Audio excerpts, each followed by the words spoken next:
Welcome back to Boring Dad Sleep Stories. Tonight, we're going to read the fourth Hardy Boys novel, titled The Missing Chums, and it's by Franklin W. Dixon, published in 1928. If you'd like to hear other Hardy Boys, Creative Commons texts, and public domain texts read by me in my voice, then consider subscribing. And as always, this entire channel is dedicated to my two sons, who are currently 6 and 3 years old. Boys, your mum and I love you so much. Avanti. Chapter 1. The Three Strangers. You certainly ought to have a dandy trip. I'll say we will, Frank. We sure wish you could come along. Frank Hardy grinned ruefully and shook his head. I'm afraid we're out of luck. Joe and I may take a little trip later on, but we can't make it this time. Just think of it, said Chet Morton, the other speaker.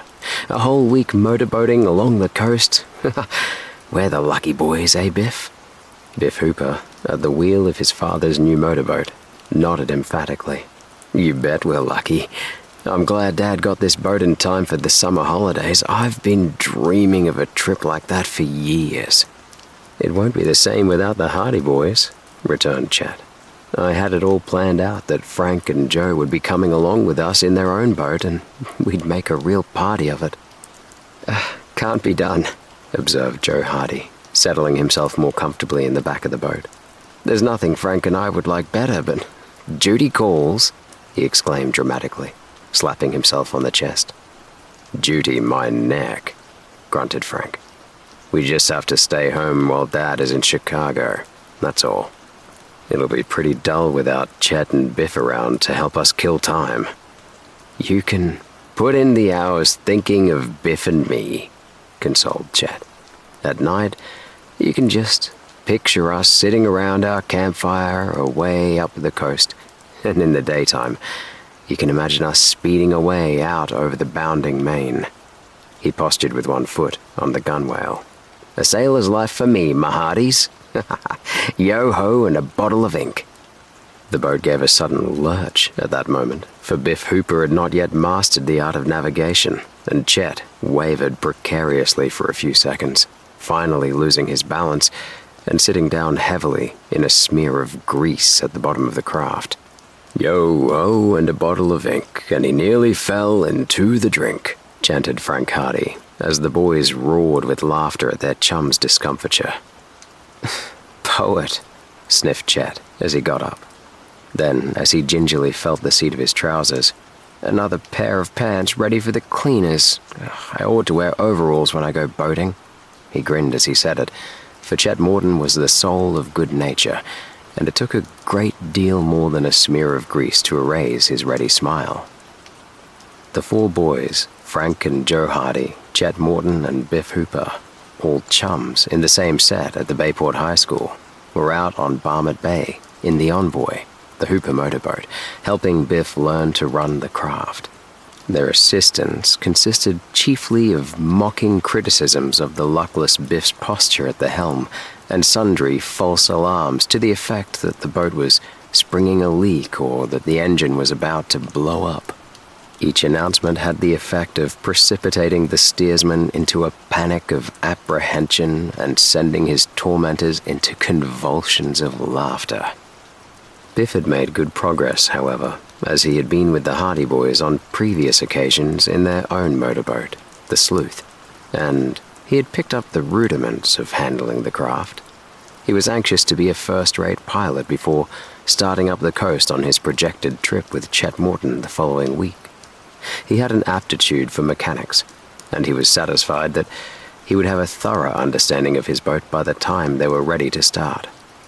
If the Coast Guard finds two little boys like you roaming around in a great big motorboat, they're likely to give you a spanking and send you back home, laughed Frank. I'll bet you'll be back in Bayport inside of 2 days. Oh, rats, replied Chet, inelegantly if forcefully. If our grub holds out, we'll be away more than the week. There's no danger of that. Not with you along, Joe remarked, and deftly dodged a wad of waste that Chet flung at him. Chet Morton's enormous appetite was proverbial among the chums. "Just sore because you can't come along with us," Chet scoffed. "You know mighty well that the two of you would give your eye teeth to be on this trip." "Oh well, we'll tell you all about it when we get back." "A lot of comfort that will be." "A leak!" roared Chet suddenly, pounding Biff on the back. "The boat has sprung a leak! Get a pail!" "What?" shouted Biff in alarm, starting up from the wheel. Then, for the 5th time that afternoon, he realized that he had been fooled, and he sank back with a look of disgust on his face. "Sometime that boat will spring a leak, and I won't believe you," he warned, settling down to his steering again. "I'll be good," promised Chet, sitting down and looking out over the bay. "Say, there's a big brute of a motorboat coming along behind us, isn't it?" "I'll say she's big," Frank agreed, looking back. "I don't remember ever having seen that boat around here before." "Me neither," declared Joe. "I wonder where it came from." The strange craft was painted a dingy grey. It was large and unwieldy and did not ride easily in the water. Although that boat was some distance in the wake of their own craft, the boys could distinguish the figures of 3 men, all seated well up toward the front. Biff glanced back. "It's a new one on me," he said. "I've never seen it before." "Sure has lots of power anyway," Chet commented. The roar of the engine could be plainly heard across the water. In spite of its clumsy appearance, the big boat plowed ahead at good speed, and as Bill had the Envoy, his craft throttled down, the second boat was slowly overtaking them. "Let's wait till they get abreast of us and give them a race," Chet suggested. "Not on your life," objected Biff. "I'm only learning to run this tub, and I'm not in the racing class yet. Besides, there are too many other boats out in the bay this afternoon. I'd be sure to run into one of them." The boys watched as the other craft overtook them. The big motorboat plowed noisily ahead, keeping directly in their wake. "I wonder if the man at the helm is asleep," said Frank. "He doesn't seem to be making any attempt to pull over." "He's awake all right," declared Chet. "I can see him talking to the man beside him. He won't run us down, don't worry. Not with Captain Hooper at the helm, me hearties." The roar of the pursuing craft suddenly took on a new note, and the big boat seemed to leap out of the water as it increased its speed and bore rapidly down on the Envoy. Spray flew about the heads of the helmsman and his 2 passengers, and a high crest of foam rose from either side of the bow. Biff Hooper shifted the wheel slightly, and the Envoy veered in toward the shore. To the surprise of the boys, the other boat also changed its course and continued directly in their wake. "The idiots!" exclaimed Biff. "I don't get the idea of this at all," muttered Frank Hardy to his brother. "What are they following us so closely for?" Joe shrugged. "Probably just trying to give us a scare." The other boat was now almost upon their craft. It nosed out to the right and drew alongside, coming dangerously close. The boys could see the 3 men clearly, and they noticed that all 3 scrutinized them, seeming to pay particular attention to Chet and Biff. The men were unsavory-looking fellows, unshaven, surly of expression. The man at the helm was sharp-featured and keen-eyed, while the other 2 were of heavier build. One of the pair wore a cap, while the other man was bare-headed, revealing a scant thatch of carroty hair so close-cropped that it seemed to stick out at all angles to his cranium. This man, the boys saw, nudged his companion and pointed to Biff, who was too busy at the helm of his own craft to notice. "Not so close!" yelled Chet, seeing that the other boat was running broadside in dangerous proximity to the Envoy. In reply, the man at the helm of the other craft merely sneered and brought his boat in until the 2 speeding launches were almost touching sides. "What's the idea?" Joe shouted. "Trying to run us down?"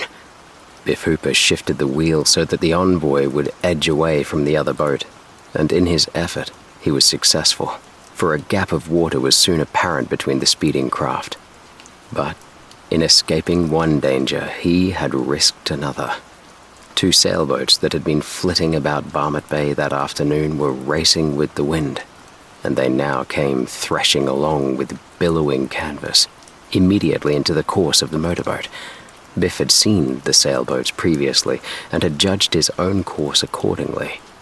But in his efforts to get away from the mysterious launch, he had unwittingly maneuvered the envoy into such a position that a collision now seemed inevitable.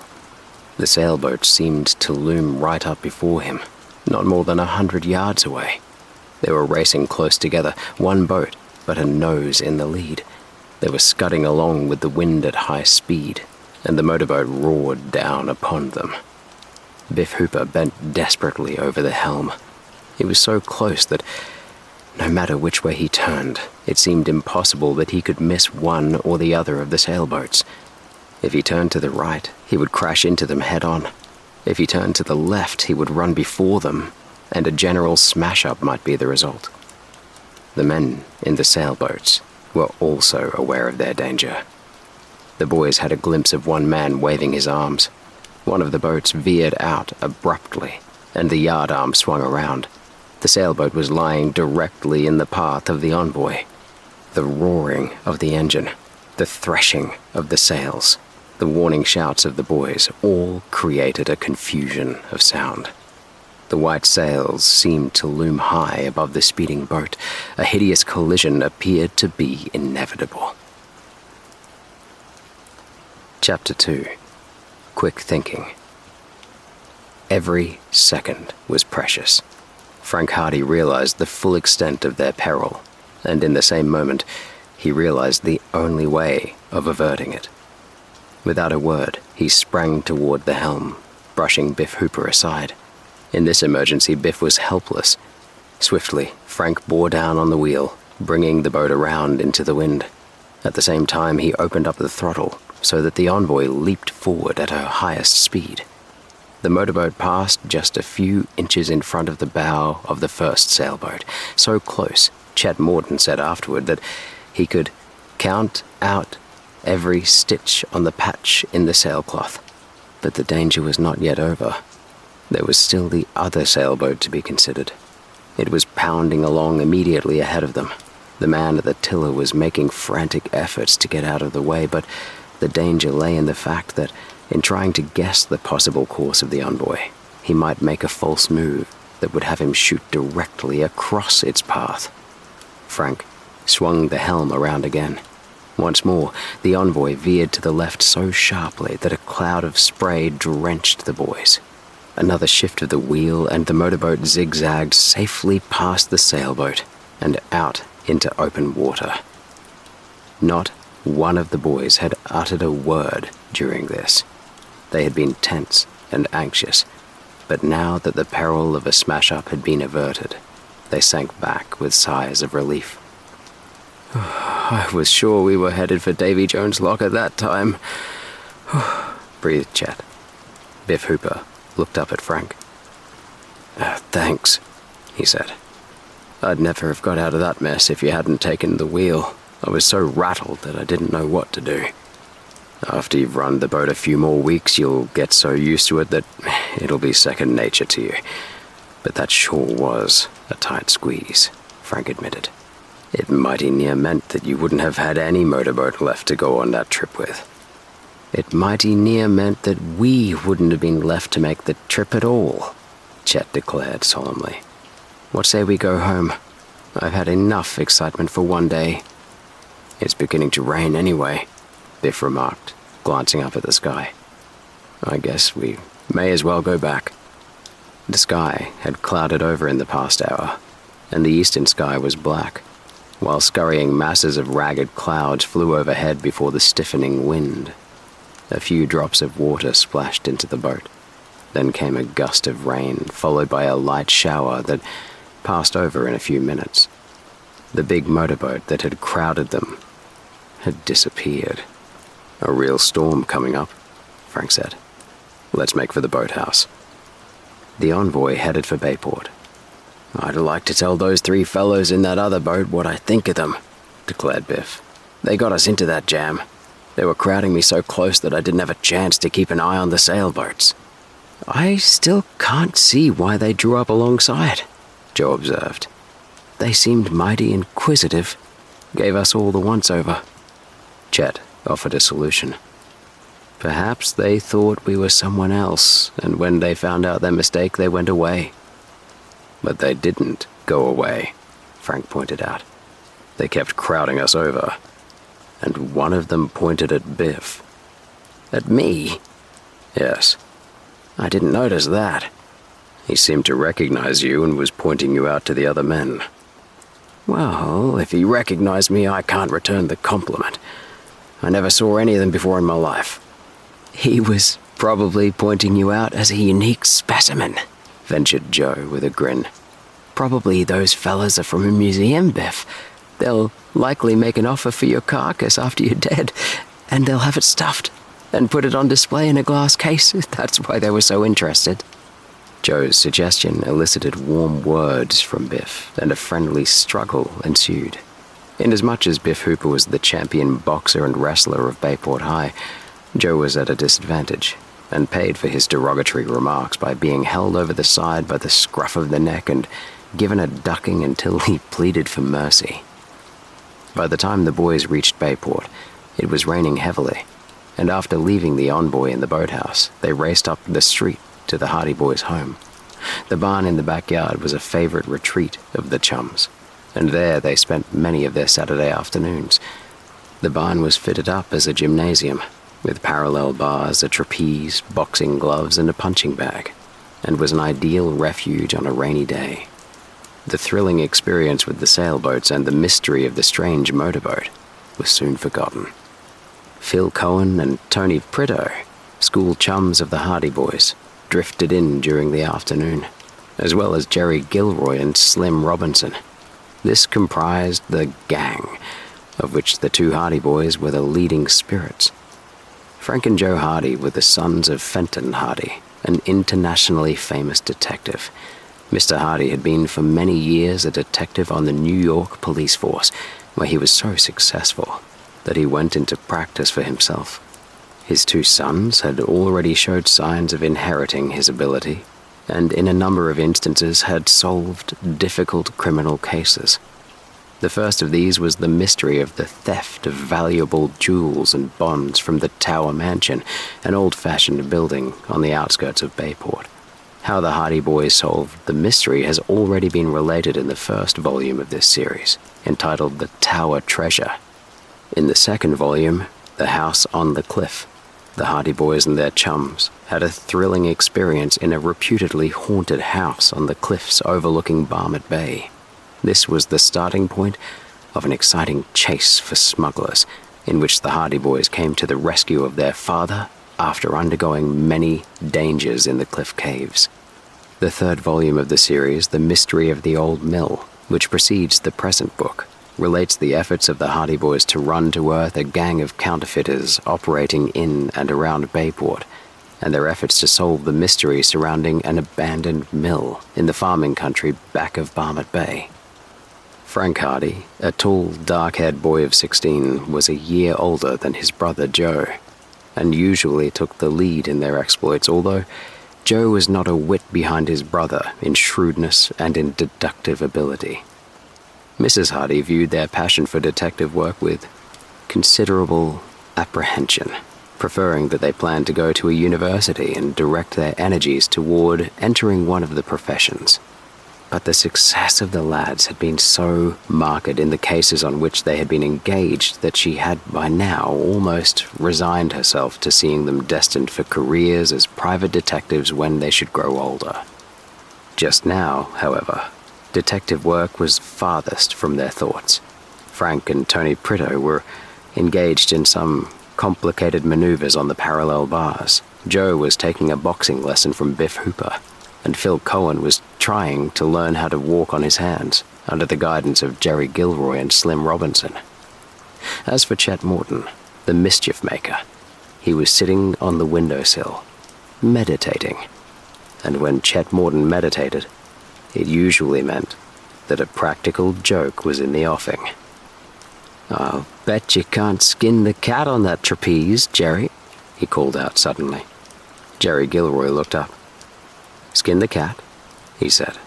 "Of course I can." "Bet you can't." "Bet I can." "Can't." "Can." "Do it then. Watch me." As every boy knows, skinning the cat is an acrobatic feat that does not necessarily embrace cruelty to animals. Jerry Gilroy was not unjustly proud of his prowess on the trapeze, and Chet Morton's doubt of his ability to perform one of the simplest stunts in his repertoire made him resolve to skin the cat as slowly and elaborately as lay within his power. He grasped the trapeze bar with both hands, then swung forward, raising his feet from the floor, bending his knees. Chet edged forward, presumably to get a better view of proceedings, but at the same time, he tightened his grip on a long, flat stick that he had found by the window ledge. Jerry slowly doubled up until his feet were above his head, immediately below the bar, and then commenced the second stage of the elaborate back somersault, coming down slowly toward the floor. At this juncture, the rear of his trousers was presented as a tempting mark to the waiting Chet. This was the stage of the feat for which the Joker had been waiting, and he raised the flat stick, bringing it down with a resounding smack on his human target. There was a yelp of pain from Jerry and a roar of laughter from Chet. Doubled up on the bar as he was, Jerry could not immediately regain the floor, and Chet managed to belabor him twice more before the unfortunate acrobat finally found his footing. There he stood, bewildered, rubbing the seat of his trousers with a rueful expression on his face, while Chet leaned against the wall, helpless with laughter. The other boys joined in the merriment, for they had stopped to witness the incident, and after a while, Jerry achieved a wry smile, although he looked reflectively at his tormentor, as though wondering just what form his revenge should take. No one enjoyed Chet Morton's practical jokes more than he did himself. He whooped with laughter, wiped the tears from his eyes, and leaned out the window, spluttering with mirth. "Oh, boy," he giggled. "The expression on your face." Then he was away again, leaning across the windowsill weakly, shaking with laughter. Jerry Gilroy tiptoed quietly up behind him. A quick movement, and he lowered the window until it was against Chet's back. The practical joker suddenly stopped laughing and turned his head. "Hey, what's the matter?" he inquired. He was pinned down by the window, and he could not see Jerry picking up the flat piece of board that had been the instrument of torture a few minutes previously, but a suspicion of the truth came to him, and a roar of laughter from the other boys warned him that vengeance was due. It came. Smack! Chet Morton wriggled and squirmed, but he was pinned helplessly by the weight of the window against his shoulders, and he presented a more tempting figure for Jerry's ministrations with the flat stick and a more stationary target as well than Jerry had presented for him. Smack! Smack! Smack! He roared with pain, and helpless as he was, danced vainly on the floor in his efforts to escape. Jerry Gilroy belabored him across the rear with that stinging stick until his desire for revenge had been fully satisfied, while the other boys howled with glee at the manner in which the tables had been turned. Finally, when Jerry tossed the flat stick away and joined the others in their laughter, Chet managed to raise the window and escape. "Can't see what you're all laughing at," he grumbled, as he sat down carefully on a nearby box. Then he rose hurriedly and rubbed the tender spot. "He laughs best who laughs last," quoted Jerry Gilroy. Guess I've got to get home," announced Biff a moment later, and soon he and the others were on their way, dodging through the rain. Then Frank and Joe put the barn in order and went into the house. They felt particularly carefree and never dreamed of the news they were to hear or of how it was to affect them and their chums. Chapter 3. A Shady Trio. I am sure my man is in Chicago. I know for a fact he went west, and the Windy City would naturally be his hiding place. Fenton Hardy tapped the library table reflectively with a pencil. Mrs. Hardy put aside the magazine she'd been reading. Are you going to follow him? I'll trail him right to the Pacific coast if necessary. Frank and Joe Hardy, who had been standing by the window, disconsolately watching the rain streaking down the pane, looked around. Who is he, Dad? Asked Frank. One of the cleverest and most daring bank robbers in the country. I've been after him for almost a year now, and it's only been within the last few weeks that I've come anywhere near catching him. What's his name? Fenton Hardy laughed. I've made you curious, eh? Well, this chap has about a dozen names. He has a new alias every week. But so far as the police are concerned, he's known as Baldy Turk, because he's as bald as an egg. He and his gang held up a bank in a small New Jersey town about a month ago and got away with over $10,000 in broad daylight. That's how I managed to get trace of him again. Even the police didn't know Baldy Turk was mixed up in the affair because, well, he was wearing a wig that day, but he double-crossed one of the members of his gang out of his share in the loot. And that fellow told the police? Ventured Joe. Mr. Hardy shook his head. Not the police. He didn't dare go near them because he was wanted for 2 or 3 robberies himself, but he came to me and tipped me off as to where Baldy Turk could be found. He wanted revenge. I went to New York, where Baldy was in hiding, but evidently some of his friends knew I was on his trail, and he disappeared before I could lay my hands on him. Where did he go then? Asked Frank, with interest. He hid out on Long Island for a while, but I managed to pick up the trail again and went after him. But he was too smart for me. He got away in a fast automobile and took a couple of shots at me in the bargain. I managed to get the number of the car and traced it to Manhattan, and later found that Baldy Turk had left the East altogether. He bought a ticket to Cleveland, doubled back to Buffalo, and managed to shake me off. What makes you think he is in Chicago? Because another member of his gang went to Chicago just a week ago, so I imagine Baldy Turk was to meet him there. In any case, Chicago is a thieves' paradise, so it seems logical that Baldy Turk would make for there. And you're going after him? Gee, I wish I could go, declared Joe. Fenton Hardy smiled. It's no job for a boy, he said. Baldy Turk is a bad man with a gun. If I ever do find him, it will take some maneuvering to get the handcuffs on him, I'll tell you. You'll be careful, won't you, Fenton? Said Mrs. Hardy anxiously. I'm always frightened whenever I know you're after one of these desperate criminals. I'll be as careful as I can, Laura, promised her husband. But in my business, I have to take chances. Baldy Turk knows I'm after him, and he doesn't mean to be caught if he can help it. He or any of the men in his gang would shoot me on sight. There's a standing reward of $5,000 out for Baldy, and besides, the Bankers Association have promised me a handsome fee if I can get him behind the bars and break up the gang. I won't rest easy in my mind until you're back home safe, Mrs. Hardy declared. Don't worry about me, replied her husband, going over to her and patting her shoulder reassuringly.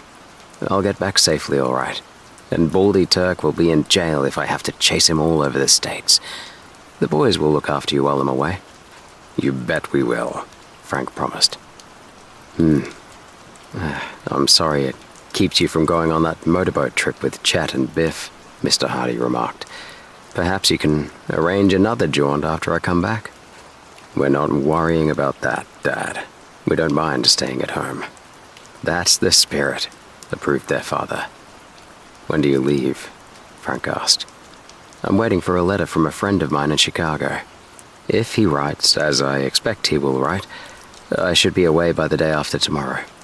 "Then let Baldy Turk watch his step," observed Joe. "We'll both have to watch our step," answered Mr. Hardy, smiling. "If I don't get him, he'll probably get me." "Well, I'm betting on you." Mrs. Hardy shook her head doubtfully but said nothing. She knew that her detective husband had escaped death at the hands of desperate criminals many times in the course of his career, and there seemed to be no reason why he should not bring Baldy Turk to book just as he had captured many other notorious criminals in the past. But this time, she had a vague premonition of danger. She knew that her husband would laugh at her fears if she expressed them, so she remained silent. The rain had stopped, as Frank noticed when he glanced out the window again. "It's clearing up. What say we go out for a spin, Joe?" "Suits me." "Let's go." "Don't be late for supper," warned Mrs. Hardy as the boys started out the door. "We'll be in time," they promised, and the door closed behind them. The Hardy boys went out to the shed where they kept their motorcycles. Both Joe and Frank had machines given to them by their father, and in their spare time they spent many hours speeding about the roads in and around Bayport. Their native city had a population of about 50,000 and was on the Atlantic coast, on Barmouth Bay. There were good roads along both northern and southern arms of the bay, besides the state highway and the numerous country roads that led through the farming country back of Bayport. Chet Morton, whose father was a real estate dealer with an office in the city, lived on a farm some distance off the road, along the north arm of the bay, and Chet making the daily journey to school and back in a roadster that had been given to him by his father.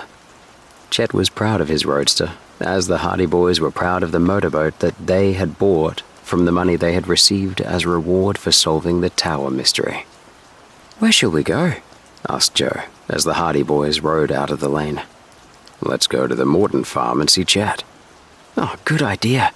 I wonder if he's able to sit down yet," replied Joe, alluding to Chet's practical joke earlier in the day. The motorcycles roared and spluttered as the boys sped along the gleaming pavements of the city. They rode through the main streets, threading their way easily through the traffic until at last they were at the outskirts of Bayport.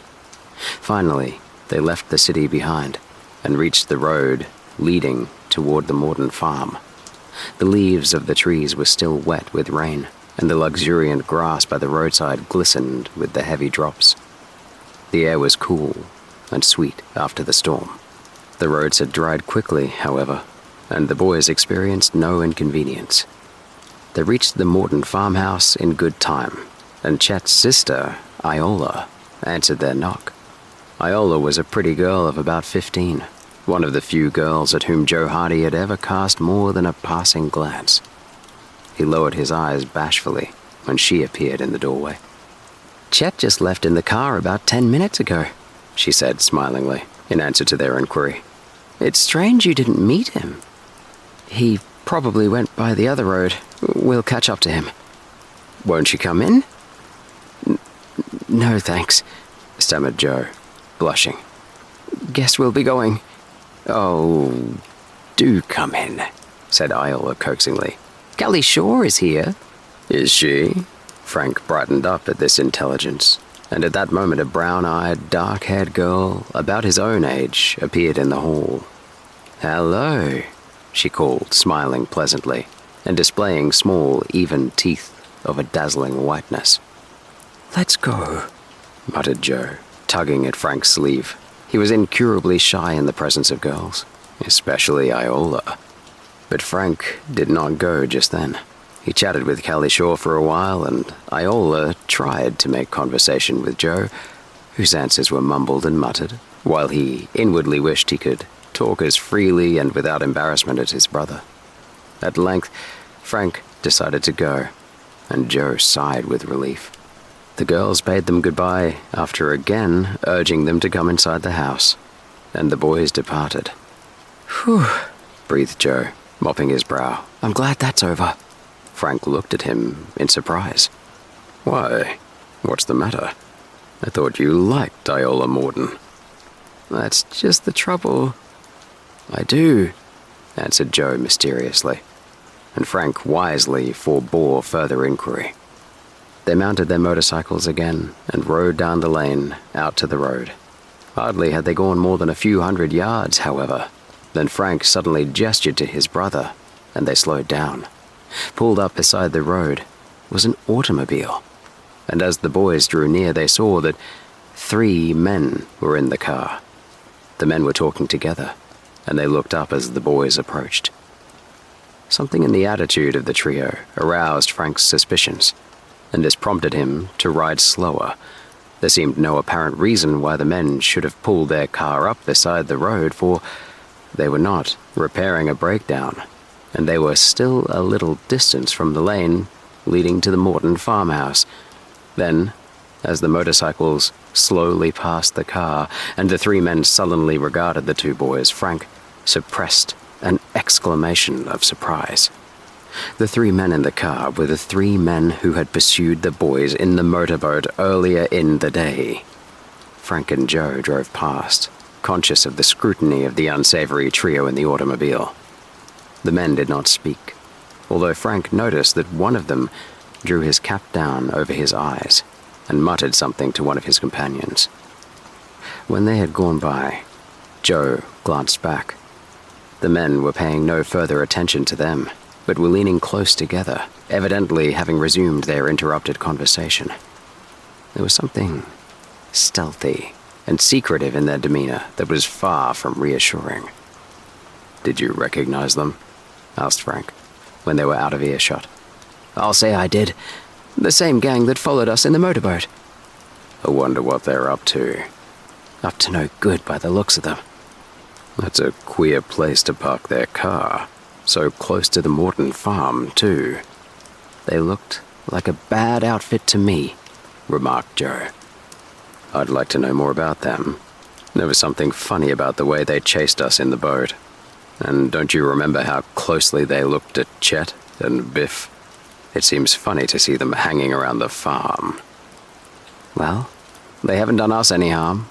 I suppose it's none of our business. But I'd sure like to know what their game is. Let's find Chet and tell him." They increased their speed, and before long overtook Chet Morton on the shore road. But Chet laughed at their fears. "Oh, you're too suspicious," he said. "They had probably just stopped to fix a tire when you came along. However, we'll go back to the farm and see if they're still on hand." But when the boys drove back to the Morton farm, they found that the mysterious trio in the automobile were no longer in sight. Chapter 4. The Send-Off.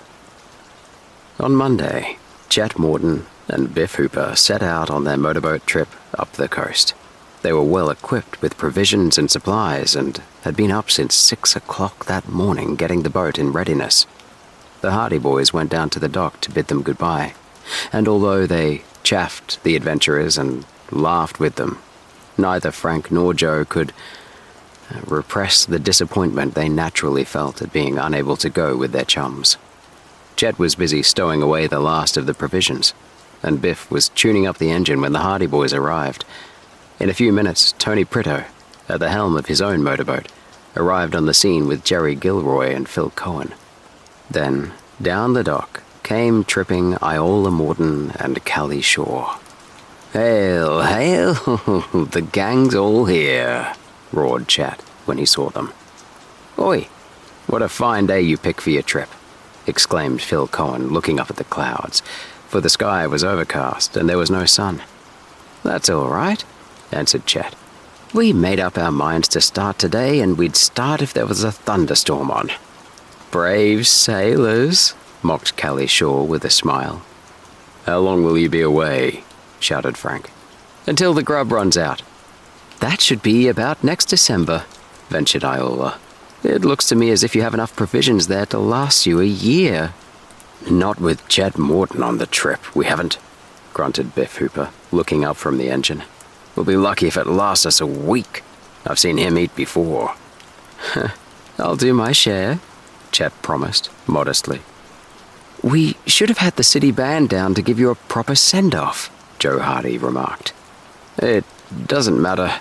We'll forgive you this time, but be sure to have the band here to welcome us when we come back. You'll be back by tomorrow night, declared Iola. I know you. Why, I'll bet you'll both be scared green when the darkness comes on. One night will cure you of sleeping in the open. Oh, rats, replied Chet good-naturedly. I'm not afraid of the dark. Cut out the jawing and let's get started, said Biff Hooper. No use hanging around here. Are you ready? All set? Let's go then. Oh, goodbye, everybody. Goodbye, everyone shouted. Frank and Joe cheered. The girls clapped their hands, and the envoy slowly moved away from the dock, with Chet Morton and Biff Hooper waving to their chums. Tony Prito swung his motorboat around. I'll go along with you to the end of the bay, he shouted. Frank glanced at Joe. Why didn't we think of that? It isn't too late yet. Let's get the boat. Would you and Iola care to come? Said Frank to Kelly. We're going to get our boat and follow them down the bay a bit. Oh, that'll be great, exclaimed Kelly. I'd love to go. Wouldn't you, Iola? I'll say, Iola replied, slangily. They hurried down from the dock and went along the roadway back of the boathouse until they came to the boathouse where Frank and Joe kept their craft. In a few minutes, the sleuth was nosing its way out into Barmett Bay, but already Chet and Biff were a considerable distance in the lead. We'll have to step on it, said Joe. We'll catch them all right. There isn't a boat in the bay can beat the sleuth. The engine roared, and the boat seemed fairly to leap out of the water as it plunged forward. Spray dashed over the bows as the fleet launch headed out in pursuit of the others. Frank glanced at the sky. Biff and Chet had certainly chosen a bad day for their departure. The sky had been none too promising at dawn, but now it was clouding over with every promise of a downpour, and there was a heavy cloud on the horizon. Then, too, there was a suspicious absence of wind, and the bay was in a flat calm. I wish they'd picked some other day, he remarked quietly to Joe. It looks like squally weather out at sea.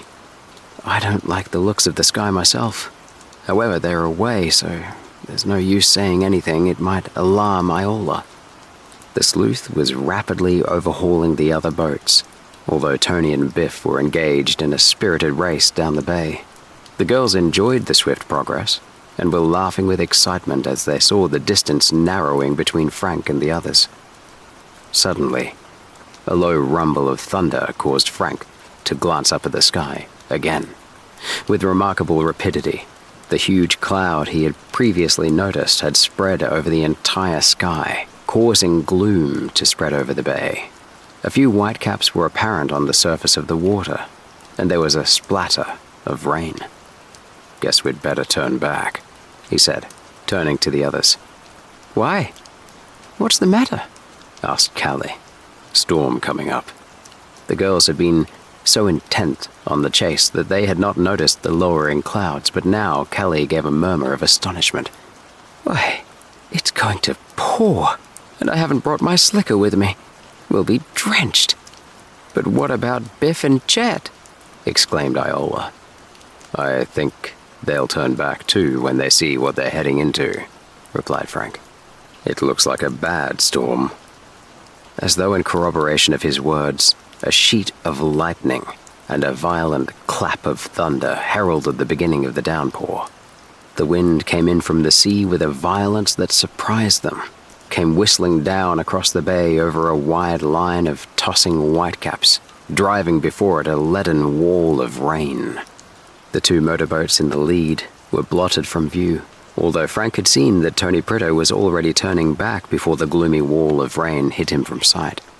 Slowly, he brought the motorboat around. The moaning of the wind rose in volume. Waves slapped at the sides of the boat. White spray rose above the bows. The sky was black. The speeding craft fled before the oncoming storm. but the wall of rain swept down upon them with a whistle and a howl. The streaming sheets of water poured from the dark sky, whirled onwards by the raging wind. The boat rocked in the tossing waves. Frank crouched at the helm, his jaw set, his face stern. The girls huddled in the stern, seeking protection from the sudden downpour.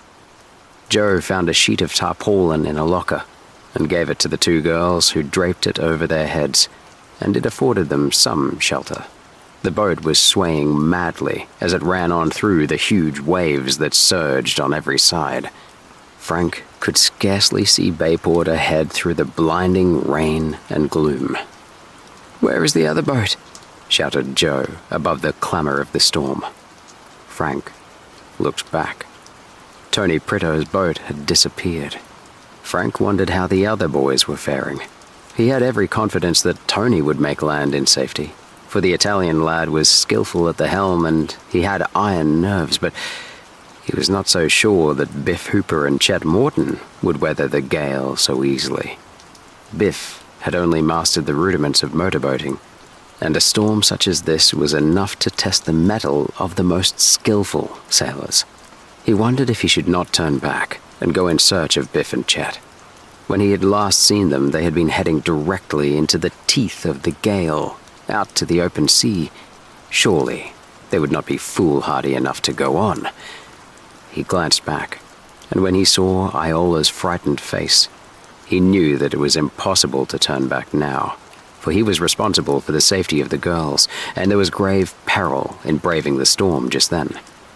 He opened the throttle further, and felt the sleuth respond as it leaped ahead into the tossing whitecaps through the shifting screen of rain. Thunder rolled and crashed.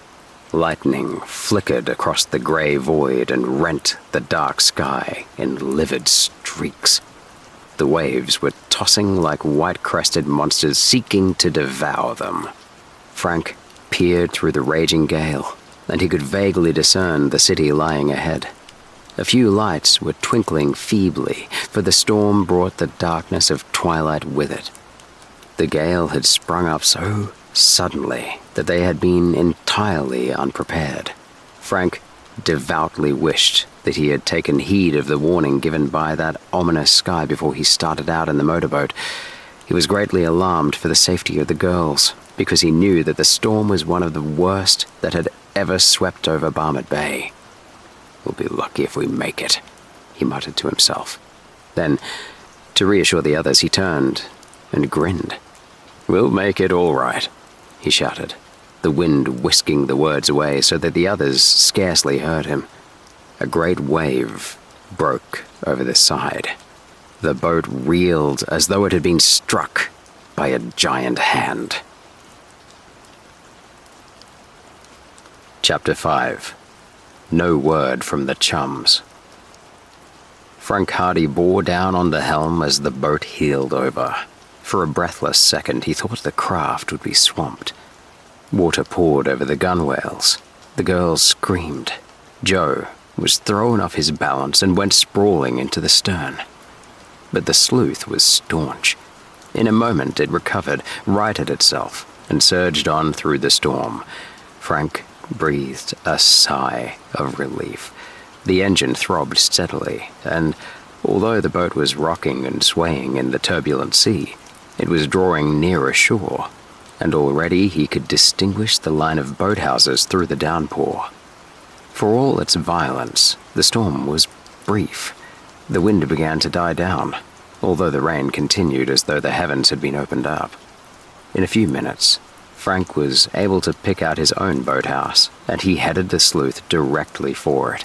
The sturdy craft sped swiftly toward the open doorway. Then Frank shut off the engine, and the boat came to rest. "Some trip," remarked Joe, shaking himself like a dog emerging from water so that the spray flew from his clothing in every direction. "My hair is all wet, and I won't be able to do a thing with it," mourned Callie Shaw, with feminine concern for her appearance first of all. In spite of the shelter afforded by the tarpaulin, both girls were thoroughly drenched. As for the boys, Their clothing clung limply to their bodies. Frank clambered out of the boat and moored it fast, while Joe helped the girls up onto the landing. "We're mighty lucky to be back at all," Iola Morton said. "I was sure the boat would be swamped." "It takes a pretty big storm to swamp our boat," boasted Joe. "Although, to tell the truth, I was pretty nervous for a while. I was so frightened I couldn't speak," confessed the girl. "I do hope Chet and Biff turned back. They would never get through that storm alive." Frank went to the door. "No sign of them yet," he reported. Then he peered through the driving screen of rain again. "Oh, just a minute. I hear a boat coming this way." "Perhaps it's Tony." I hope it's one or the other. I couldn't see the Napoli at all after the rain started." In a few minutes, they discerned a motorboat heading inshore. It was Tony Pritto's craft, the Napoli. "Good," exclaimed Joe. "Chet and Biff should be along too. They won't start on that trip today." "I should hope not," exclaimed Iola. But when Tony's boat drew near the entrance of the boathouse on the way to its own shelter a short distance away, Tony shouted to Frank, "All is safe?" "Everybody okay. How about you?" "We're all right. Had a tough time getting back, though." "So did we," Frank shouted. "Did Biff turn back?" Tony shook his head. "Not a chance. We signaled to him that he'd better come back, but he had just shook his head, and Chet pointed to the end of the bay. They kept right on going. The last we saw of them, they were heading right into the storm." "Good night," Frank exclaimed. "They'll be swamped." "They're taking an awful chance. Oh, well, perhaps they gave in after all. They may have headed in toward one of the villages along the shore. They'll probably be back." "Oh, let's hope so," exclaimed Iola. "I won't have a minute's rest until I'm sure they're safe." Tony went on towards his own boathouse, with Jerry Gilroy and Phil Cohen, drenched to the skin, sitting ruefully in the stern. The Hardy boys and the two girls left the boathouse and were fortunate enough to meet a school chum who happened to be driving past in his car, so they drove home in shelter from the rain. Frank and Joe got off at their home after the chum had volunteered to drive the girls home. "And I'll make it snappy, too," he promised. "I guess you're in a hurry to get into dry clothes." "I feel like a drowned rat," declared Kelly. "And I suppose I look like one, too." After the others drove away, the Hardy boys went into the house and made a complete change of clothes so that 15 minutes later, in dry garments, they were feeling at peace with the world. When they went downstairs again to tell their parents of the adventure they had just experienced, they found Mr. Hardy just snapping the catch of his club bag while a packed suitcase stood nearby. "Going away now?" they asked in surprise. "Yeah, off to Chicago. I just got a fresh clue as to Baldy's whereabouts." "Oh, he's there all right, is he?" The detective nodded. "I'll just have time to catch this train." Mrs. Hardy entered the room at that moment. "I telephoned for a taxi." Her face was troubled. "I do wish you didn't have to make this journey, Fenton." Mr. Hardy laughed. "You've never worried about me so much before, Laura. I've gone away on cases as bad as this dozens of times without causing you as much anxiety." "I know, but somehow I have a feeling that this case is a good deal more dangerous than any of the others." "I'll be back in a few days. Never fear." Mr. Hardy turned to his sons. "Look after your mother while I'm away, boys. Don't let her get worried." "There's nothing to worry about, Dad. You'll get your man all right." Mrs. Hardy shook her head. "Oh, you will be careful, won't you, Fenton? From what you've told me of this Baldy Turk, I imagine he wouldn't stop at anything if he thought you were going to catch him. He's a pretty tough character, but I guess I can handle him," said the detective lightly. "Well, here's my taxi. I'll have to be going. Goodbye." He kissed his wife, shook hands with the boys, then picked up his suitcase and club bag and departed. From the front doorway, they watched him clamber into the waiting taxi. He waved at them as the car got underway, then it went speeding out of sight along the shimmering pavement. Mrs. Hardy turned away. I expect he'll think I'm foolish for worrying so much about him this time, but I have a queer sort of feeling that this baldy Turk is the most dangerous criminal he has ever had to deal with. He'll deal with him, Mother, declared Frank, with conviction. Trust Dad to know what he's doing. He'll clap the handcuffs on Baldy Turk in no time. There's nothing to worry about. Well, I hope you're right, she replied. Still, I can't help but be anxious. With that, she let the matter drop, and her fears for Fenton Hardy's safety were not expressed again, although the boys knew that anxiety still weighed heavily upon her mind. By evening, however, she appeared to be in better spirits, and the boys did their best to amuse her and make her forget their father's absence and his perilous errand. Next day, the boys went down to the boathouse where Biff Hooper kept the envoy, but there was no sign of the craft. The storm of the previous day had lasted well into the afternoon, and there had been no doubt in their minds but that Chet and Biff had set back for Bayport, but the absence of the motorboat indicated otherwise.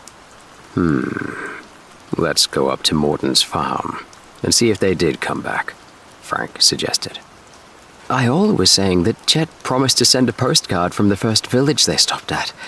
They were to have spent the night at Hawk Cove, and he said he'd drop a line from there so that his folks would know everything was all right. Hawk Cove was a small fishing village on the coast, and under normal conditions, Chet and Biff should have reached the place early the previous evening. A postal card would have caught the morning mail to Bayport. Well, let's go then, Frank said. If they went on to Hawk Cove and wrote from there, we'll know that everything is all right. I'm with you.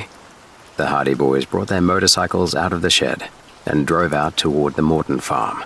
They made speed on the run because both were anxious to learn if anything had been heard of their chums.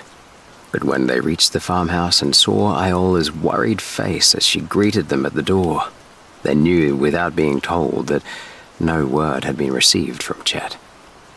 They didn't turn back, said Iola, almost tearfully. We waited all afternoon and evening expecting Chet back, but he didn't come. They must have gone straight ahead into the storm. Did the postcard come? Asked Joe. She shook her head. We haven't heard from him at all. And Chet promised faithfully he'd write to us from Hawk Cove. The card should have been here in the morning mail. Chet always keeps his promises. I'm so afraid something dreadful has happened. Oh, there's no need to be alarmed, consoled Frank. Perhaps the storm delayed them, so that they didn't reach Hawk Cove until it was too late to catch the mail, or perhaps they stopped off at one of the other fishing villages down at the entrance to the bay. A dozen things might have happened. You'll probably hear from him tomorrow, or tonight, perhaps. That storm was too terrible, declared the girl. They should never have gone on. They should have turned back when the rest of us did. I guess they didn't want to turn back once they had started, ventured Joe. Biff doesn't like to admit he's licked. Neither does Chet, the girl replied. They're both headstrong, and I guess they thought we'd make fun of them if they had to come back to Bayport and start over again. Well, we'll be back tomorrow. I'm sure you'll hear from him by then, said Frank, reassuringly. And if we hear anything, we'll let you know. Please do. The Hardy boys walked back to their motorcycles. When they were out of hearing, Frank remarked in a low voice, I don't like the look of this at all. I'm beginning to think something has happened. Chapter 6. Missing. No word came from Chet Morton or Biff Hooper the following day. Although the parents of the chums tried to allay their fears by assuming the lads had not stopped off at Hawk Cove after all or had neglected to write, as is the way of boys the world over, when 3 days had passed without further news, the situation became serious. They were wrecked in that storm. I know it, declared Iola Morton, with conviction when the Hardy boys called at the farmhouse on the third day. Mother is almost frantic and Daddy doesn't know what to do. It isn't like Chet to make us wait this long for some word of where he is, particularly when he knew we'd be anxious. The Hoopers are terribly worried about Biff, Joe put in. We went over there last night to see if they had heard anything.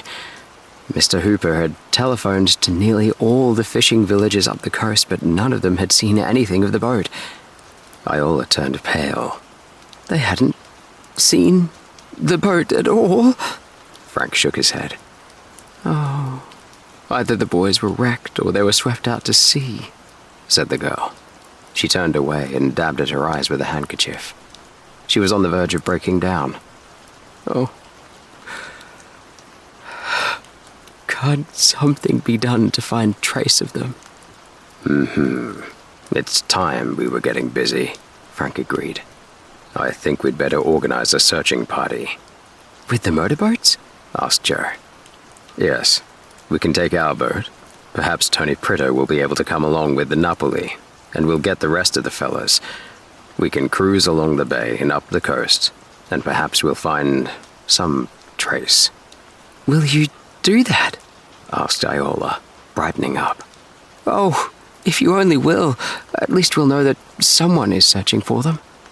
I've been thinking that possibly their boat got wrecked, and they were washed up on an island or on some part of the coast a long way from any village, Frank observed. I don't think they've been drowned. They're both good swimmers, and it would take a lot to kill either of them. Well, if we're going to go, we may as well get started. All right, Joe. We'll take some grub with us, and count on staying until we find some trace of them. Perhaps 2 or 3 days. A sudden thought struck Joe. How about Mother? Frank whistled. Oh, gosh, I'd forgotten. But perhaps she can get someone to stay with her. Seeing it isn't a pleasure trip we're going on, she might let us go. Oh, I hope she does, exclaimed Iola. As long as we know you boys are out searching for Chet and Biff, we'll be a lot easier in our minds. Well, let's go back home and see what arrangements we can make, Frank said, briskly. The sooner we get away, the better. The lads mounted their motorcycles and turned toward the city. The idea of organizing a searching party for the missing chums had occurred to Frank previously, but he had been waiting, hoping against hope, that some word might be received regarding the 2 boys. The fact that Mrs. Hardy would be left alone at home had been the one circumstance that had prevented him from starting out in search of the chums before this. But now the situation seemed to warrant action at all costs. If Mother is afraid to stay at home alone, I guess the trip is off, he said to Joe. But when she knows how serious it is, I don't think she'll mind. I don't like to leave her alone myself, replied Joe. But someone has to organize a searching party.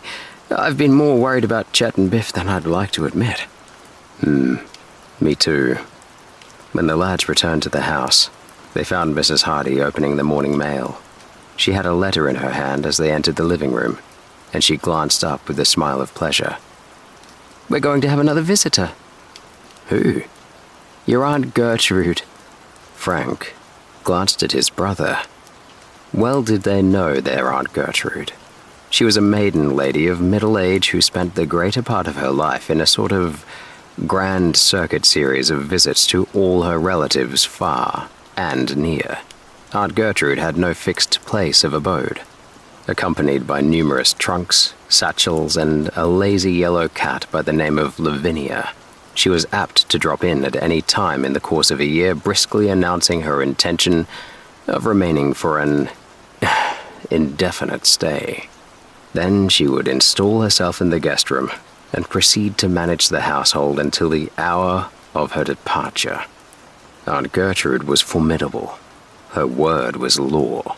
And because she was possessed of a small fortune and a sharp tongue, none dared to offend her. Relatives had discovered that the best plan was to suffer her visits in silence and pray for her speedy departure. Now, she was coming to visit the Hardys. Aunt Gertrude is coming? Oh, isn't that great? Exclaimed Joe. Mrs. Hardy looked at her son suspiciously. The Hardy boys had never been known to evince much enthusiasm over Aunt Gertrude's visits before. The worthy lady had a habit of regarding them as though they were still in swaddling clothes, and she invariably showed a tendency to dictate as to their food, their hours of rising and going to bed, their companions, and their choice of literature. Many a Sunday afternoon she had thrust on them a weighty volume of Pilgrim's Progress and sat guard over them as they miserably strove to pretend an interest in the allegorical adventures of Bunyan's hero. "I didn't think you cared for Aunt Gertrude," ventured Mrs. Hardy when she saw that both Frank and Joe were beaming with satisfaction. "When will she be here?" "This afternoon, according to her letter. She never gives one a great deal of notice." "She couldn't have come at a better time. For once in her life, Aunt Gertrude will be useful," Frank declared. And with that, he told his mother of their desire to organize a searching party for the missing chums. Mrs. Hardy had been deeply concerned over Chet and Biff since their departure from Bayport, and now she agreed that a search should indeed be conducted. "And now that Aunt Gertrude is coming, you won't be afraid to stay here alone," Joe pointed out. Mrs. Hardy smiled. "And you'll leave me here all alone to the mercies of that managing woman? There's not much use having us all here. Aunt Gertrude will run things anyway, whether there's 3 of us or 100. "Yes, I suppose so. Well, I shan't be afraid to stay here as long as Aunt Gertrude is in the house. I imagine any burglar would rather deal with a vicious bulldog." "Go ahead on your trip. When do you intend to start?" "Oh, as soon as we can see Tony Prideaux and the rest of the boys. We want to make a real searching party of it. By the way, when will Aunt Gertrude arrive?" "On the 4 o'clock train, I expect." "Then we'll leave at about 3 o'clock, declared Frank, with a grin, for the boys' dislike of their tyrannical aunt was no secret in the Hardy household. Mrs. Hardy smiled reprovingly, and the lads hustled away in search of Tony and the other boys. Tony Prideaux was afire with enthusiasm when they broached the subject to him. A few words with Mr. Prideaux, and he obtained permission to have the use of the Napoli for as long as would be necessary. "We'll start out as soon as we can get ready," Frank told him. "See if you can get Jerry and Phil to go with you, and we'll go and look up Perry Robinson. Perhaps he'll come along with us. We don't want to lose any time." Perry Robinson, more familiarly known as Slim, readily agreed to accompany the boys on the search. "You bet I'll go," he declared. "When do we start?" 3 o'clock, if we can be ready by then. Meet us at the boathouse and bring along some grub." "I'll be there," promised Slim. The Hardy boys carried blankets and a small tent down to the boat and stowed them away. Then came cooking utensils and a supply of food sufficient to last them for several days. They would, of course, be able to get supplies at the fishing villages along the coast, but as they had no idea where their search would lead them, they were determined to take no chances. "Thank goodness we'll be away from here before Aunt Gertrude arrives," chuckled Frank, as the boys were putting on their outing clothes at 2 o'clock that afternoon. "She'll be madder than a wet hen when she finds we've escaped her. If there's anything she likes better than bossing us around and showing us our faults, I don't know what it is." Alas for the best-laid plans. Aunt Gertrude must have had some premonition of the truth. She advanced the time of her arrival by a good 2 hours. The 2 o'clock train brought her to Bayport. Bags, baggage, and Lavinia the cat. The boys were first apprised of her advent when they heard a taxicab pull up in front of the house. Joe peeped out the window of their room. "Oh, sweet spirits of Nitra! Aunt Gertrude herself!"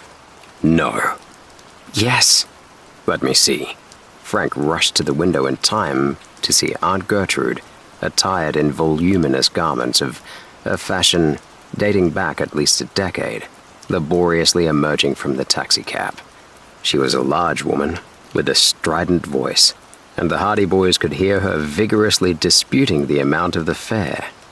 This was a matter of principle with Aunt Gertrude. who always argued with taxi drivers as a matter of course, it being her firm conviction that they were unanimously in a conspiracy to overcharge her and defraud her at all times. With Lavinia under one arm and a huge umbrella under the other, Aunt Gertrude withered the taxicab driver with a fiery denunciation, and when he helplessly pointed to the meter and declared that figures did not lie, she dropped both cat and umbrella, rummaged about in the manifold recesses of her clothing for a very small purse, produced the exact amount of the fare in silver, counted it out, and handed it to the man with the air of one giving alms. "And, just for your impudence, you shan't have a tip," she announced. "Carry my bags up to the house." The driver gazed sadly at the silver in his hand, pocketed it, and clambered back into the car. "Carry him up yourself," he advised, slamming the door. The taxi roared away down the street. Frank chuckled. That's one on Aunt Gertrude. But Aunt Gertrude had no intention of carrying the bags up to the house. Suddenly, she glared up at the window from which the two boys had been watching the scene. "You two boys up there," she shouted. "I see you. Don't think I can't see you. Come down here and carry up my bags. Hustle now." They hustled. Chapter 7. Wreckage. "Good night. We'll be lucky if we get away on the trip at all," exclaimed Frank, as he and Joe hastened down the stairs. Mrs. Hardy was already at the front door, welcoming Aunt Gertrude, who was expatiating on the wickedness of taxi drivers in general. "So," she ejaculated as the boys appeared, "standing up at a front window, laughing at your great-aunt instead of coming down and helping her carry up her bags like little gentlemen. I'm surprised at you." "We were just getting dressed, Aunt Gertrude," explained Frank, meekly. "Getting dressed, eh? Cuh," snorted Aunt Gertrude, taking in their attire. "Getting dressed? Pfft, what kind of an outfit do you call that?" She poked Joe in the ribs with her umbrella, indicating the faded khaki shirt he was wearing. "Speak up, boy. What kind of an outfit is that? No necktie, holes in your trousers, shoes not shined." "We were just getting ready to go on a boat trip, Aunt Gertrude," Joe explained. Boat trip? Nah, that settles it," declared Aunt Gertrude, coming into the house and banging the umbrella decisively on the floor by way of emphasis. "I shan't allow it. The very idea. Laura," she said, turning to Mrs. Hardy. "I'm surprised at you. Absolutely astonished. The very idea of letting these children go out in a boat. Oh, don't you remember what happened to my cousin Peter? He went out in a boat, didn't he? And what happened? The boat upset. He might have drowned if the water had been deep enough. Thank goodness he was only a few feet from shore. But it only goes to show what can happen. If these boys go out in a boat, they'll be drowned. I can't permit them to be drowned. They shan't go on any boat trip. That settles it." She strode into the living room. "Boys, bring in my bags," she commanded. Mrs. Hardy smiled, for she was quite accustomed to the eccentricities of Aunt Gertrude, and the Hardy boys scuttled down the front steps for the baggage. "Do you think she means it?" whispered Joe. "Sure she means it, but we'll get out somehow. She'll rave for a while, but she'll forget all about it when she starts to show Mother how to run the house." The boys deposited Aunt Gertrude's luggage in the guest room, then went upstairs for inspection. By this time, the old lady had taken off her coat and hat and was seated in the most comfortable chair, fanning herself with a newspaper. "Boat trip," she was snorting as they entered the room. "Never heard of such a thing. Letting little boys like that go out in a boat, alone. If they were my boys, I wouldn't let them out of my sight. Up to some mischief, I'll be bound." "They are going out to look for two chums of theirs who have been lost for 3 days," Mrs. Hardy explained. "And serve them right. I suppose they were out on a boat trip too. I knew it. And now they're lost. That's what happens when you let children go out in boats. They get lost. Or drowned. And now you would let these two youngsters go out in a boat too. And I suppose in a few days some of their chums would have to go out in a boat to look for them. They'd get lost too, and then some more little boys would go out to look for them, and they'd get lost by the end of the summer. There wouldn't be a boy left in Bayport. Not that it would be much of a loss, sniffed Aunt Gertrude. But I hate to see people making fools of themselves. Did you have a pleasant journey? Asked Mrs. Hardy, anxious to change the subject. Did I ever have a pleasant journey? Countered Aunt Gertrude. What with the rudeness of conductors and ticket sellers and baggage men and taxi drivers. There's no enjoyment in traveling nowadays. But I put 'em in their place. I know my rights, and I insist on them. She glared ferociously about the room, as though confronting a multitude of conductors, baggage men, and taxi drivers awaiting judgment. Now, boys, what are you staring at? Don't you know it's rude to be staring at people? Go on, run away and play. I want to talk to your mother. Run away and play. Shoo! She brandished the umbrella at them, and the Hardy boys left the room precipitately. Their mother excused herself for a moment and followed them into the hall. Run, she said, smiling. I'll take care of Aunt Gertrude. Run along while you have the chance. They kissed their mother goodbye and hastily departed, wondering how she was to explain their flight to the terrible Aunt Gertrude in view of that lady's melancholy predictions concerning their fate should they venture out in the boat. They found Slim Robinson waiting for them at the boathouse, and with many chuckles the boys told him of their escape from the tyrant who would have prevented their departure. We'd better hurry, or she'll be down here after us if she finds we've got away from her, declared Joe. Tony and the other fellows are over in the other boathouse, Slim told them. I think they're ready now. All right, let's be going. Frank started the engine of the sleuth, and the motorboat moved slowly out into the open bay. He steered a course for the entrance to Pritto's boathouse, where Tony and the others were waiting. As soon as Tony saw him, he started his own craft, and the Napoli nosed its way out abreast of them. All set? All set. Away we go. The two boats drummed their way out into Barmouth Bay and headed out toward the sea, side by side, picking up speed when they had threaded their way through the shipping near the docks. It was evening before they reached the first village on the coast, after leaving the bay, and although they made numerous inquiries, they failed to find any trace of their chums. No one in the village had seen or heard a motorboat during the storm, although they readily admitted that the craft might have passed without being noticed, owing to the gloom and the violence of the gale. The chums spent the night at this village and resumed their journey the next morning, going farther up the coast. Their progress was necessarily slow, because there were numerous small villages and they stopped at them all to make inquiries. But in every case, the answer was the same.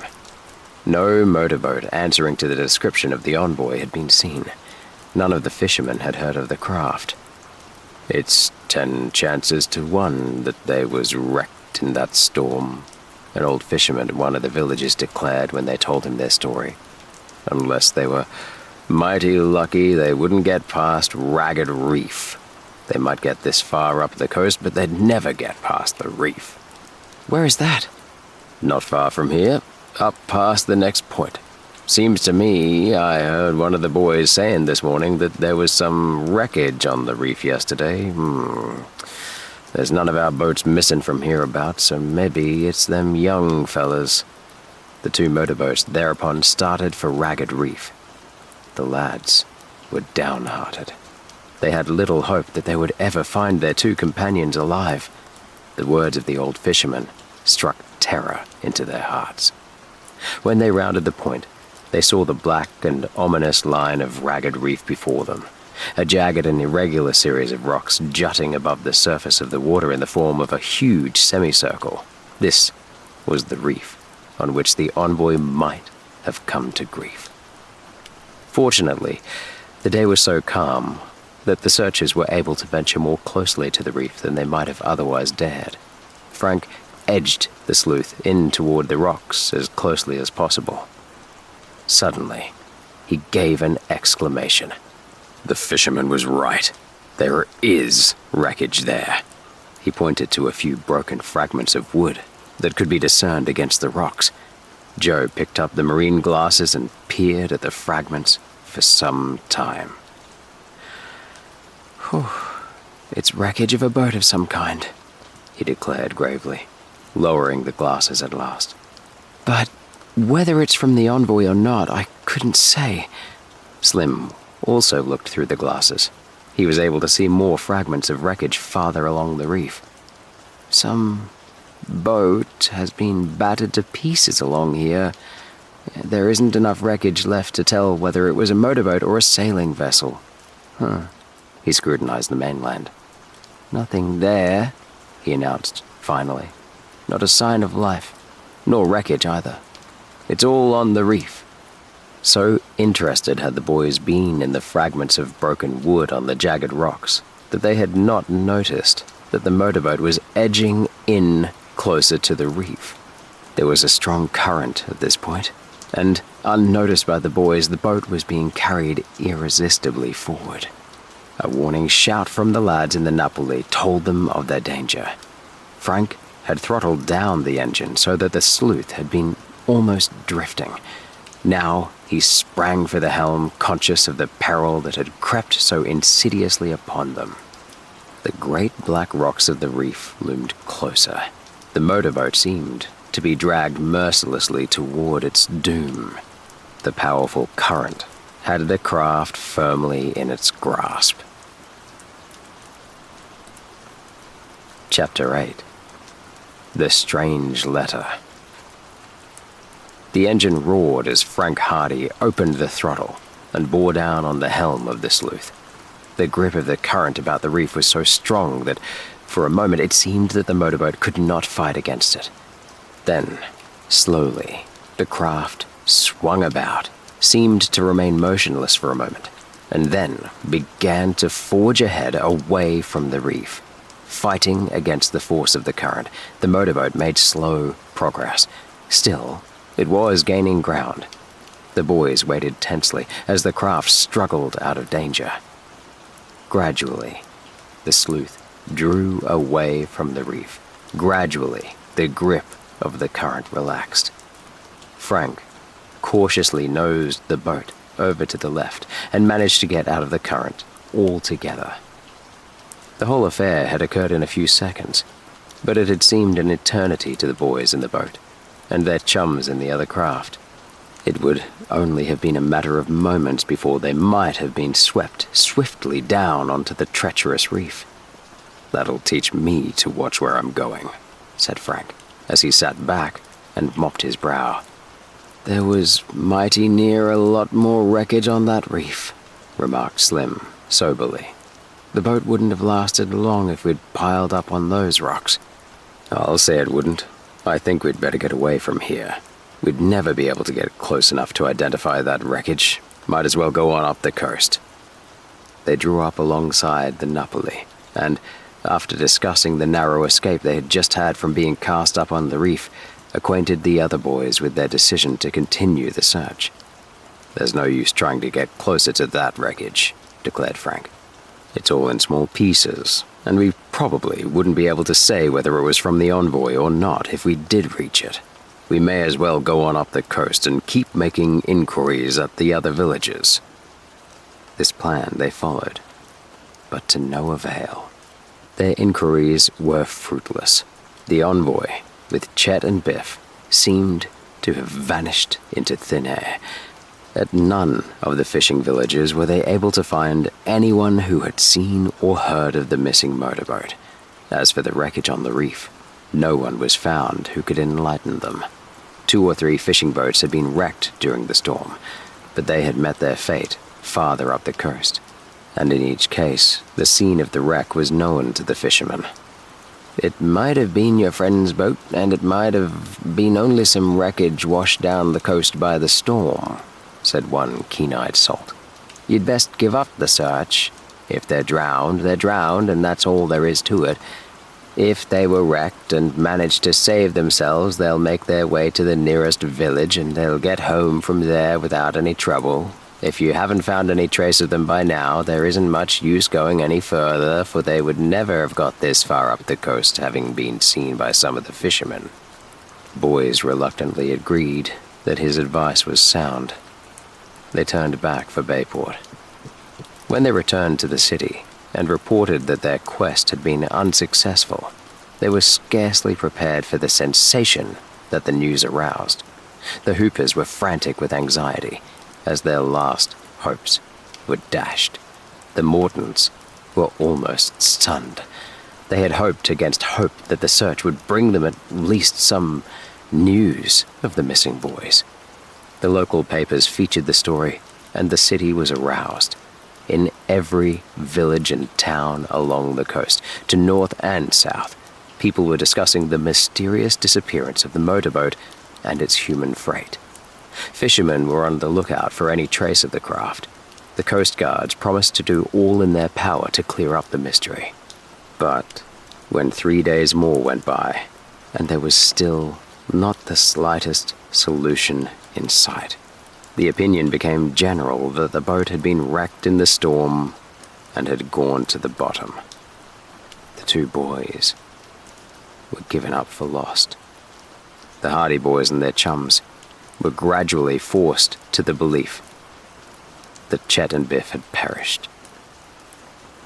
Then came an incident that temporarily drove the tragic affair from the minds of Frank and Joe, because it concerned their own home more intimately. Aunt Gertrude had greeted them on their return with a barrage of scathing comment on their disobedience in leaving on the trip in spite of her avowed disapproval, and she expressed the greatest amazement because they had returned alive at all. "You may thank Providence that you got back," she declared in her characteristically brisk fashion. "It was through no skill of your own, I'll be bound. Your poor mother and me were worried to death all the time you were away, gallivanting over the ocean." Aunt Gertrude did not add that Mrs. Hardy's worries had been chiefly occasioned by her aunt's dire predictions of the certain death that awaited the boys on the search. However, her tone was modified somewhat when she realized that they had indeed been hunting for the missing chums, and she made it her business to call on the Hoopers and the Mortons to condole with them, for she was a good-hearted soul in her own way, although it is to be feared that her condolences did more to add to the certainty that the boys were drowned than they served to cheer up the sorrowing parents. The third day after the Hardy boys returned, she was sorting over the morning mail, having duly taken charge of every department of the household. "Ha!" she exclaimed, holding a letter up to the light. "Here's a letter addressed to Fenton Hardy. Bad news in it, I'll be bound." Aunt Gertrude could smell bad news a mile away, Frank often said. "Bad news in it. I can tell. I dreamed about haystacks last night. Haystacks. Whenever I dream about haystacks, it means bad news. I never knew it to fail. Open the letter, Laura." "But it isn't addressed to me," objected Mrs. Hardy. "Fiddlesticks! It's addressed to your husband, isn't it? You have as much right to open it as he has. More. It's a wife's duty to help her husband as much as she can and look after his affairs for him. Man and wife are one, aren't they? Open the letter." Mrs. Hardy, with some misgivings, slit open the envelope, and Aunt Gertrude, who was possessed of an insatiable curiosity, immediately seized the letter. "I'll read it for you," she offered. "Fenton Hardy, Bayport," she began. "Dear sir, we wish to inform you that we have..." My goodness, what's this? What's this? Gracious me! She lapsed into unintelligible mutterings as she read the rest of the letter to herself, frequently giving vent to exclamations of surprise while her eyes widened with astonishment. Mrs. Hardy and the boys could hardly contain their impatience until at last Aunt Gertrude laid down the letter and peered triumphantly at them over her spectacles. "Didn't I say so?" she demanded stridently. "Didn't I say there was bad news in this letter? Didn't I tell you I dreamed of haystacks last night? Haystacks always means bad news." She looked at the letter again, although for the life of me I can't imagine what the man means. Kidnapped? She looked up suddenly at the Hardy boys and glared at them. "You boys haven't been kidnapped lately?" "No, of course not. What nonsense. Has anyone tried to kidnap you?" No, Aunt Gertrude," said Frank, utterly mystified.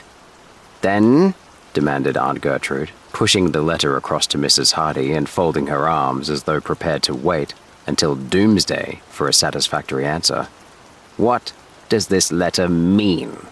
Mrs. Hardy picked up the letter and read it aloud, while an expression of amazement crossed her face. "Fenton Hardy, Bayport," ran the letter. "Dear Sir, we wish to inform you that we are holding your 2 sons in a safe place and that we will not return them to you unless you agree to the following conditions. You must pay us the sum of $5,000 as ransom. You must agree to refuse to give evidence in the Asbury Park bank robbery case, and you must further agree to give up your pursuit of our leader, Baldy Turk. These are our conditions. It will do you no good to attempt to find your sons, for we will not hesitate to put them out of the way if you attempt to discover our hiding place. Furthermore, unless you agree to what we ask, it will go hard with them. You may signify your agreement to the terms of this letter by dropping a package containing the money and a signed statement to the effect that you will drop your pursuit of Baldy Turk, and that you will not give evidence against our associates in the robbery case from the 5:15 express from Bayport next Thursday afternoon, as it passes the grade crossing at the North Road." The letter was unsigned. "What on earth does it mean?" asked Mrs. Hardy. Frank and Joe looked at one another in astonishment. Frank reached over for the letter and examined it. The strange document was typewritten on an ordinary quality of white paper. The envelope bore the Bayport postmark, indicating that it had been mailed from the city post office early that morning. "It must be a practical joke of some kind," said Mrs. Hardy, in perplexity. "Practical joke nothing," scoffed Aunt Gertrude shrewdly. "Did Fenton Hardy go to Chicago after some criminal?" "He went to arrest Baldy Turk," replied Frank. "There," Aunt Gertrude pounded the table. "That explains the whole thing. The companions of this Baldy person sent that letter in the hope that it would bring Fenton Hardy back from Chicago by the next train." "But the letter is addressed to Bayport." "Certainly. Why not? They wouldn't know where to reach him in Chicago, so they sent the letter here and trusted that it would be forwarded to him. And if I hadn't been here," said Aunt Gertrude, "it very probably would have been forwarded to him. Am I right?" "I usually forward his personal mail," admitted Mrs. Hardy. "There. Didn't I know it? Ha! And look what would have happened. Fenton Hardy would have fallen right into the trap. He would have come back home thinking his precious sons were kidnapped, and that would have given this Turk person time to get away. It's a blessing I was here, I tell you. I hope this will be a lesson to you, Laura Hardy. Always open your husband's mail. Always." Chapter 9. Blacksnake Island. In spite of Aunt Gertrude's ingenious explanation of the letter, the Hardy boys were not quite satisfied. When they left the house, they walked downtown discussing the matter. "Aunt Gertrude may be right, but somehow I think those fellows sent the letter to the house believing Dad was still there," declared Joe. "But if they knew he was at the house, or thought he was at the house, he would know we weren't kidnapped." "Yes, that's right," Joe admitted, puzzled. "I'm hanged if I can figure it out, but I still think there is more to that letter than Aunt Gertrude imagines." "I have that idea myself. You noticed that they were very particular to tell how the ransom money was to be delivered. That was quite an elaborate stunt, to have the money thrown off the train at a grade crossing. That would mean that the crooks could come along in a car, snatch up the package, and be away without much risk of capture. They'd hardly go to the trouble of outlining all that if they didn't mean something by it. Yes, if the letter was only sent as a blind to bring Dad back to Bayport, you'd hardly think they'd go into all that detail. Still, Frank pointed out. Here we are, safe and sound. Haven't been kidnapped yet, and nobody has tried to kidnap us. If that letter had been sent to Chet's people, for instance, or to the Hoopers, they would have something to worry about. Suddenly, he stopped and looked at Joe. "Say," he exclaimed, "there's an idea." What?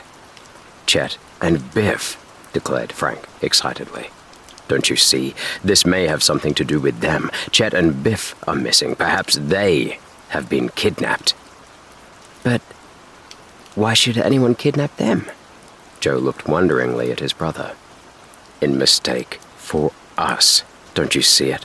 Perhaps this gang mistook Chet and Biff for you and me and kidnapped them. Then they wrote the letter to Dad." Gee, I never thought of that, Joe exclaimed. "I'll bet dollars to donuts that you're right." "Don't you remember the day that we were all out in the boat, and the three men came so close to us? Remember how closely they looked at Chet and Biff?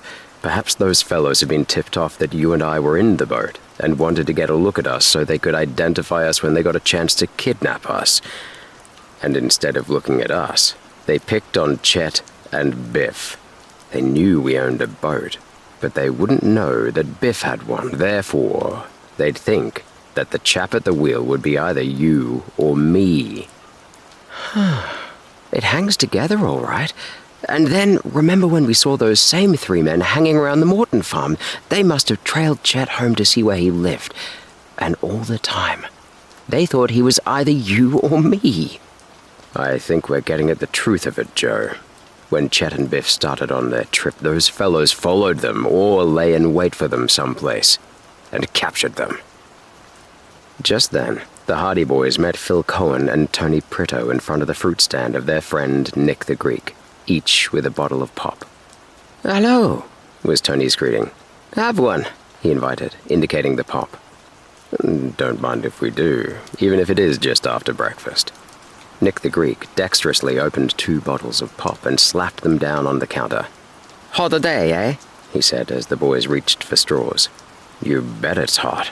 After a satisfying gurgle of the ice-cold pop, the Hardy Boys turned to their chums.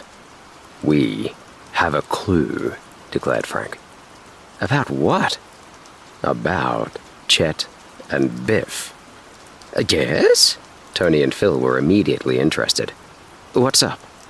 Frank then told them of the incident of the letter, and, often prompted by his brother, explained how they had connected it with the disappearance of their chums. "And so," he concluded, "we've figured that Chet and Biff may have been kidnapped in mistake for us." "There's something in that, too," agreed Phil. "And there's something else that may help. I forgot about it when we were searching for the fellows the other day. Just a little while before they went on their trip, I was talking to Chet and Biff, and I remembered that Biff said he had always wanted to visit Blacksnake Island." "Blacksnake Island?" exclaimed Frank. "That's the place that is overrun with big black snakes, isn't it? Nobody ever goes there." "That's the place, and that's why it's called Blacksnake Island, and you can't blame people for staying away from it with a name like that. But Biff had read about it, and said he wanted to see what the place was like." "Oh, that's a Biff all over," agreed Tony. "But did they decide to go?" "Chet didn't want to. Blacksnake Island is down the coast, and Chet wanted to go up the coast." "Sure, that's why we searched up the coast, because Chet said that was where they were going," Frank declared. "Well, Biff kept on saying that he wanted to see Blacksnake Island anyway, and while Chet wasn't very much struck with the idea, he might have gone there." "Perhaps they went that way after all. I wish we'd known that when we made our first search. They might have started for Blacksnake Island and got captured on the way." Frank drained the last of his bottle of pop. Say, I'd like to start another search for them, and go down the coast in that direction. What do you say? I guess I can get away all right, said Tony. How about you, Phil? It's okay with me. We'll probably find it hard to get away, said Frank, doubtfully. We'll go home and ask Mother anyway. You see, we're supposed to stay around the house now that Dad's away. But Aunt Gertrude is there, and if we can make a getaway without her seeing us, I guess it'll be all right. Look us up if you can make it. You bet we will. Let's go home now, Joe, and see if we can go. The boys separated, and Frank and Joe returned home. They found their mother and Aunt Gertrude still discussing the letter. It's absolute foolishness, Laura Hardy, that's all it is, Aunt Gertrude declared. You'll just scare the man out of his wits and he'll be back here on the first train. Well, I've sent the message and at least I'll know where he is. I haven't had any word from Fenton since he left and it's been making me nervous. Fiddlesticks, the man is too busy to write. It isn't like him not to drop a line every 2 or 3 days. He's usually very particular about it. He always sends me a note at least twice a week while he's away. Well, sighed Aunt Gertrude, as though giving it up is a bad job. I suppose you know your own affairs best, but I'm telling you I would not have sent that telegram. There. And she picked up her knitting, the needles flashing furiously.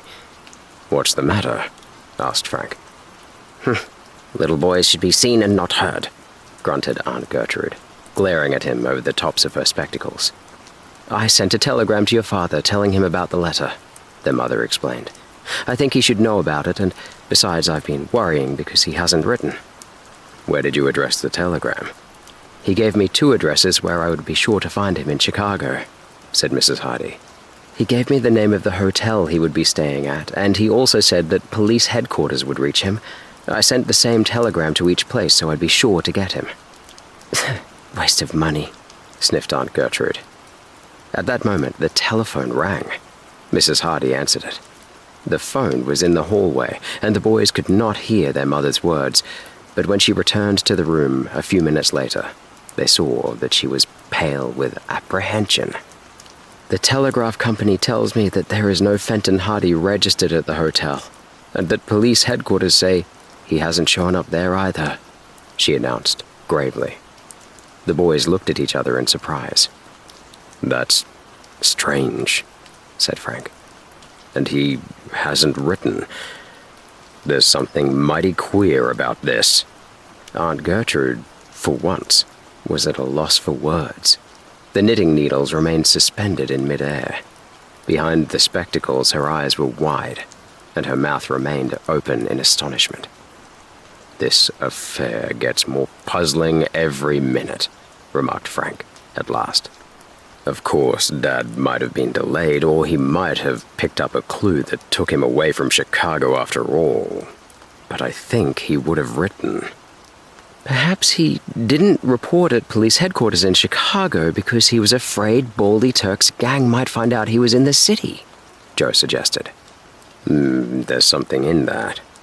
But why wouldn't he be at the hotel? Asked Mrs. Hardy. He might be there under an assumed name. If Baldy Turk's gang are on the lookout for him, he wouldn't register under his real name.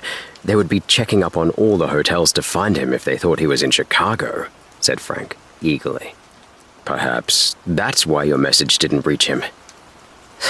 Of course that's why, sniffed Aunt Gertrude, returning to her knitting, much relieved. Anyone might have known that. It was a waste of time to try to reach him with a telegram, and I said that from the start. The needles clashed. Oh, I guess we needn't worry about Dad very much. He can look after himself, said Frank, with a warning glance at his brother. Nevertheless, he was deeply worried over the fact that the telegraph company had failed to locate his father. However, he was trying to make light of the matter so as to relieve his mother of worry. Joe saw his motive. Sure, Dad can look after himself. There's nothing to be alarmed about. He's probably keeping out of sight in Chicago for fear Baldy Turk's gang will find out he is there. If they ever knew he was on their trail, they wouldn't stop at trying to kill him. He said so himself. If he tried to communicate with us, it might give them just the clue they're waiting for. I suppose you're right, Mrs. Hardy agreed, brightening up. Well, we won't worry about it. Of course we won't worry about it, declared Aunt Gertrude. Worry is unhealthy. Worry has sent more people to their graves than anything else. Look at me. I never worry. That's why I'm so healthy. I'll live to be 100. Yes, it would take quite a lot to kill you, Aunt Gertrude, agreed Frank, innocently. Aunt Gertrude looked up at him suspiciously. I don't know just what you mean by that, young man, but I'll warrant there's something behind it. What are you two rascals waiting around here for anyway? What do you want? We were just wanting to talk to Mother. Well, go ahead. Who's stopping you? I won't listen, I'm sure. If it's none of my business, you needn't be afraid that I'll listen. Not at all, not at all. Go right ahead. Talk to your mother if you wish. Of course, if you want to leave your poor old aunt out of everything, I'm sure I don't mind. I'm not interested anyway. Whereupon Aunt Gertrude indignantly hitched her chair around toward the window and knitted vigorously. Go ahead. I'm not listening. Talk away. I won't listen to a word of it, she shrilled. Mrs. Hardy smiled. What is it, boys? I'm not listening, declared Aunt Gertrude. We think we've found a new clue about Chet and Biff, said Frank. We wanted to go on another search for them. What? Shrieked Aunt Gertrude, quite forgetting that she had not been listening. She wheeled about in her chair. Go on another search for those two boys? Of all the idiotic ideas, Laura Hardy, if you let those two children go gallivanting out into the ocean again, it will be against my advice. Where are you planning to look for them? Asked Mrs. Hardy. Blacksnake Island. Aunt Gertrude gasped. In her astonishment, she dropped her knitting needles. Blacksnake Island? Frank Hardy, have you gone completely off your head? Chapter 10. The Boy on the Deck. Perhaps it was because Mrs. Hardy was determined to show that she was mistress in her own home. At any rate, she gave her consent to the proposed expedition. This was in spite of all Aunt Gertrude's protests and predictions of disaster. The terrible woman raved for an hour when it was definitely decided that the Hardy boys should go on the trip, but Mrs. Hardy was firm. If there was any chance that they might be able to rescue Chet and Biff, she meant that they should avail themselves of it.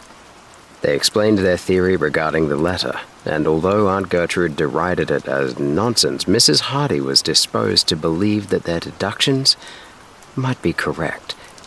You may go, she said, but take care of yourselves, and don't take any foolish chances. I'm worrying enough about your father as it is. So the boys left the house before Aunt Gertrude would have an opportunity to change their mother's mind, and joyfully acquainted Phil and Tony with the news. We're going to start right away, they told their chums. Better get ready. I was speaking to Slim Robinson and Jerry Gilroy, Tony told them. They wanted to come along too. There isn't room for all of us in the one boat. I was thinking of that. What's the matter with the rest of us making the trip in the Napoli? I'll get up another expedition and we'll follow you. Good idea. One of the boys can come with us and the rest of you can go in the Napoli. Joe and I are starting right away. But when it came time to check up on the various members of the searching party, they discovered that Tony was the only one that could leave that day. Slim Robinson had to work that afternoon, as also had Jerry Gilroy, while Phil Cohen had an engagement for the evening that he was unable to break. We'll all leave in the Napoli first thing tomorrow morning then, decided Tony. You and Joe go ahead in your boat now and head toward Blacksnake Island. We'll be along in the morning. This was the plan agreed upon, and the Hardy boys lost no time in making ready for the trip. They had the forethought to stock up with provisions for several days, although the run to Blacksnake Island would not take them many hours because they realized that the search might keep them away from home longer than they expected. It was afternoon before they were able to get away, and all through the lunch hour they were in a constant state of apprehension lest Aunt Gertrude prevail upon their mother to withdraw her permission for the journey. "They'll never come back alive, mark my words," declared their aunt. "They'll be bitten by those snakes on Blacksnake Island, as sure as fate. Why, even grown-up men won't go on that island. It's a terrible place. I've read all about it." "We're not planning to explore the island, Aunt Gertrude," Frank explained. "We're going to cruise around it and see if we can find any sign of the fellows." "Cruise around it?" Their aunt sniffed. "As if I don't know boys. You'll not be satisfied until you've tramped from one end of the island to the other. But go ahead.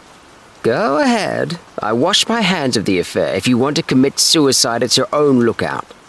And she swept from the room in great indignation. Mrs. Hardy did not share her fears. She knew her sons well enough to realize that they would not run into needless dangers, and when she kissed them goodbye, her only request was that they would not stay away any longer than was necessary. The bay was calm when they started out, and the sleuth was running, as Joe expressed it, like a watch. It was a beautiful summer afternoon, and the cool breeze out on the water was in welcome relief to the sweltering heat of the city streets. Spray flicked into their faces as the motorboat raced along toward the eastern gap. When they passed out of Barmouth Bay and reached the open sea, Frank headed the boat down the coast in the direction of Blacksnake Island. "It isn't far from the coast. There's a channel of a little over a mile," he said to his brother. "He won't be able to make it tonight, but we'll stop over at Rock Harbor and go on again in the morning. By that time, Tony and the others shouldn't be far behind." Toward the end of the afternoon, they were in sight of Rock Harbor, a small port, where they spied a schooner at anchor in the distance. Rock Harbor was not a shipping point of great importance, but there were always a number of miscellaneous craft in evidence. To enter the harbor, they were obliged to pass within a short distance of the schooner, swinging about beneath the bows of the vessel. As the sleuth plunged through the water, in the very shadow of the ship, Joe suddenly gave an exclamation of surprise. "Frank! Look up on deck! Quick!" Frank glanced hurriedly upward. He was just in time to see the figure of a boy moving away from the rail, but there was something familiar about the young fellow that made him look incredulously at his brother. "Chet." "I'm sure it's him," returned Joe hurriedly. "I didn't get a very good look at his face because he only looked over the rail and then he drew back, but I'm almost positive it was Chet." "But what on earth can he be doing on that schooner?" "Probably he's a prisoner. Let's give him a hail." They shouted the name of their chum half a dozen times, but their only response was from a villainous-looking sailor who glared over the side at them and bade them get away from the ship. "No use causing trouble," said Frank in a low voice. "We'll go now, but we'll come back later." He steered the motorboat away from the vicinity of the schooner, but instead of going on into the harbor, he put out to sea again. "It won't be long until it gets darker. Then we'll go back. If Chet is on that ship, we'll get word to him somehow." "Well, if it isn't Chet Morton, it's his double," declared Joe. "Even if I didn't get a very good look at him, I know he was just about the same height and build and the same general appearance. What puzzles me is why he didn't call out to us. And why did he draw back from the rail in such a hurry?" "He mightn't have had time to call to us. Perhaps he managed to escape just for a minute or so, and they dragged him back before he could give a shout." There's something in that. And of course, he mightn't have recognized us." "He would have recognized the boat, I'm sure." "There's something queer about it. If we come back later on, we may be able to see him again. Did you notice the name of the schooner?" "Yes," answered Frank. "I watched for it. The Persis. I think what we'd better do is this. We'll go back down the coast and loaf around until it gets darker. Then we'll come back to the harbor and try to come up to the schooner quietly. If there's a rope ladder handy, I'll go up over the side and see what I can find out. Yeah, it looks like our only chance. You'll have to go easy. If Chet and Biff are held prisoners on that ship, they'll be well guarded. You might be captured yourself. That's where you will come in. If you hear sounds of a struggle, or if I don't come back, go right into the harbor and notify the police so they can have the schooner searched. Joe nodded. All right, I'll keep watch. Frank steered the motorboat back along the coast again, and for the next hour or more they cruised about, waiting for twilight. At length, sunset came, and gradually the shadows fell. Lights began to twinkle in the town. Lights glowed from the mysterious schooner, now but a rakish shadow at the entrance to the harbor. When the lads judged that it was sufficiently dark to cover their approach, they returned, then crept quietly up on the ship. They drew up close to the schooner's stern without being noticed, and to Frank's relief he saw that a rope was dangling over the side. From the boat he reached out and seized it. The rope held fast. It supported his weight. There were vague sounds from the deck above, the shuffling of feet, a burst of laughter from forward. Most of the men, he judged, would be in port, but it behooved him to move with caution. All set, he whispered to Joe. Right. Frank swung himself away from the motorboat and began to climb slowly to the deck. Water lapped against the schooner's hull. The night was very quiet. Complete darkness had fallen by now. In a few moments, Joe could only distinguish his brother as an obscure shadow as he clambered slowly upward. Anxiously, Joe Hardy watched. He saw his brother climb higher and higher until at last his head and shoulders were silhouetted above the side of the ship. Then, Frank scrambled quietly over onto the deck. He had removed his shoes so as to proceed with a minimum of sound, so that once he had disappeared over the side, Joe could hear nothing. He crouched in the boat, waiting. Finally, he heard a low whistle from the deck above. He looked up.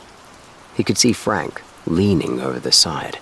His brother's face was only a gray blur. He motioned with his arm, indicating that Joe was to follow him. The motorboat had been tied fast, so although Joe was somewhat puzzled, he was nothing loath to share the adventure. Seizing the rope, he swung himself free of the motorboat, and then began to climb nimbly toward the deck. The rope cut into his hands, and the climb taxed his strength, but in a few minutes he was near the top. Frank had moved back from the side into the darkness again. He scrambled over the side, then dropped lightly onto the deck. Frank was crouched in the shadows, waiting for him. And at that moment, a heavy hand fell on his shoulder, and a gruff voice said in his ear, "All right, young fella, now we've got you both." Chapter 10. The Island. Joe Hardy started violently. Then, realizing that he had been trapped, he dropped flat on the deck, wriggling to one side, wresting himself free of the clutching hand. He heard the man who had seized him give an angry grunt. Then he saw the man lunging at him from the shadows. He dodged the outstretched arm and rolled over and over on the deck. "Grab him, Mike!"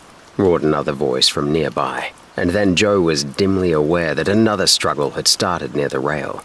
He leaped to his feet and raced along the deck, the sailor in pursuit. "Over the side, Joe," shouted a voice that he recognized as being that of his brother. He fled, hearing the pounding of feet on the deck close behind him. A dark figure stepped out of the shadows immediately ahead. "Collar him!" roared the man at his back. The dark figure advanced with outstretched arms. Joe stepped neatly aside, dodged as the man swooped at him, and blundered to the left. The two men collided violently, and by the time they had disengaged themselves, Joe was a good 5 yards away. The schooner was in an uproar. A revolver roared from the shadows, and the darkness was cleft by a crimson splash. "Harbor thieves!" yelled a voice from behind them. "Catch 'em!" Footsteps pounded on the deck. Shouts and muttered imprecations rang out. A light flared from somewhere ahead. Out of the shadows rose a man who lunged fiercely at Joe, grappled with him, and they fell to the deck together. Joe managed to wrench himself free and rolled to one side, scrambling to his feet. He heard a splash nearby and a shout. Over the side, he could hear Frank calling again. His brother's voice was far below, and he knew that Frank must have dived from the rail. He was not far from the side of the schooner, and he raced for the rail just as half a dozen figures came plunging out of the gloom, their heavy boots thudding tremendously on the deck. Again, the revolver crashed out, and again, the tongue of crimson flame licked its way through the blackness. The bullet passed within a few inches of Joe's head, and he ducked instinctively. He reached the rail. Desperately, he scrambled up. But just as he poised for the dive, a great hand closed about his ankle, and someone seized the back of his coat.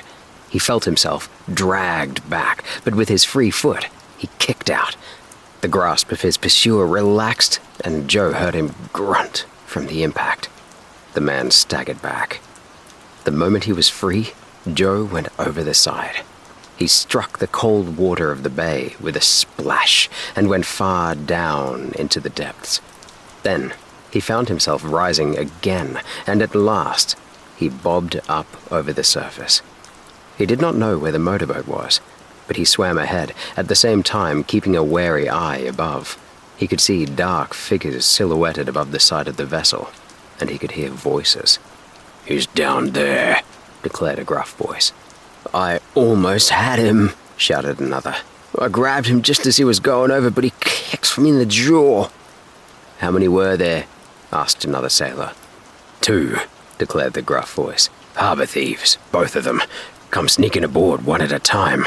I caught one of them peeping down into the galley where the cabin boy was peeling potatoes, and I followed him till he went back to the side, so I figured he had the rest of his pals down below. I grabbed him and clapped my hand over his mouth and made him wave for him to come up. But there was only one come up, and Bill here grabbed him, but he got away." "Both of them got away?" "Yeah. I hope they drown." Then a thrill of fear ran through Joe as he heard one of the men say, "Keep quiet. Listen. Don't you hear someone swimming down there?" The voices died down. Joe could see the figures leaning over the side as the sailors intently peered down into the darkness. He ceased swimming to tread water quietly. "Take a shot at him," advised someone. Joe let himself sink beneath the surface, and hardly had he gone beneath the waves than he heard the muffled report of a revolver and a splash nearby. He swam beneath the water until his lungs were almost bursting. Then, when he could stand it no longer, he came to the surface again. He was deep in the shadow of the ship, and he had left the sailors behind, still watching the place where he had gone down. "I don't believe there was anyone there," muttered one of the men, in a disappointed tone. "Nah, I guess they both got away," agreed another. "We scared them off anyway." "Did they steal anything?" "No, they didn't have time. I nailed the first one before he'd been on the ship long. I guess he just went on ahead to see if everything was clear." I'm going to bed. As long as we scared him off." The voices died away. Relieved, Joe swam on. In a few minutes, he caught sight of a dark shape ahead. It was the motorboat. Silently, he swam toward it until he reached the side. A voice whispered, "Is that you, Joe?" "Yes." Frank had already gained the boat. He now leaned over the side and grasped Joe's hand, helping his brother on board. Dripping wet, they both crouched in the boat. "Lucky they didn't see the sleuth tied down here," whispered Frank. "I've been waiting here for you. I thought, sure, they had you." It was a close call. They mistook us for harbor thieves, eh? Yes. Did you see Chet? It wasn't Chet after all. No. It was the cabin boy. I peeped into the galley and there he was, peeling potatoes. But it was another fellow altogether. He looked like Chet. So I started back, and I had just reached the side when a sailor grabbed me. He kept his hand over my mouth, so I couldn't call out. Then he grabbed my arm and made me wave over the side. I thought you were motioning for me to come up. It was a bad mess. Oh well. We're out of it. If we can only get away from here quick enough, I think we'd better wait for a while, until the excitement dies down. The boys waited in the darkness. Gradually, the schooner became silent once more. The sailors had evidently returned to the forecastle. At length, Frank judged that they could escape without trouble. Fortunately, the engine of the motorboat responded immediately, and although the noise of their departure was sufficient to arouse the ship, the sleuth shot away into the gloom so swiftly that their escape was assured. When they were several hundred yards away, they looked back, and they could see the lights of lanterns moving about near the stern, but they knew that the sailors would not put out after them. Even if they had, the motorboat would not be overtaken. They circled about in the bay for some time, and eventually put back into the harbor for the night. At first, they were afraid that the men in the schooner might have given word to the harbor police to be on the lookout for them, but, as Frank said, their consciences were clear, and they had no doubt of their ability to explain the situation satisfactorily. However, they were not intercepted, and in Rock Harbor, they tied the motorboat up for the night, going to a nearby hotel where a sleepy night clerk assigned them to a room. Early next morning, they were away again. "Blacksnake Island isn't far away now," said Frank. "We should be there in a few hours at the most." There was no sign of the other boys, but Frank and Joe decided that they would not wait, as the others would overtake them at the island or would meet them on their return. They had replenished their boat with oil and gasoline. They had again inspected their supply of provisions and were in every way in readiness for the last lap of their search. It was mid-morning before they came within sight of Blacksnake Island. It lay not far from the coast, a low, lean, sinister stretch of swampy land, terminating in rocky bluffs on the seaward side. There was a dark, heavy growth of vegetation, and the island seemed to steam in the summer heat. "Ugly-looking place, isn't it?" remarked Frank, as the motorboat sped on its way. The craft drew closer to the island. There was no sign of life.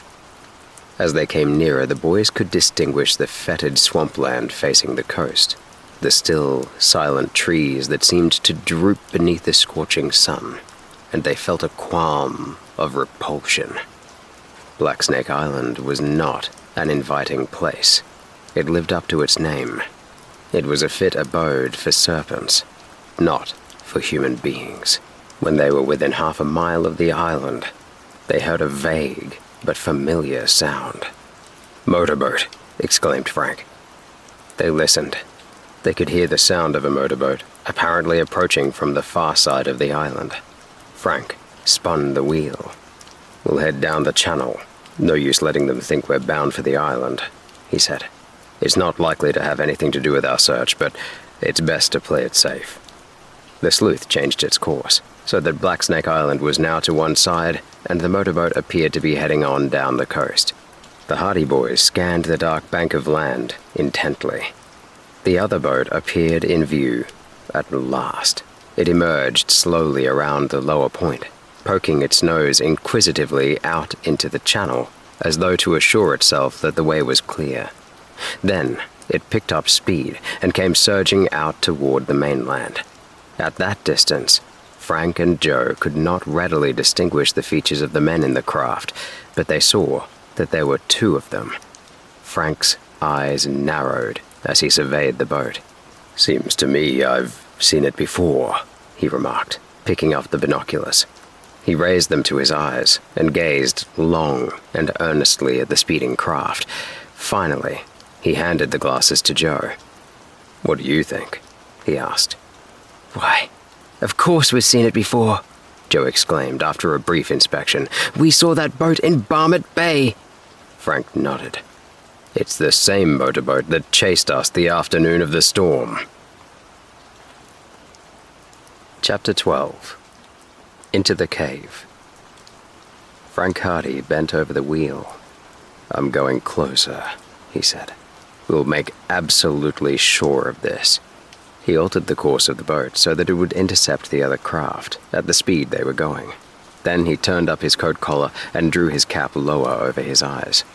If it's the same boat, and if the same men are in it, we should be safe enough as long as they don't recognize us. They saw us that day, but they've never seen the sleuth. We'll get as close to them as we can. But the other craft had increased its speed.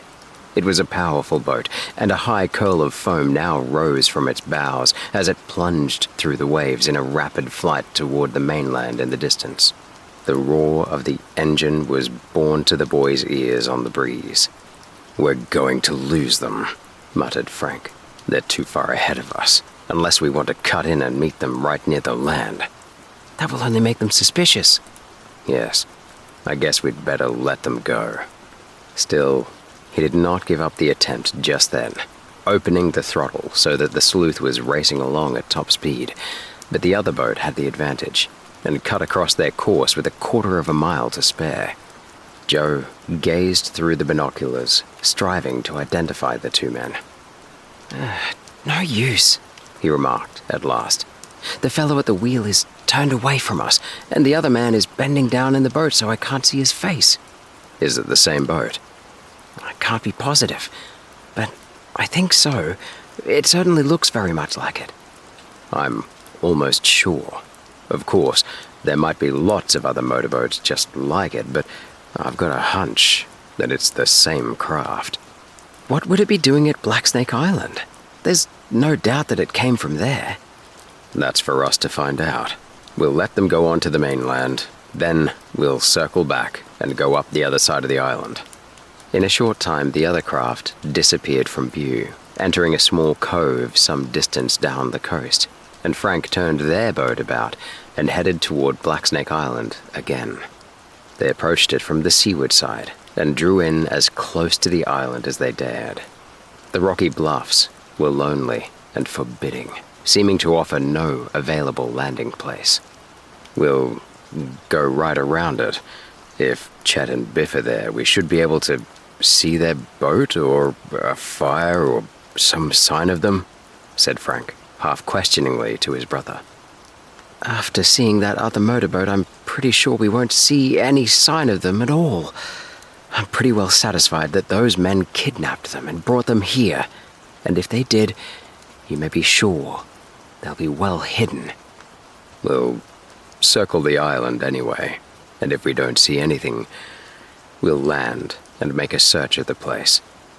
But making a circuit of the island took longer than the boys expected. Blacksnake Island was bigger than it had first appeared. It was almost a mile in length and correspondingly wide, a great swampy tract of forbidding marsh at one end, rising to higher ground and desolate rocks at the other. On the swampy side, there were sinister little creeks, dead bushes half inundated, logs floating about in the black water. Frank and Joe caught glimpses of triangular black heads forging slowly through the water here and there. The Blacksnakes, Frank exclaimed. Once, the motorboat passed within a few yards of one of these black reptiles. Fascinated, the boys watched the ugly black head that projected above the surface, and they could see the long, sinuous body writhing beneath the water as the snake swam toward the fetid marsh. There must be hundreds of them on that island. They're dangerous too. I've read about them. A bite from one of them means you're finished. There were fewer snakes on the rocky side of the island, and after they had made the circuit without seeing any sign of human life, the boys decided to make a landing. Seeing that motorboat leaving here makes me believe someone is around, declared Frank. I won't be satisfied until I find out for sure. We won't stay here all night. It all depends. If we're satisfied that the island is deserted, we'll leave, but if we think we haven't searched thoroughly enough, we'll stay and hunt around again tomorrow. It'll take a few hours to give the place a thorough going over. How about the snakes? Won't it be dangerous staying here all night? Oh, we'll find some place where they can't get at us. If the worst comes to the worst, we can anchor the boat and stay in it. This decided, after some search, they discovered a small cove well protected from the sea that appeared to offer a good landing place. The cove had a narrow entrance between the rocks, but widened out into a small lagoon, with water deep enough to enable the boys to bring their boat up close to a wide shelf of rock. They anchored the sleuth, then clambered up onto the rock. Feels good to stand on solid footing again, Joe commented. I'll say it does. Well, let's be starting. Which way shall we go? Is it to be north or south? It doesn't matter much. To start with, we'll nose around among these rocks for a while. The sun blazed on the bare crags as the boys picked their way over rocks and boulders. Away in the interior, they could see the waving tops of trees in the steaming marsh. But for the time being, they contented themselves with exploring the rocky end of the island. It was quite barren, and it appeared that no human being had ever set foot upon the place. You can't blame them either, said Frank, when Joe had remarked on this fact. It's certainly not a place where I'd care to build my happy home.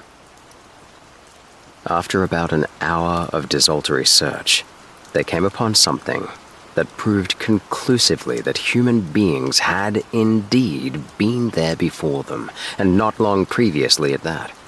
Charred embers and a crude fireplace built of rocks in a little hollow told the boys that someone had preceded them.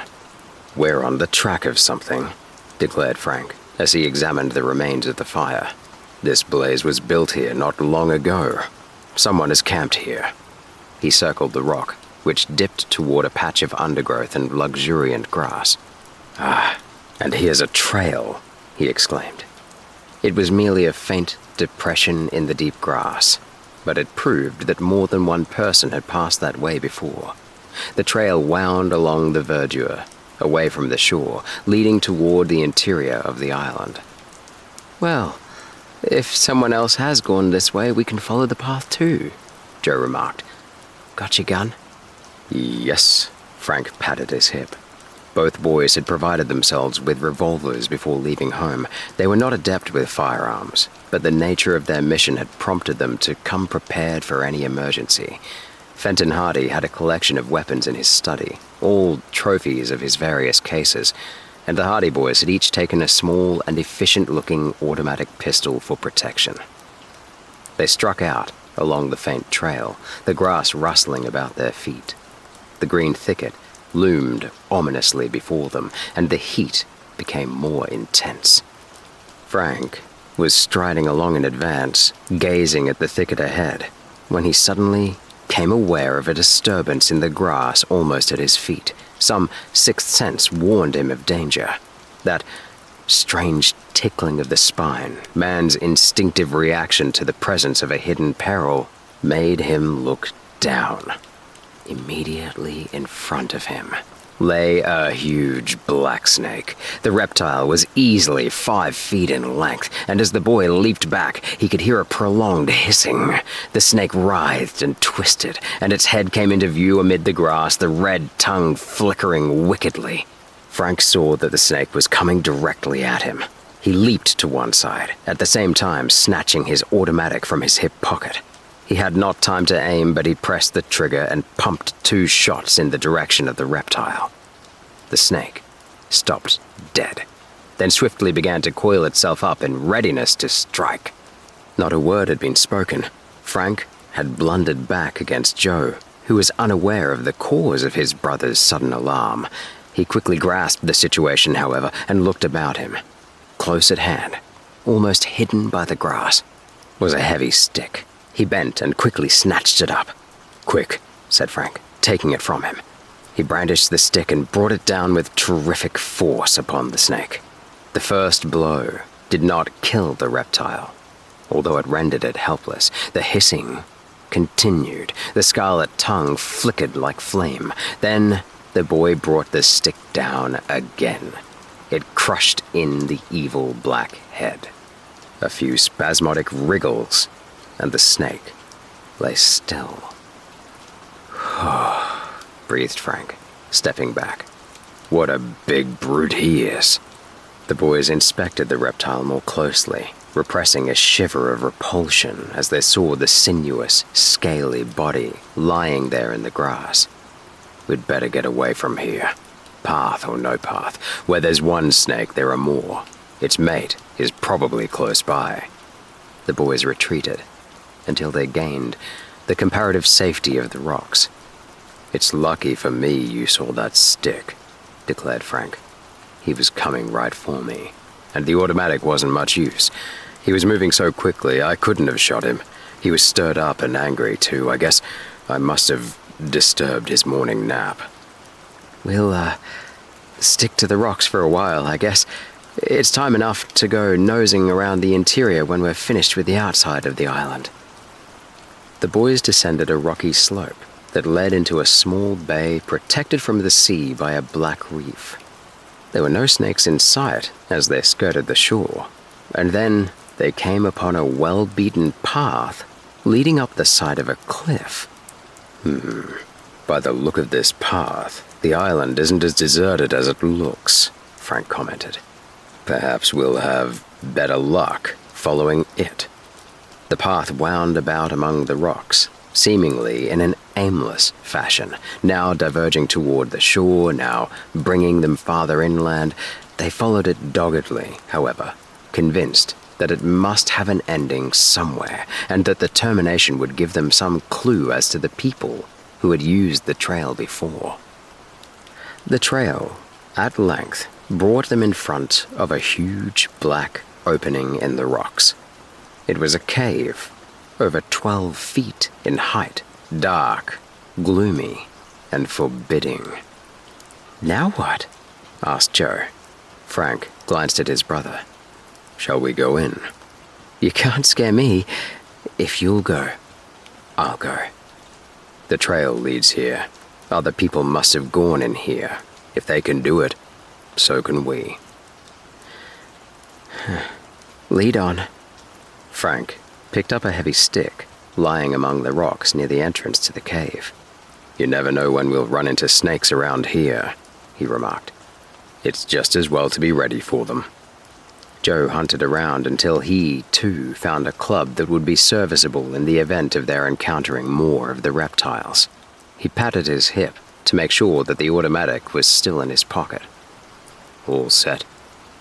All set. Frank stepped forward and entered the mouth of the cave. Joe followed at his heels. For several yards, the cave was illuminated by the light from outside. But as they went on, the gloom became deeper until at length they were faced by impenetrable darkness. Frank had brought with him a pocket flashlight, and he switched it on. A wide ring of light shone before them, showing the damp rock walls ahead. They stepped forward, cautiously. The floor of the cave sloped upward, but the great opening in the rock was of such extent that the ceiling was scarcely visible in the light of the flash. I don't know where we're going, but we're on our way, said Frank, as they toiled on up over the rough rocks. His voice awakened tumultuous echoes that were flung back and forth from the massive walls. The flashlight showed him at length a place where the floor dipped abruptly to a steep slope, although there was still a wide ledge at the top, sufficiently wide for them to proceed. He turned the light down the slope, but could see nothing save inky blackness. The boys proceeded slowly along the ledge. There were numerous pebbles and small rocks underfoot. It was difficult to see these, because Frank was obliged to keep the flashlight centered on the trail ahead, and they were obliged to proceed cautiously in order to keep their footing. This circumstance led to disaster. Unwittingly, Frank stepped on a small rock that rolled suddenly beneath his foot. He staggered, stepped on another rock that slipped to one side, and then he sprawled forward, the flashlight spinning from his hand. The light clattered among the rocks ahead, and darkness fell about them. "What's the matter?" asked Joe, alarmed. "It's all right. I just slipped." Frank got to his feet. "I lost the light. It fell down here somewhere. Hang on to the back of my coat, and I'll go ahead and get it." Joe caught at the back of his coat, and Frank slowly felt his way forward into the deep blackness. Suddenly, he lurched ahead, his feet sinking in a treacherous mass of sand and gravel. Wildly, he strove to retain his footing, but the effort was in vain. He felt himself slipping, and as he uttered an instinctive cry of warning to Joe, he was flung into space. Joe, who had been clinging to Frank's coat, was wrenched to one side. He stepped forward, grasping for his brother. Then he, too, went hurtling into the darkness.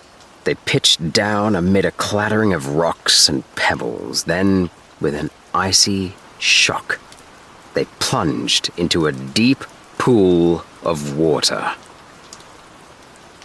Chapter 13. The Four Men. Profound darkness enveloped the Hardy Boys. The blackness of the icy pool was no blacker than the darkness of the air above. Frank rose, spluttering, to the surface, unharmed by his fall, and as he splashed about, his first thought was for his brother. "Joe," he shouted. "Joe!" There was no answer, except from the echoes, and the rocks shouted mockingly back at him. "Joe, Joe, Joe," growing fainter and fainter until they died away to a mere whisper.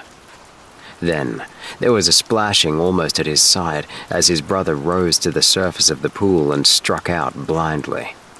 "Are you all right?" called Frank.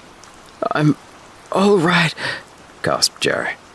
"Keep beside me. We'll try to find the edge of this pool." Frank swam forward, groping ahead until at length his fingers touched the smooth rock at the water's edge. But the rock was almost vertical, and it was so smooth and slippery that there was no hope of a handhold. He swam to one side, feeling the rock as he went. Despair seized him as he found that the rock still rose steeply above. If they had fallen into a circular pit, they were doomed. In pitch darkness, then, they battled their way about the border of the pool until at length Frank's searching fingers closed about a rocky projection that seemed to indicate a change in the surface of the cliff. He was right. There was a small ledge at this point, and he was able to drag himself up on it. There was room enough for both of them, and he turned and grasped Joe's hand, dragging him up on the rock after him. They crouched there in dripping clothes, breathing heavily after their exertion. Presently, Frank began to grope upward, still examining the surface of the cliff. He found that it sloped gradually, and that the surface was rough, with a number of footholds. "I think we can climb it," he told Joe. "It's mighty dark, but if we can ever get back on the main ledge again, we'll be all right." He said this because he judged that the place they had found was on the side of the pool that lay toward the entrance of the cave. If they had emerged on the other side and had regained the ledge, they would have been in another dilemma, because they might not have been able to cross the treacherous breach in the trail that had proved Frank's downfall. Frank had groped his way up the face of the slope. He dug his foot against the first ledge and raised himself, clutching at a projection in the rock above. Then, scrambling for a further foothold, he managed to draw himself up.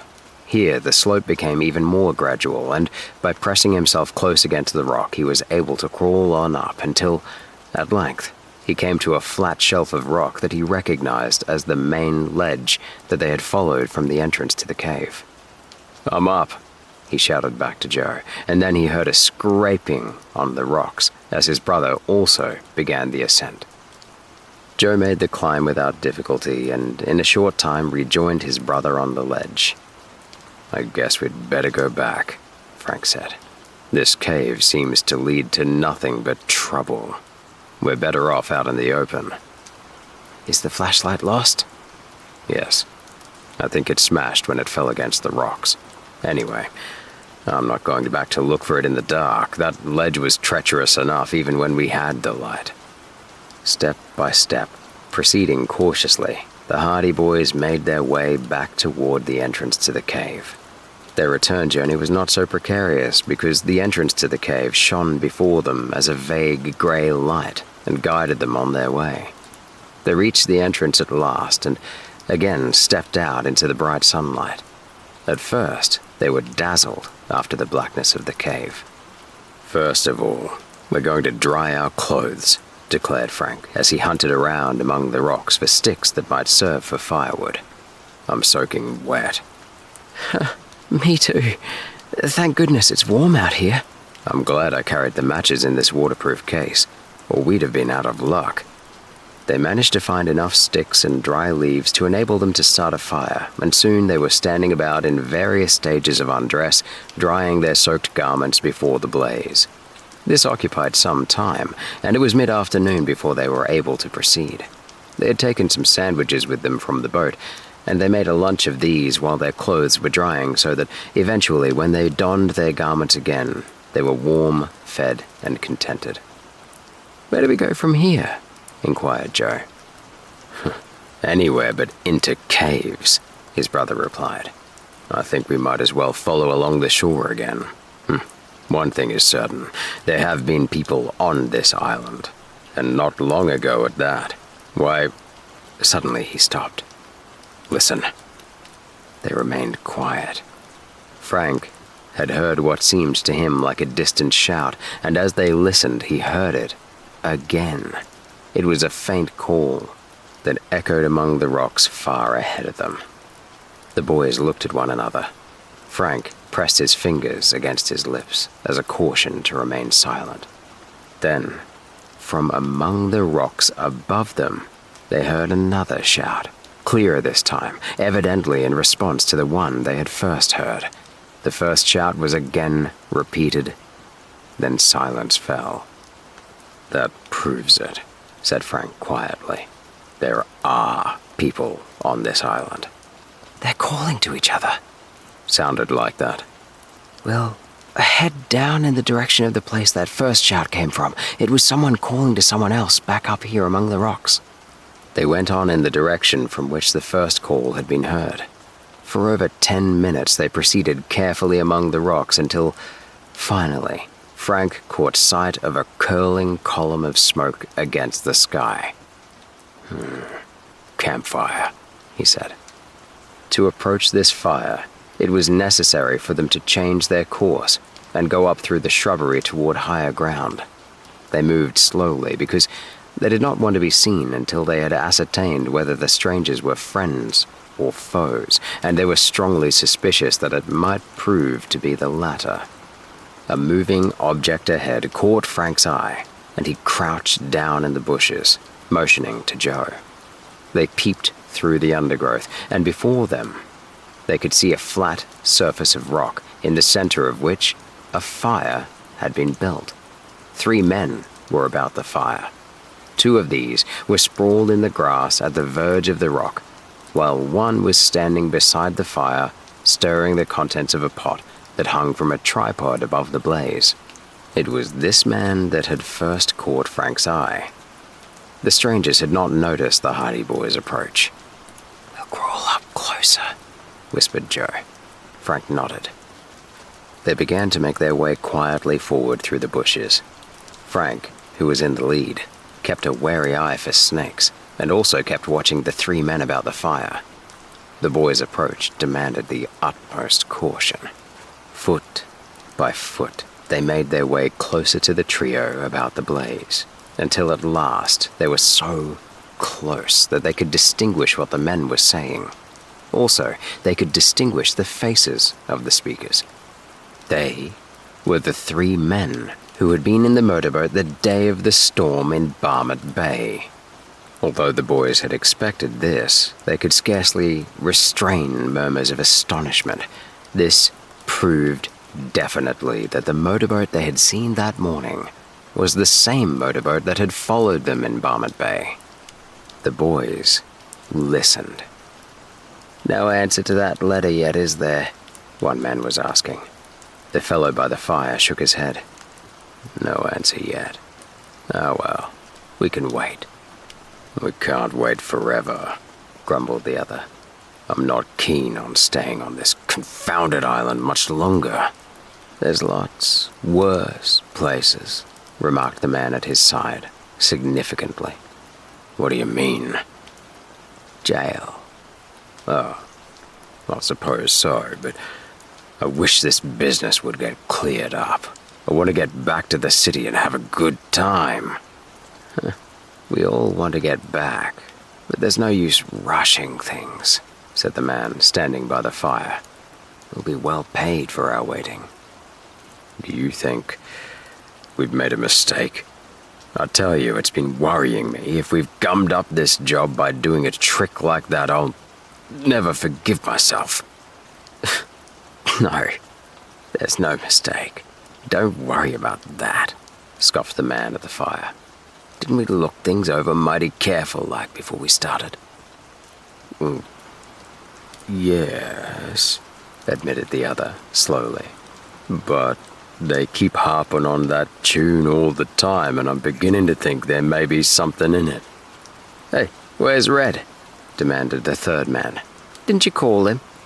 I called him. Well, this is him now. He's coming down from the grove." Suddenly, Frank clutched his brother by the arm and flattened himself against the ground. A footstep sounded immediately behind them. Twigs crackled. Unobserved, a man had approached to within a few feet of them, striding silently through the deep grass. The boys remained motionless, wondering if they'd been seen. For a breathless second, they lay rigid in the bushes. Then, the footsteps passed by within a few inches of Frank's outstretched hand. They heard his deep voice. "When did you all get back?" "Just a few minutes ago," replied the man of the fire. "We left the boat in the bay. Anything new?" "Nothing new," growled the deep voice. "The prisoners are still safe and sound." One of the other men chuckled. "Have they quieted down yet?" "No," growled the newcomer. "They kicked up a big fuss all the time you were away. Still keep saying we've made a mistake." "Mistake? Nothing," the man by the fire declared. "There's been no mistake about this job. They can't fool me." Chapter 14. The Storm. The 4 men had dinner about the campfire, and when the meal was over, the man they called Red got up. "May as well go back to the cave," he remarked. "It's cooler than out here." "It's hot enough to put a man to sleep out on these rocks," said one of the others. "Yeah, let's go on up to the cave." I don't like the idea of staying too close to the cave," growled the man who had been by the fire. "If anybody comes around here and should find us, they'll have to look some to find them as long as we're not near the cave. See?" "Oh, that's all right, Pete," retorted Red. "If anyone comes on this island, we'll know of it in lots of time to clear away from the cave. We may as well keep cool." There was a grumbled assent from Pete, and then the Hardy boys heard sounds of receding footsteps as the quartet strode off through the grass. "Shall we follow them?" asked Joe eagerly. "You bet we will. I want to know where this cave is that they're talking about, and I want to know who the prisoners are that they mentioned." "Do you think it really could be Chet and Biff?" "I'm almost sure it is. Didn't you hear the fellow saying that the prisoners kept insisting that there had been a mistake? We figured it out right all along. They captured Chet and Biff in mistake for us. The Hardy Boys began moving through the undergrowth on the trail of the four men. They crouched down and kept to the shelter of the bushes so that they were able to proceed at a good rate of speed without exposing themselves to view. If we can only get into the cave and get Chet and Biff free, exclaimed Joe. It won't be any too easy. They seem to be guarding them pretty closely. First of all, we've got to be certain that it's them. I don't think there's any doubt of that. Everything hangs together too well. If we could get them out, we could run for the boat and get them away to the mainland. That's what we'll have to plan on. But the main thing is to find this cave. Yes, of course. The four men in the lead had entered the outskirts of a small grove toward the center of the island. Frank could just see the head and the shoulders of the last man disappearing into the woods. He marked the spot where the fellow had entered the grove, and the Hardy Boys made toward it. They found it comparatively easy to follow the trail, for the others had beaten down the grass and twigs in passing, and in a few minutes, they had reached the grove. Go slow, cautioned Frank as they entered the shadow of the trees. They may have seen us crossing the clearing. They listened for a moment. They could hear the crashing of branches and the crackling of twigs, the distant hum of voices as the quartet continued through the woods. So they went ahead.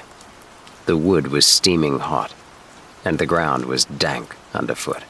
The grass was long, and the leaves of the trees drooped of their own weight.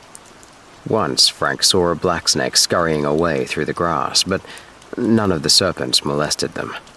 The path the boys followed was beaten down by the feet of the men ahead, and they made easy progress until at length the sight of a clearing ahead warned them to again exercise caution. They crept along through the trees and underbrush until the clearing came fully into view. It was at that part of the interior of the island where the swamp gave way to the rocks, and the grassy clearing led in a gradual slope to a high wall of rock, at the base of which was the mouth of a cave. As the Hardy Boys watched, they could see the four men at the opening. One of the fellows, a tall, dark man, was mopping his brow with a handkerchief, while another, a man with a shock of red hair, was just going into the cavern. The other two had flung themselves down on the rocks in the shadow of some overhanging bushes. "So that's the cave," exclaimed Frank. I wonder if Chet and Biff are inside. "Most likely. I wish we could get a little closer." Too dangerous. They can see anyone coming into the clearing. This was true. The cave had evidently been chosen not only for its possibilities as a shelter, but for its defensive virtues as well. It was plainly the hangout of the gang. "We'll have our work cut out for us to get in there," muttered Frank. "The place is too much in the open. Our only chance is to wait until some of them go away." We might be able to sneak up closer when they're asleep. We'll try it. The only thing for us to do right now is wait until they're all asleep. The boys settled themselves down in the bushes, prepared for a vigil until nightfall. It was now late in the afternoon, and when Frank glanced up at the sky, he saw that clouds had gathered. The sunshine had gone, for a dense black cloud obscured the sun. The sultry and oppressive heat of the afternoon had evidently presaged a storm. "Looks like rain." It sure does, agreed Joe, looking up. As though in corroboration, there was an ominous rumble of thunder. The wind had died down. Every leaf, every blade of grass was still. The clouds were massing silently. However, the storm held off, and although the sky was overcast and threatening, twilight fell without rain. Frank and Joe, from their hiding place in the bushes, watched the four men moving aimlessly about the cave that afternoon. Two of them had remained inside the cave for a long time, while the other pair chatted on the rocks outside. Night came at last. From the interior of the cave came the flicker of flames, and the Hardy Boys knew that the gang was making a fire for the night. The heat was still oppressive. Darkness fell, without moon or stars. "We'll soon be able to creep up on them now," said Frank. "If we can only get close enough to hear what they're saying, we'll probably be able to make sure if they have Chet and Biff with them." The boys waited until the fire had died down. The 4 men had all disappeared within the cave. "Quiet now," Frank whispered. He began to make his way out of the undergrowth. Joe followed close behind. They crept up toward the entrance to the cave. They were about halfway across the open space when the whole scene about them was suddenly revealed with startling clarity in the livid glow of a flash of lightning. This was followed immediately by a crash of thunder that seemed to shake the very rocks on which they stood. As though this were but a prelude, rain began to fall, gently at first. Then, with increasing force, other lightning flashes followed. Then, the storm broke in all its fury. A gradually rising wind began to rake the treetops, and the swishing of leaves and the creaking of limbs could be plainly heard. The dull booming of the waves on the distant shore, the moaning of the wind, the driving spatter of rain, the constant peals of thunder continuously rose in volume, and the rain poured furiously from the black skies above. The storm had broken so suddenly that the Hardy Boys were taken aback. Their first impulse was to race for the shelter of the cave, but second thought told them that this would be unwise, for the men in the cave might be aroused by the storm. "We'd better go back to the boat," said Frank, turning about. "It's liable to be wrecked." Joe had almost forgotten about their motorboat. It was on the seaward side of the island, and the storm was coming in from the sea. Although the boat was partly protected by the little cove into which they had brought it, there was every danger that the storm might cast the craft up on the rocks and wreck it. The consequences in that case would be grave. They would be unable to escape from Blacksnake Island at all without giving themselves up to the gang. The boys turned and fled back across the rocks. Rain streamed down upon them. Thunder crashed. Lightning flickered, illuminating for brief seconds the tossing trees and the tumbled rocks before them. Joe, during the afternoon, had occupied himself ascertaining the position of the grove and the cave relative to the little bay in which they had left the motorboat, and he had come to the conclusion that the grove was not far away from the end of the island and almost in a direct line with the cove. Now, in their mad race toward the shore, he took the lead, heading toward the rocky bluffs. The Hardy Boys stumbled through the grove, keeping somehow to the trail. They were aided by the lightning flashes that gave spasmodic illumination, revealing the soggy leaves, the black branches, the tossing treetops bowed in the wind. The storm had become a din of furious sound. The gale shrieked its way across the island from the booming sea, and the thunder rolled like a battery of cannon while the rain beat down on the forest in a drumming downpour. The boys were soaked to the skin. They fled to the shore, keeping their course more by instinct than judgment, and all the time there was the dread thought in their minds that they were lost if the sleuth should be cast up on the rocks and wrecked. Chapter 15. A Startling Announcement. The Hardy Boys reached the cove in the nick of time. Although the place was protected from the full fury of the sea, the high wind had lashed the waves to such an extent that the boat was pitching and tossing about in imminent danger of running aground. The beach was sandy, however, and after some maneuvering, the boys were able to run the boat up on the shore where it was safe enough. The storm, by this time, was showing some signs of abating, although the rain was still pouring in undiminished vigor. Frank rummaged about in the boat until he located their oilskins, and these they donned although their clothes were already drenched. "I'd hate to be out at sea on a night like this," shouted Frank, as the lightning revealed the tossing inferno of waves under the black skies. At that moment, a light flashed away out to the right. "A boat!" exclaimed Joe. Heading toward the island. They kept their eyes fixed on the place where they had seen the light. In a few moments, a vivid splash of lightning cut the darkness, and they had a momentary glimpse of a small motorboat tossing about in the black waves. "He'll never make the shore in this storm," said Frank, shaking his head. "Can it be Tony?" "I hardly think so. He wouldn't come close in such a storm." "That's true, too." "I think it's some outsider." "Do you think we can help him?" "I don't think so. He'll probably pile up on the rocks." "Perhaps he's one of the gang." "That's so," agreed Frank. "I hadn't thought of that. Perhaps he knows where he's going after all. Still, it won't hurt to go down the shore a bit and see if he makes his landing all right." They went on down the shore in the darkness, picking their way among the rocks, feeling in their faces the salt spray blowing in from the sea. The dull booming of the surf and the howling of the wind provided an almost deafening cacophony of sound.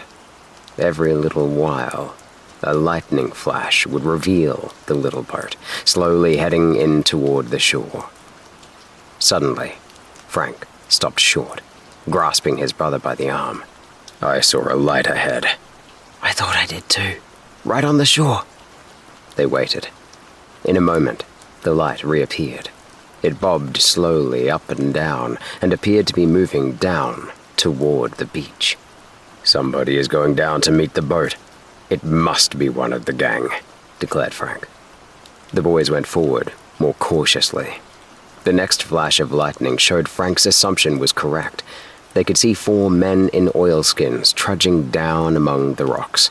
The man in the lead carried a powerful electric lantern that cast a vivid beam of light upon the rain-washed boulders. They saw that the man in the motorboat was heading toward a small bay that afforded ideal protection from the storm. The entrance was very narrow, and the great waves dashed over the rocks with showers of white spray. But the man in the boat guided his craft skillfully into the channel. He was in difficulties for a few moments, but by good steering brought the craft around. Then it shot forward, making the channel neatly, and surged down toward the beach. The men in oilskins were there to meet him. The boat was run up on the sand, and the lone steersman sprang out and splashed through the water. For a few moments the 5 men conferred, standing there on the dark beach, with the wind whipping their oilskins about their legs, the lantern gleaming like a white eye, and the rain pouring down upon them. They looked like 5 sinister birds of prey as they stood there in the storm. And then they turned and began to walk back up over the rocks toward the center of the island. "This must be their landing place," said Frank. "And that means they must have a good trail from here to the cave." "Let's follow them," suggested Joe. "Just what I was going to say. We know our boat is safe, and we can't get any wetter than we are now."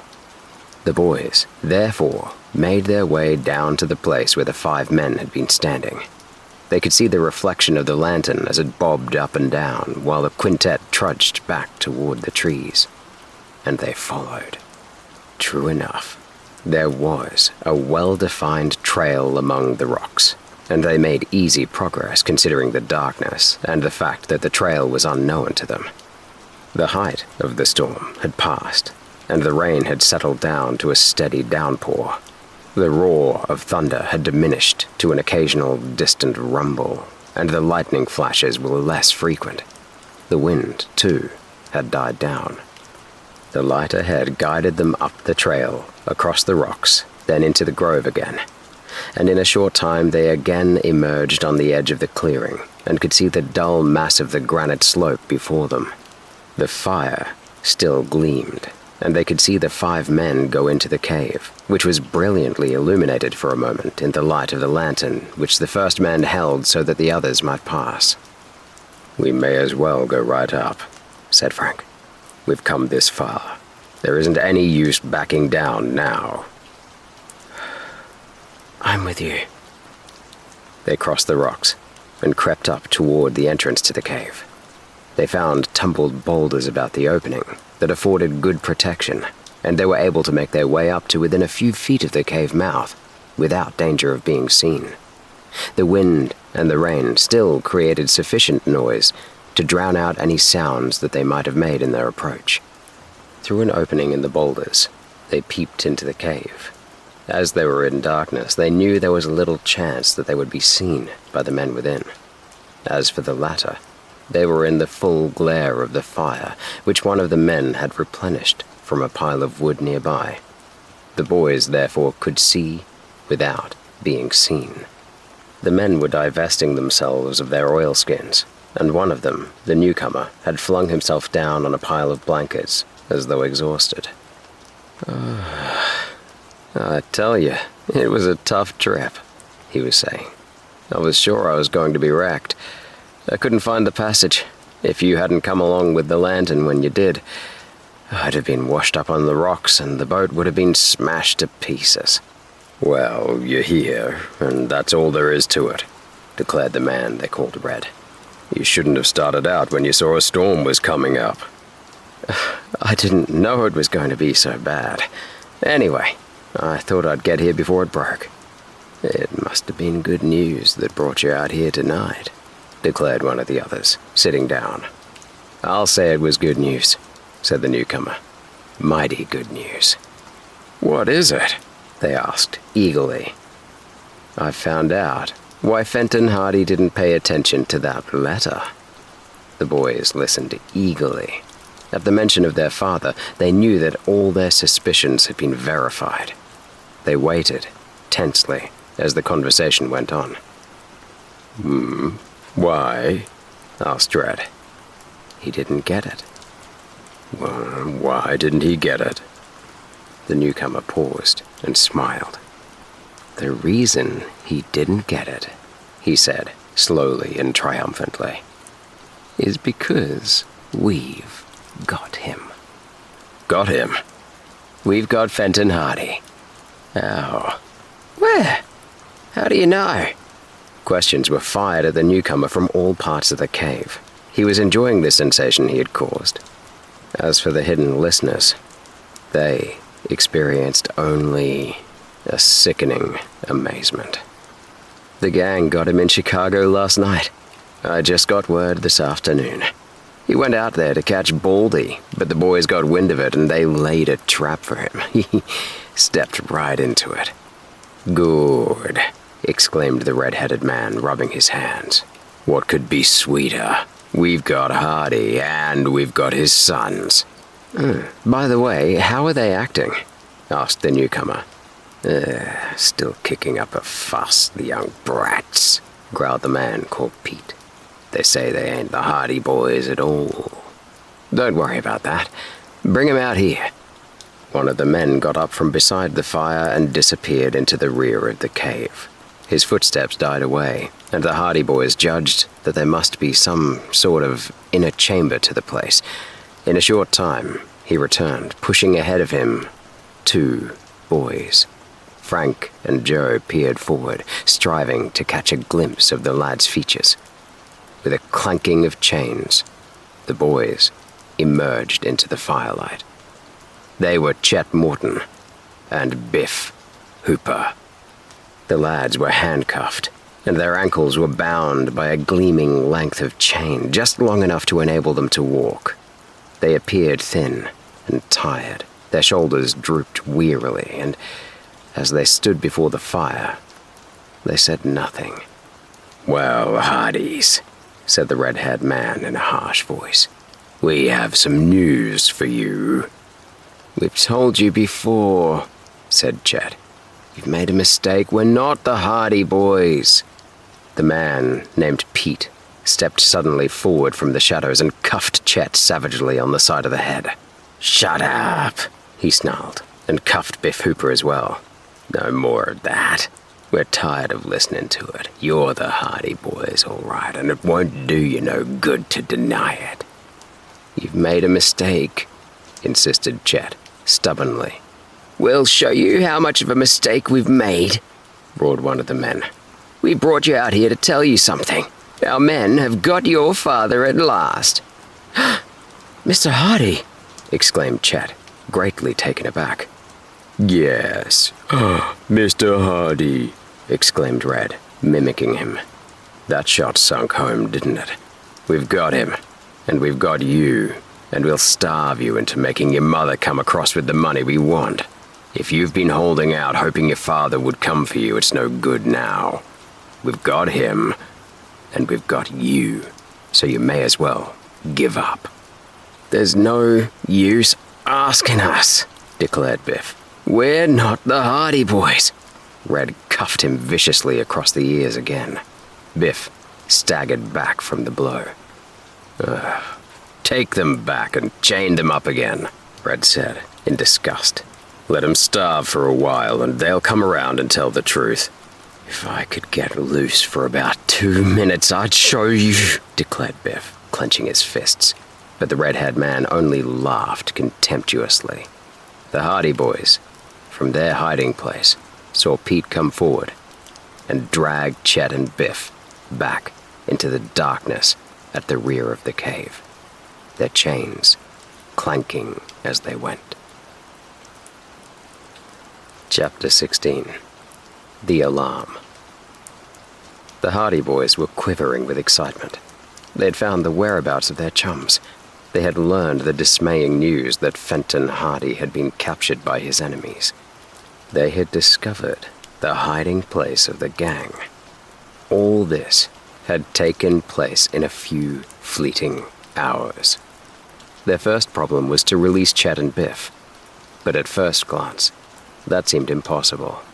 For when Pete came back into the cave, he flung a bunch of keys into the sand beside the fire and laughed harshly. "They'll get tired being chained up to a rock after a few more days," he said. "They'll come through yet." "We can wait as long as they can," declared Red. "If they'll only write a letter to their mother now and tell her we want that ransom, we'll be sitting pretty. Fenton Hardy can't come after 'em, that's certain." "Well, it's a good day's work. I'm going to sleep," said one of the other men. He pulled a blanket about him and curled up beside the fire. "Good idea," remarked Red. "We might as well all turn in." Shortly afterward, the various members of the gang were sprawled about in their blankets on the sand. Frank noticed that they all slept on the same side of the fire, and also noted that the reason for this was that on one side of the cave, the floor was a ledge of rock. "We'll wait till they go to sleep," he whispered to Joe. His brother nodded. The two boys remained crouched among the rocks. The rain had died away to a mere drizzle. Gradually, the fire, untended, died down, and there was only a faint rosy glow through the interior of the cave. 2 or 3 of the men had talked together in low murmurs for a while, but gradually their voices died away, and soon the boys could hear their snores. It was nearly an hour, however, before they were satisfied that all the men were asleep. "I'm going in after Chet and Biff," whispered Frank, with determination. "I'm with you." "The keys are still lying beside the fire." "Good." Frank rose from his cramped position among the rocks. Joe followed his example. Quietly, they moved toward the entrance of the cave. The snores of the slumbering men were unbroken. Frank took the lead and tiptoed slowly forward, step by step, keeping a wary eye on the recumbent forms wrapped in the blankets. The boys made their way into the cave. Frank remembered where the keys had been thrown, and now he saw them in the sand. The faint glow of the firelight gleamed on them. The keys were on the side of the fire nearest the men. It would be a delicate job to get possession of them. He bent forward and crawled on hands and knees. Joe came silently behind. Frank skirted the fire, then groped carefully forward. There was a mutter from the shadows. One of the men stirred in his sleep. The boys remained rigid. The muttering died away. After a long, pause, Frank again reached for the keys. His hands closed over them. He gripped them tightly so that they would not jangle together. Then he moved slowly back onto the rock ledge, the keys safely in his grasp. The Hardy Boys continued their silent journey toward the darkness in the rear of the cave. The dying fire cast little light. Little by little, they edged forward into the depths of the cave, past the sleeping men. The slightest noise, they knew, might be sufficient to arouse one of the gang. They proceeded, with the utmost caution, toward the back of the cavern. At length, Frank found what he sought. It was a dark patch in the rear wall, the entrance to the inner chamber. He reached it safely and groped his way through into the pitchy blackness beyond. He stopped and listened. The sound of deep breathing told him that his two chums were asleep within. He reached back and laid a restraining hand on Joe's arm, indicating that he was to remain at the mouth of the inner chamber and keep watch. Joe realized his intention and remained where he was. Frank then continued. Cautiously, he groped about in the darkness, moving slowly forward. At length, his hand fell upon an outstretched arm, then a shoulder which stirred slightly. He bent forward and shook the sleeper. "Chet," he whispered. The other boy moved and began to sit up. The chains jangled. "Quiet," whispered Frank, fearing that his chum might be alarmed at this sudden and surprising awakening and make some sound. "Who is it?" whispered the other. "It's me, Frank. I've come to help you get free." From the darkness, he heard a gasp of surprise, but it was quickly silenced. "I'll waken Biff," replied Chet. Frank had merely guessed at this being Chet Morton, whom he had awakened, and found that his guess had been correct. In a few minutes, Biff had been aroused. "The men are asleep," whispered Frank. "Don't ask questions. Keep quiet until we get outside. I have the keys. Where is the lock?" "We're chained to the rock," Chet whispered in return. He grasped Frank's hand, guiding it to the wall of the cave until his fingers closed on a heavy padlock. "There you are." Frank tried several keys before he found the one that fitted, but at length the padlock snapped open. He grasped the chain with his other hand so that it did not fall to the floor with a clatter. He lowered it gently. "Now for the handcuffs." Chet extended his wrists, and Frank finally located the small key that opened the handcuffs. He removed them, then released Chet's feet in a similar manner. Then he crawled over to Biff, releasing him from his chains. All this work had been done with a minimum of noise, and as there had been no warning whisper from Joe, they assumed that the men in the outer cave had not been aroused. Frank led the way out, the three crawling on hands and knees into the main cave. They could see Joe crawling ahead of them, past the ruby glow of embers. The snores of the men continued without interruption. Frank was jubilant. The most dangerous part of the affair was over. Could they but gain the entrance in safety and reach their motorboat in the cove before the gang should discover that their prisoners had escaped, all would be well.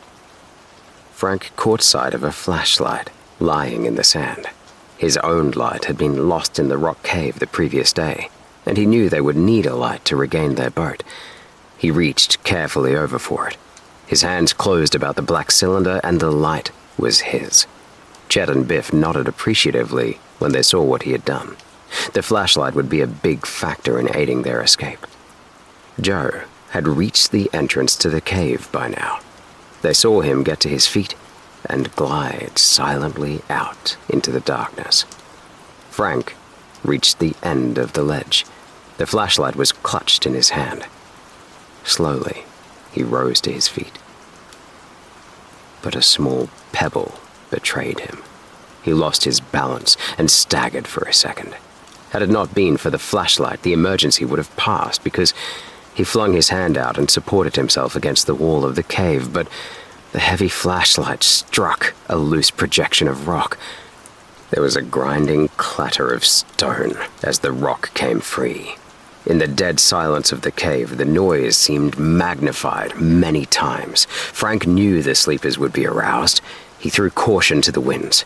He leaped forward, gaining the entrance at a bound. Chet, Morton, and Biff Hooper, seeing that nothing was to be gained by further caution, scrambled to their feet and raced in pursuit. The noise of the dislodged rock had already wakened one of the men. He raised himself on elbow in alarm and peered about. Then, he saw the fleeing figures in the mouth of the cave and heard the running footsteps. He sprang at once to his feet. "They're getting away!" he roared. "Wake up, men! They're getting away!" Instantly, pandemonium prevailed within the cave. The men hastily tumbled out of their blankets, bewildered at being aroused from slumber. The Hardy Boys and their chums, racing across the rocky stretch on the outskirts of the cave, heard the uproar and the cry, "After them! Don't let them escape!" Chapter 17. Capture. The men in the cave lost no time in taking up the pursuit. They had been sleeping in their clothes and, once aroused, hurried out of the cave in search of the fugitives. The boys raced across the rocks. Behind them, they could hear shouts as the gangsters called to each other. Then came the crash of a revolver as one of the men pumped shot after shot in their direction. Biff sprawled full length on the rocks. "Are you hurt?" asked Joe, stopping to help him rise. "No, I'm all right," gasped Biff, scrambling to his feet. He had suffered bruises but seemed otherwise uninjured. However, when he began to run again, Joe noticed that he was limping, and his progress was slower than formerly. Frank had the battered flashlight, but he did not dare switch it on, for fear of revealing their whereabouts to the men. The latter, however, were stumbling along behind, following the trail by reason of the noise the boys made in their mad flight toward the trees. The men had the advantage in that they knew every inch of the rocky ground. The boys had to proceed more cautiously because it was unfamiliar to them, especially to Chet and Biff. Biff was limping along in the rear, and Joe purposely slowed down his pace so as to remain with his chum. But the delay was fatal. Out of the darkness came one of their pursuers, and with a growl of triumph, he flung himself at Biff. His arms encircled the lad's legs in a perfect tackle, and Biff went down with a crash. Joe wheeled about and plunged upon them, striking out desperately to fight off Biff's attacker. They struggled fiercely in the darkness. Joe felt his fist crash into the man's face, and he heard a grunt of pain. Biff was wriggling out of his assailant's grasp, and the boys might indeed have made their escape had it not been that the other men came running up out of the shadows. With a roar of fury, two of them plunged at the boys and hauled them away from their comrade. "After the other two," shouted a voice, which they recognized as that of Red. "They're heading for the bushes." Joe and Biff found themselves roughly hauled to their feet, their arms held tightly behind them. They heard the clatter of footsteps as two of the other men ran after Frank and Chet. "Back to the cave with him," growled Red. "Looks like we've got one of the guys that helped him get away. I've been thinking all day that there was someone hanging around here that we didn't know about." The lads were shoved and pushed ahead of their captors, dragged and bundled across the rocks until they reached the cave. Then they were roughly shoved through the entrance into the light of the fire. "Ah, I thought so," declared Red. "One of the guys that tried to help them get away." He peered closer at Joe. "Blessed if it ain't one of those two boys that was in the boat with the Hardys that day." One of the other men ordered the boys to sit down, and they crouched beside the stirred-up fire, sick at heart, wondering how it fared with Frank and Chet. When Joe and Biff were captured, it was Chet's first impulse to turn and go back, but a warning shout from Frank restrained him. "Keep running," he called. "If they're caught, we'll have a chance to get help." The wisdom of this course flashed through Chet's mind at once.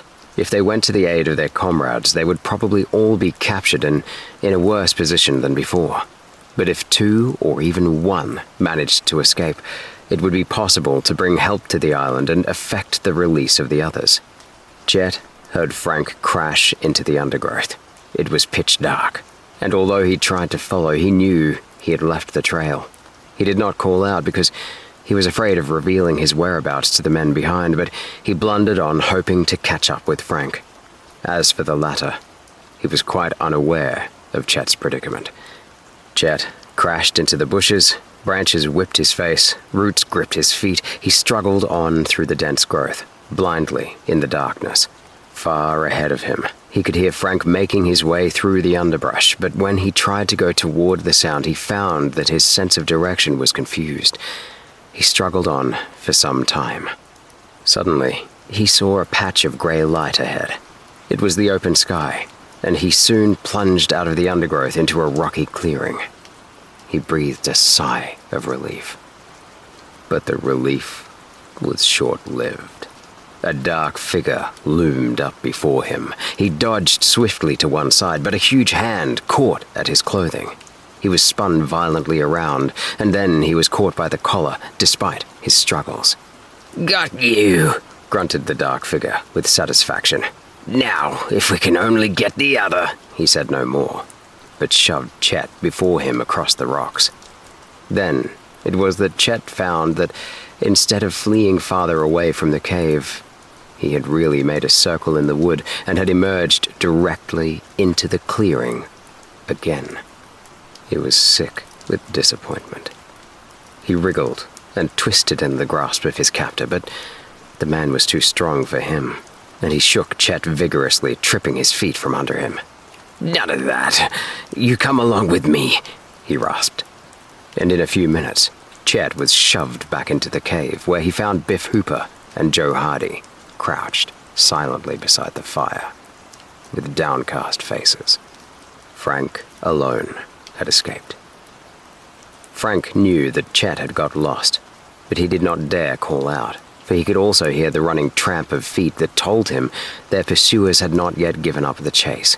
If he could only reach the cove and get the motorboat started, he would be able to get over to the mainland for help. If only one escaped, it would be sufficient to save the others. He could not afford to risk his own capture in seeking Chet. He crashed on through the bushes, trying to make as little noise as possible. But he was off the trail, and the tangled undergrowth was growing denser with every forward step he took. He still clutched the flashlight that had been the cause of their undoing. He was glad he had found it, because in the pitch blackness he was unable to find his way. He could hear the roar of the waves, but they appeared to come from all sides, and he was unable to judge accurately the route to the shore. Frank decided that he would not make use of the flashlight until it was absolutely necessary. There was too much danger that its gleam might be seen by one of the searchers, and he knew that the gang would not give up the chase as long as they knew he was on the island. Perhaps they don't know there are 2 of us, he thought. If Joe can convince them that he rescued Chet and Biff single-handed, they won't know about me, and they won't keep on searching. In this lay his only hope. In this, and in the chance that he would be able to reach the motorboat and make his escape before being seen. But if the gangsters knew he was still free, they would leave no stone unturned to find him, as they would know that if he once left the island, they were lost. There was no other way. He would have to use the flashlight. The darkness was impenetrable. Trees and bushes enclosed him. He could not see where he was going. He switched on the light, and to one side of him descried a sort of passage among the bushes, so he headed in that direction.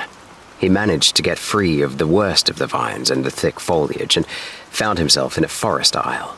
He went down it, in the direction of the booming surf. His heart beat quickly at the thought that he was now free and that he would soon be back at the boat. What had happened to Chet? He judged that his chum was either captured now or lost in the grove. Frank knew that he could not wait to learn Chet's fate, because any delay would be fatal to them all. He had switched out the flashlight and was plunging along through the darkness when the forest aisle suddenly took a twist, and he found himself again floundering in the midst of trees and trailing vines that entangled him. Frank switched on the flashlight. Again. And a second later, he heard a grim voice from close by. "Throw up your hands." He wheeled about and found himself suddenly bathed in a ring of light. Someone was standing only a few feet away, with a flashlight leveled at him, and in the beam of the flashlight, he could see a glittering revolver aimed directly toward him. "Throw up your hands," rasped the voice again, "or you'll be shot." Slowly, Frank raised his hands above his head. "That's better. Now, march back, ahead of me. Back to the cave, young fella. We've got you all now. Forward march." Chapter 18. Back to the cave. "This is a piece of luck," declared the red-headed man. He squatted by the fire with his arms folded and surveyed the 4 prisoners. Frank and Joe had been dragged back to the cave with the others and were now bound and helpless while the gangsters confronted them. "Who are these 2? Asked the man called Pete, indicating the Hardy Boys. Red shook his head. "We've seen 'em before. They were in the boat the day we were looking these 2 birds over," he remarked, gesturing toward Chet and Biff. "What's your names?" demanded Pete, gruffly. The Hardy Boys glanced at one another. Their captors were not yet aware of their identity, and they did not know whether to admit it or not. Frank resolved on silence as the best course. "Find out," he retorted. An ugly look crept into Red's face. "Is that so?" he snarled. "Won't talk, eh? I'll soon make you talk." He leaned forward and wrenched open Frank's coat. Frank's wrists were handcuffed and he was helpless to resist. Red pulled him roughly to one side and groped in the inner pocket of the coat. There was a rustle of paper, and he withdrew 2 or 3 letters. Frank bit his lip in exasperation. He had forgotten about the letters, and he knew that any hope of concealing his identity was now lost. The red-headed man brought the letters over to the fire and squinted at the addresses. His eyes opened wide. His jaw dropped. "Frank Hardy," he gasped. "What?" demanded one of the other men. "All these letters are addressed to Frank Hardy," declared the astonished gangster. "What do you know about that?" With a sudden movement, Pete grasped Joe by the collar and held him while he turned his pockets inside out. Finally, with an air of triumph, he produced Joe's membership card in a Bayport Athletic Association, on which his name was written in full. "Joe Hardy," he read. "Why, these are the real Hardy Boys." The gangsters looked at one another with crestfallen expressions, but their momentary astonishment at realization of their mistake was quickly changed to rejoicing. "I told you we weren't the Hardys," put in Chet. "I told you all along that you were making a mistake." "Shut up," ordered Red.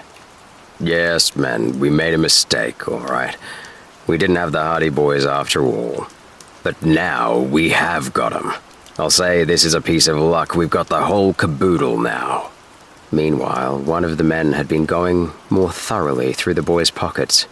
Now he grunted. "Armed? Would you believe it? Brats like these?" "Take the guns away," came the order from Red. "What'll we, do with the others?" demanded one of the gangsters. "With the 2 we caught in the first place. We'll hang right onto 'em. We'll hold the Hardy Boys for ransom the way we intended to, and we'll make some money out of the other 2 as well. You 2 boys," he said, turning to Chet and Biff. "Have your people got money?" "Find out," snapped Chet, following Frank's example. "Oh, we'll find out, all right," rasped Pete. "We'll find out. And if they haven't got money, it'll be all the worse for the pack of you." He chuckled suddenly. "Oh, we'll make a real haul out of this, men. 4 ransoms." "Yes. And now that we have the real Hardy Boys, we'll give Fenton Hardy a few anxious minutes," laughed another of the men from a dark corner of the cave. "Where is our father?" asked Frank. Red scratched his chin meditatively. You're getting curious, eh? Want to know where your father is? I'll tell you. He's in a safe place where he can't get out. Our men out in the west got him. What are they going to do with him? Ah, said Red, with an air of mystery. What are they going to do with him? That's the question. One thing is certain, they're going to let him live until we collect ransom for you two. And after that? After that? Well, it's up to the boss, but I'm thinking he'll never let Fenton Hardy loose again. He's too dangerous. Maybe now, my young friends, don't talk too much, Red, warned Pete, stirring the fire. Put these kids all in the inner cave and let's go to sleep again. I guess you're right, Pete, agreed the red-headed man. It don't pay to let 'em know too much. With that, the Hardy boys and their two chums were bundled into the other cave, where a long chain was passed beneath the links of their handcuffs and passed through a staple embedded in the rock. The chain was fastened with a heavy padlock. Frank's heart sank as he heard the padlock snapped. There seemed to be no hope of escape now. They were securely chained together in the darkness of the inner cave. Their captors left them. I guess you'll be safe enough in there until morning, grunted Pete as he departed, last of all. The gangsters returned to their fire, and after a brief discussion in low tones, they wrapped themselves up in their blankets once more. The boys talked in whispers. Chet and Biff were anxious to know how the Hardy boys had followed them to the island, and in a few words Frank told them of the alarm their disappearance had occasioned and of how they had decided to take a chance on searching Blacksnake Island. If only we could have got away, muttered Joe. We'd have been out toward the mainland in the boat by now. If even one of us could have got away, he could have gone for help, Frank whispered. Oh well. Here we are, and we have to make the best of it. I'm worried what they said about Dad. So am I. We've simply got to get out of here. If we can get word to the Chicago police, they may be able to find him before it's too late. The boys were silent. The news that Fenton Hardy had been captured, and that he was in the hands of a merciless gang, cast a cloud of gloom over them all. They realized only too well their own helplessness in the situation. I'm going to try to smash the lock on this pair of handcuffs, Joe whispered finally. It seemed rusty to me when they put them on. We tried that with ours, whispered Chet. It wasn't any use. I may have better luck. Wait until you're sure the gang are asleep, whispered Biff. They might hear you. The boys lapsed into silence. The darkness of the cave was impenetrable. Near the entrance, they could see a faint glow of pink from the embers of the fire in the outer cavern. But that was all. They could not even see one another. The fact that they were chained together made it impossible for them to rest comfortably. The gangsters had not even provided them with a blanket. We've been chained in here every night since they caught us, Chet whispered. We've had to sleep on the bare rock. Finally, the silence was broken by the sound of steel against rock. Joe was trying to break the lock of his handcuffs. The effort was difficult, because his hands were cuffed behind him. But, as he had said, the handcuffs were rusty, and of an antiquated type. Against the hard rock, he could feel them gradually giving way. For more than 10 minutes he battered the lock, the steel digging into his wrists. He worked as quietly as possible, with long intervals between each attempt. For a while he was afraid the effort would be fruitless, as even the rusty steel seemed obdurate. Then, suddenly, he felt the lock give way. He eased his hands out of the cuffs with a sigh of relief. I'm free, he whispered to the others. There were suppressed exclamations of delight. How are you going to get us out? Whispered Frank. I'll try to find the keys. A low murmur from the other cave arrested his attention. Swiftly, he leaned back against the wall. One of the gangsters was awake. The boys listened. They heard a movement in the outer cave, a jangling of keys, and then a heavy footstep. Joe thrust his arms behind his back and feigned slumber. He could hear someone entering their cave. Suddenly, a bright light flashed in his face. The man on guard had come to inspect the captives, and he brought with him a flashlight. Joe kept his eyes closed and breathed heavily. He hoped desperately that the man would not inspect their handcuffs. The fellow appeared satisfied, and in a few moments went away. Through narrowed eyelids, Joe could see his dark form as he reached the passage between the two caves. He saw the round white circle of light shine for a moment on a small rock shelf in the passageway, and he saw the guard reach up and toss a bundle of keys on the shelf. Then, the man went on his way, switching out the light. Joe's heart beat faster. This was luck for which he had not dared hope. He now knew where the keys were kept. Could he but reach them without arousing the guard, their chances of escape were multiplied tenfold. He waited until it seemed that hours had passed. None of the boys dared so much as whisper. The silence was profound. From the outer cave they could hear snores, but whether the guard was asleep or not, they could not tell. Joe realized that they would have to make their attempt before dawn, but he also knew that he could afford to wait, because the hours just before the break of day are the hours in which the average person sleeps most soundly, and there was every chance that the guard might be asleep by then as well. At last, he decided that it was time to act. He got up quietly and began to make his way across the cave. Inch by inch, he crawled across the rocky floor. He scarcely dared breathe for fear of disturbing one of their captors. He was at the passage at last.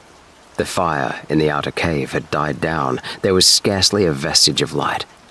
This gave him hope, for it seemed to indicate that the guard had fallen asleep. Otherwise, he would have replenished the fire to protect himself against the night chill. Joe groped for the little rock shelf. At first, it eluded him, but at last, his hand closed upon the keys. Carefully, he raised them, his hand clutching them tightly to prevent a betraying jangle of sound. He turned slowly to make his way back to the others. In silence, he reached them and began to grope for the chain that bound them together. He found the chain at last, then the padlock, and felt in the darkness for the key to fit it. The key at last. It was larger than the others, which he judged were the handcuff keys. The padlock snapped, and he unhooked the chain. "That's that," he whispered quietly. "Now, for the handcuffs." One by one, the other boys presented their shackled wrists to him in the darkness, and he groped for the key that would set them free. In a tense silence, he fumbled with the locks and the handcuffs, but one by one, the handcuffs opened. One by one, the boys moved quietly aside, rubbing their chafed wrists. At last, the task was finished. They were free again. But there still remained the outer cave. Chapter 19. Separated. Frank Hardy led the way. He paused in the passage for a few seconds, surveying the scene in the outer cave. All the men were asleep. They were rolled up in their blankets and lay sprawled in the shadows. There was merely a faint crimson glow from the embers of the fire. He did not go on all fours. He just crouched low as he moved across the cave among the sleepers. Quick, sure footsteps, as silent as those of a cat, brought him to the outer entrance. So much depended on their escape that the lads were uncannily silent. They seemed like mere shadows as they progressed, one by one, to the mouth of the cave. There was not a sound. The snores of the sleeping gangsters were unbroken. Frank waited at the entrance. Chet joined him in a few moments. Then came Biff. And finally, Joe. Safely out of the caves, the boys halted for a second on the rocks. "I'll take the lead," whispered Frank. "Join hands and follow me." It was pitch dark, and the rocky path to the outskirts of the wood he knew would be treacherous. He reached back and grasped Chet's hand. Then he moved forward, carefully testing every step. On him depended the success of their flight to the wood. One stumble, one dislodged rock, might ruin everything. Step by step, he moved cautiously forward. He had a good idea of where the woods trail opened, and he made toward it. Once they reached the trail, he felt sure they would be safe. Frank had an idea. He stopped and turned to the others. "If anything happens," he said in a low voice, "don't stick together. Scatter, and try to make for the boat. Even if only one of us makes it, he'll be able to get to the mainland." The others whispered assent. He turned and proceeded across the rocks. This safeguard, he felt, was wise. In case the gangsters discovered their escape, they would prevent a repetition of the previous occurrence. In the darkness, it was entirely probable that at least one, if not more, would be able to evade recapture. But as he went on, his hopes rose. There was still not a sound from the cave in the rock. The darkness was in heavy silence. He could faintly discern the black mass of trees and bushes before him. If they could only reach the trail. But when he eventually came to the undergrowth, he found that he had somehow missed the path. The trees were densely massed before him. They would be certain to raise a commotion if they attempted to enter the thicket at that point, he knew. They would be certain of becoming lost as well. They must find the trail. Every moment was precious. Frank moved to the left, but the bushes were still dense in front of him. Joe moved up beside him. "I think the trail is farther over," he said quietly. Frank turned in the direction indicated. They found the trail at last. Joe and Frank were ahead. Chet and Biff followed. Here they were unable to avoid making some sound. Twigs and branches crackled underfoot. This was unavoidable, but every noise seemed deafening. Suddenly, from behind them, arose a terrific uproar. Shouts, yells, the crash of a revolver, heavy footfalls rent the silence into shreds. The sounds came from the cave. "They're gone," roared a voice. "Wake up! They're gone!" The boys remained stock still for a moment in the gloom of the trail. "They'll be after us," said Frank quickly. "Take it easy. Make for the cove. I'll take the lead. Make as little noise as you can." He started off at a trot, and the others followed. Behind them, the uproar increased in volume. They could hear the gangsters shouting to one another. They could hear rocks clattering as their pursuers came running down from the cave. Their erstwhile captors were rushing directly for the trail. They assumed that the boys would attempt to regain their boat as quickly as possible. A voice was shouting, "Head them off at the shore. Don't let them get to their boat." The boys increased their speed. There was no attempt at concealment now. They could hear the branches crashing behind them as the gangsters hurried through the thicket. In the pitch blackness of the grove, they stumbled and fell, tripped and reeled as they rushed along. Chet and Biff, being unused to the trail, were obliged to travel at a slower pace, and in this way they dropped behind. The Hardy Boys did not notice. There was such a confusion of sound in the grove, what with the noise of their own flight and the uproar of the pursuit, that they did not know that their chums were straggling. At a fork in the trail, Frank and Joe headed to the left, the path leading downhill at this point and toward the cove. They could hear the boom of the surf not far away, and they knew they were nearing their goal. When Chet and Biff hastened up, they failed to notice in the inky blackness that the trail branched two ways. Chet was in the lead, and his footsteps brought him to the right. He could not hear the footsteps of the Hardy Boys ahead, but he judged that they were so far in advance that he could not hear them. Their pursuers had become scattered. Some were pursuing them down the trail, others were skirting the grove, intending to watch the shore. In the distance, they could see occasional flashes of light. Once or twice, there was a revolver shot. "It won't go so well with us if they see us this time," called Frank back to his brother. "If we can only beat them to the boat, we'll be all right," panted Joe. They emerged from the grove. They could see the white line of the surf ahead and the grey shapes of the rocks along the shore. The cove lay below. The Hardy Boys raced down the rocky slope. Only then did they become aware of the fact that their chums were not following. Frank stopped and turned. "Where are Chet and Biff?" he asked, startled. "I thought they were right behind," replied Joe blankly. They listened. There were no sounds of running footsteps down the trail. Back in the grove, they could hear a frenzied crackling of branches, but whether it was caused by their comrades or by their pursuers, they could not tell. "They must have taken the wrong turning in the dark," declared Frank, as the solution dawned on him. "Quick, we'll get to the boat first. If we can find them, we'll bring them with us. If we can't, we'll have to make for the mainland alone." A flash of scarlet light showed against the blackness of the bush as a revolver crashed out, and a scattering of rock close by told them that the bullet had been meant for them. The gangsters were near at hand. Without another word, the Hardy Boys turned and dashed down the rocky trail leading to the cove. The path was precipitous and rocky.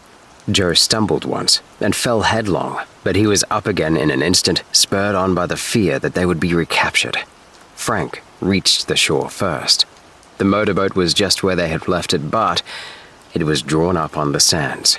Joe raced up, and the boys placed themselves one on either side of the bow. "All right," gritted Frank. "Ready?"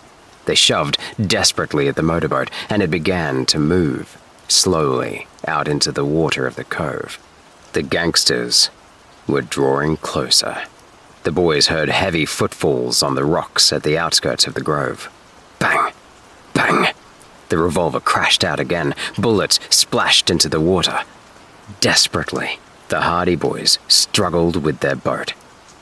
At last, the keel left the sand, and the boat slid out swiftly into the cove waters.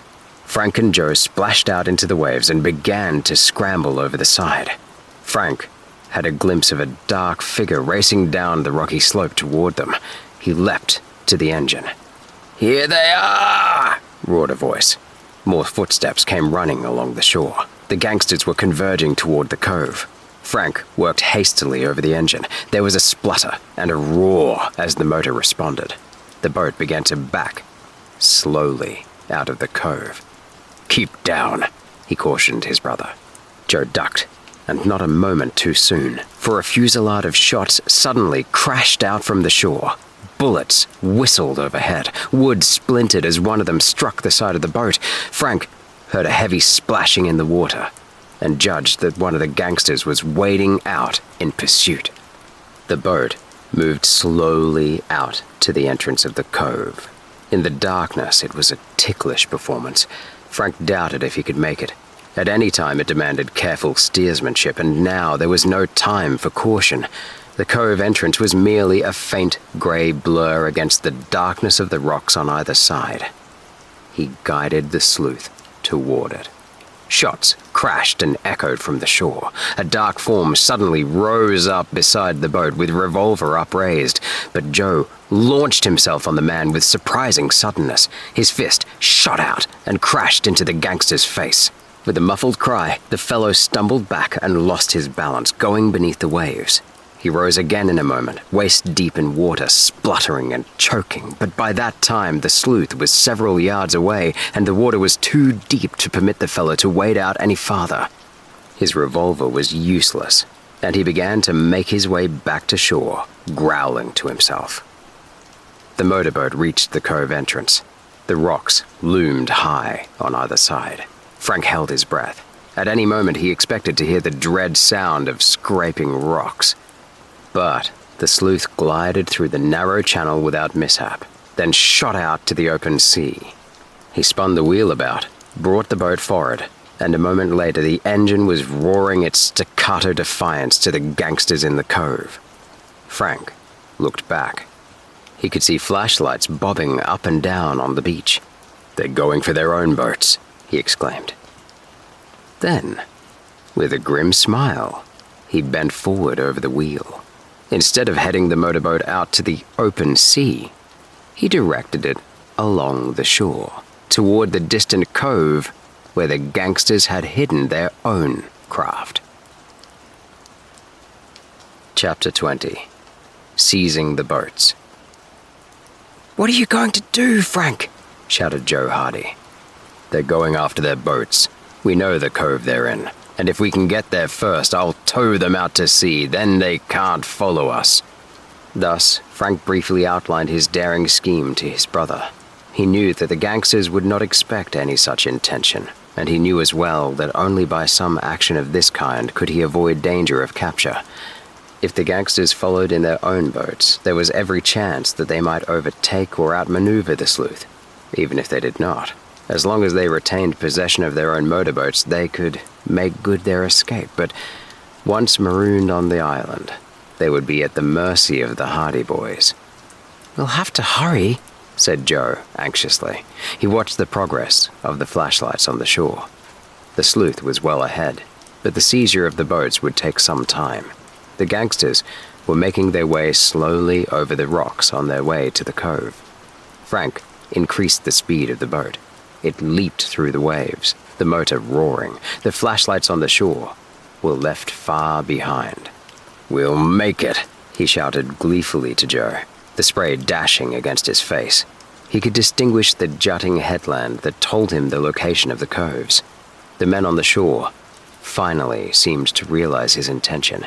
The boys could now hear frantic shouts as the men called to one another and made desperate efforts to reach the boats, but the sleuth had outstripped them, and they were left stumbling among the rocks along the beach. The motorboat swept around the headland and into the cove. Frank had switched on the searchlight above the bow, and in its glare he could see the two motorboats belonging to the gang. It was the work of but a minute to bring the sleuth alongside, for the craft were riding at anchor. Joe seized a length of rope from the stern, then stood in readiness while his brother brought the sleuth close to the side of the first craft.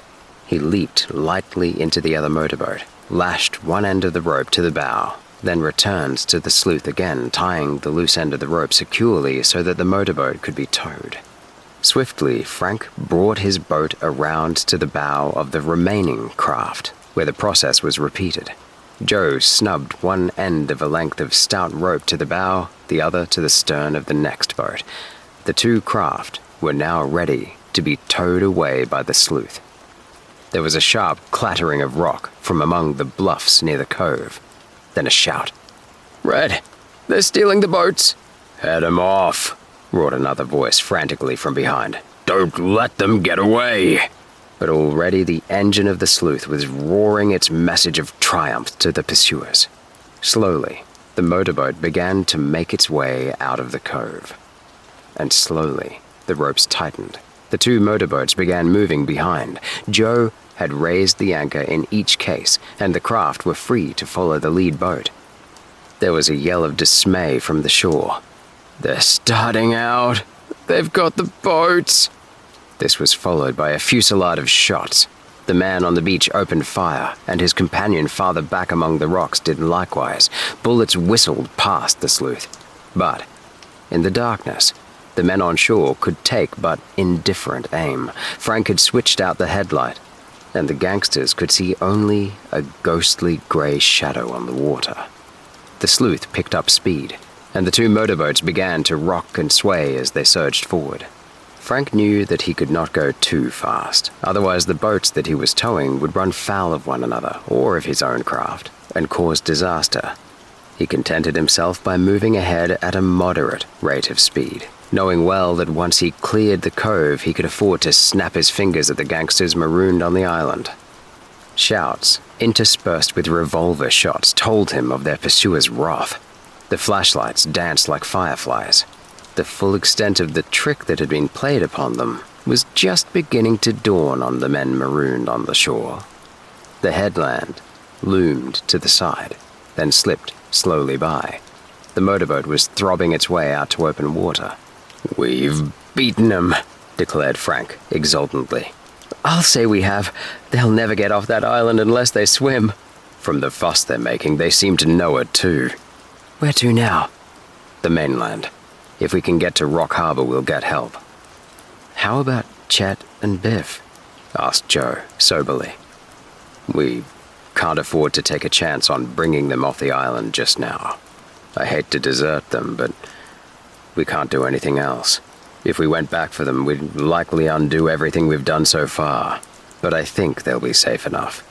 They'll hide in the bushes. Those fellows have been so busy chasing us that they haven't had any time to worry about them. Perhaps they think we all got away. If they do, they won't be hunting around for Chet and Biff. In any case, we had the agreement that even if only one of us got away, he would come back with help for the rest. They'll know we'll be back. So will the gangsters.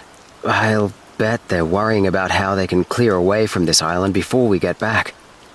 Frank headed the boat for the mainland.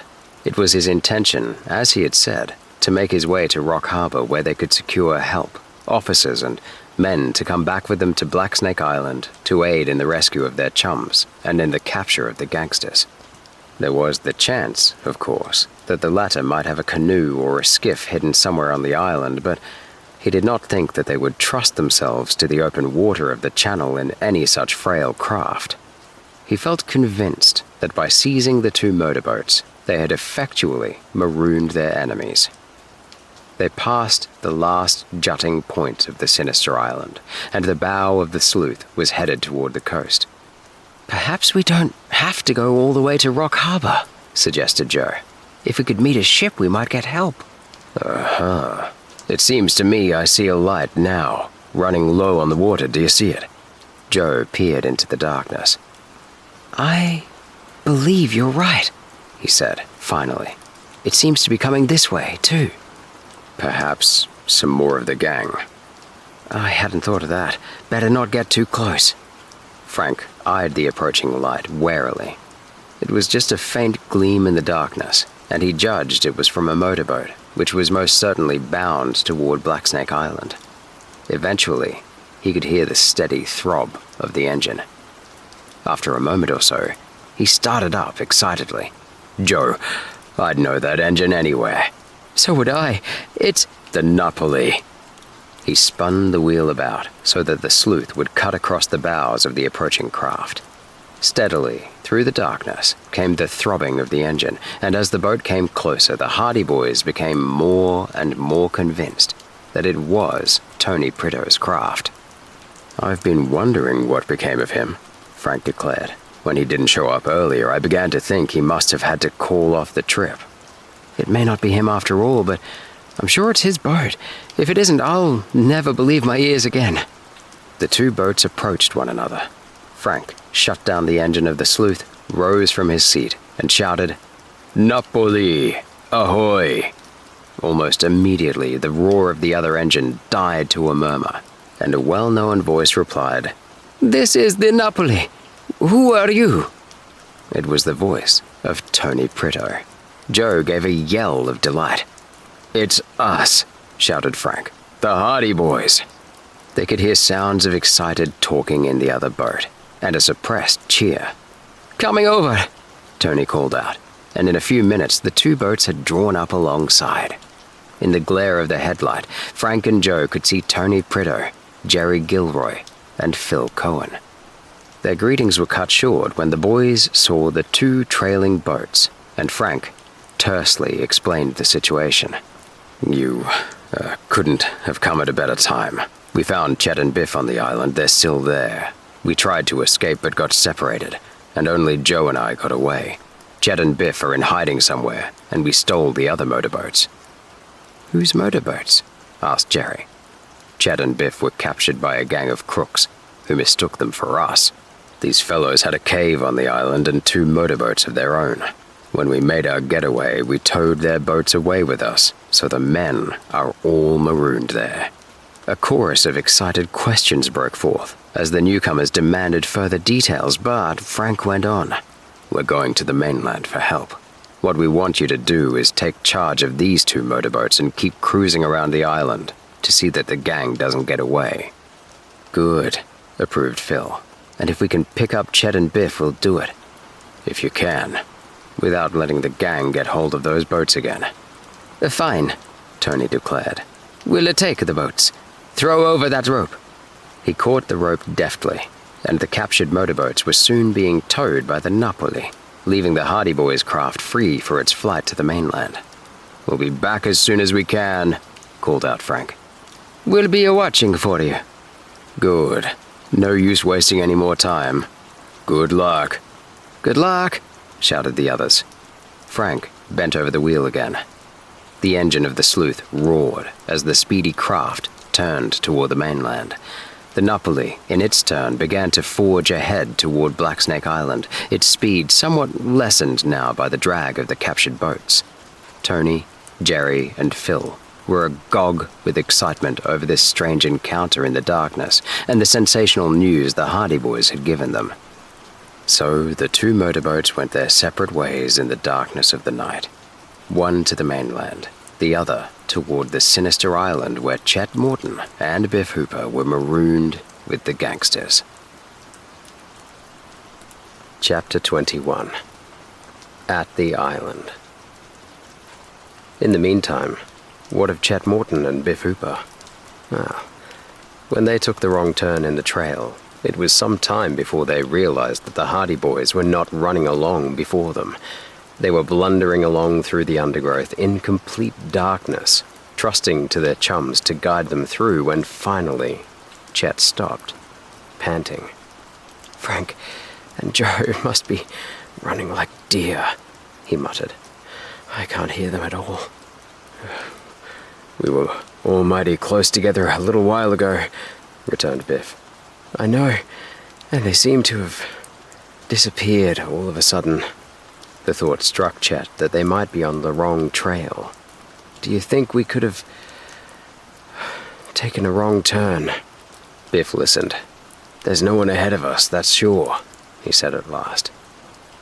"We must have got separated."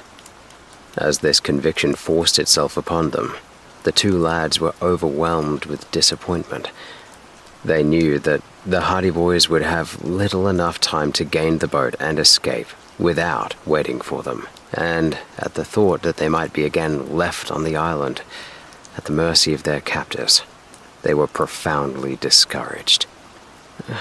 "We're up against it again, I guess," declared Chet. "Well, I think we'd better follow this trail anyway, wherever it leads to.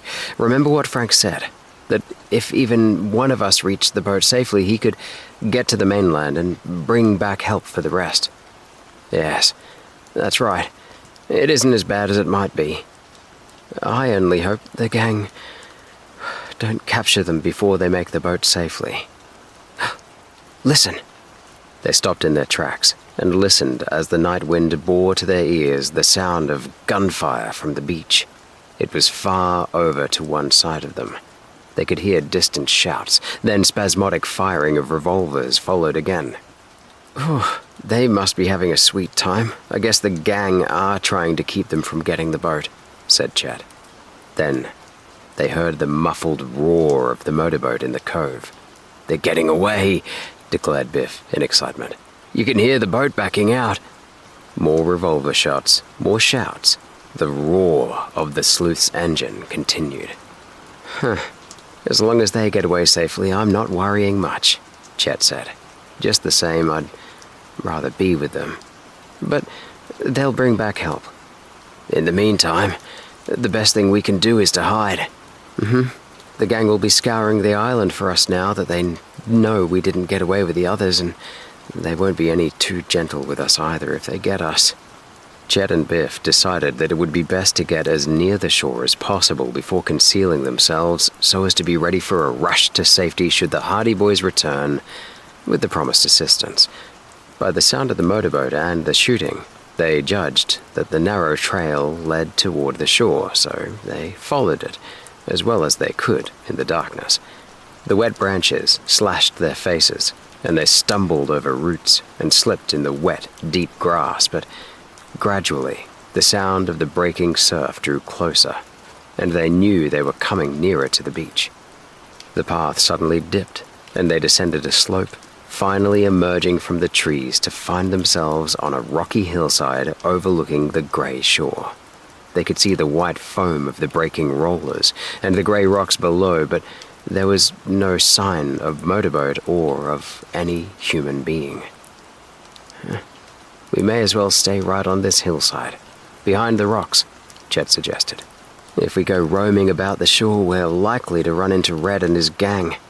Perhaps they've taken their own boats and gone after the Hardy Boys. They may have, but we can't take a chance on it. If any of them are prowling around, it would be just our luck to meet them. The chums made themselves as comfortable as possible in the shelter of a huge rock, from which they had a good view of the shore and the sea beyond. It was still dark, and they had little hope of rescue before morning. It'll take them quite a while to get to the mainland and rouse anyone to come out here to help us, remarked Chet. The big thing is for us to keep hidden until daylight, and then lay low until we see a chance of rescue. You can trust me to lay low. I've no hankering to be dragged back to that cave again. Me neither. The boys lapsed into silence. They realized that conversation was dangerous. At any moment, some member of the gang might be venturing near and might hear their voices. From a distant side of the island, they suddenly heard more shots. They broke out in a perfect fusillade of gunfire, and the rocks flung back the echoes, mingled with yells of rage. At the same time, they again heard the sound of the sleuth's engine, slower this time, as though the craft were but crawling along. "I can't understand this," said Chet. "We heard them leave the cove a little while ago. Now they're away down the shore and going slow." "Perhaps they're having engine trouble," said Biff, mournfully. "I can't figure it out at all.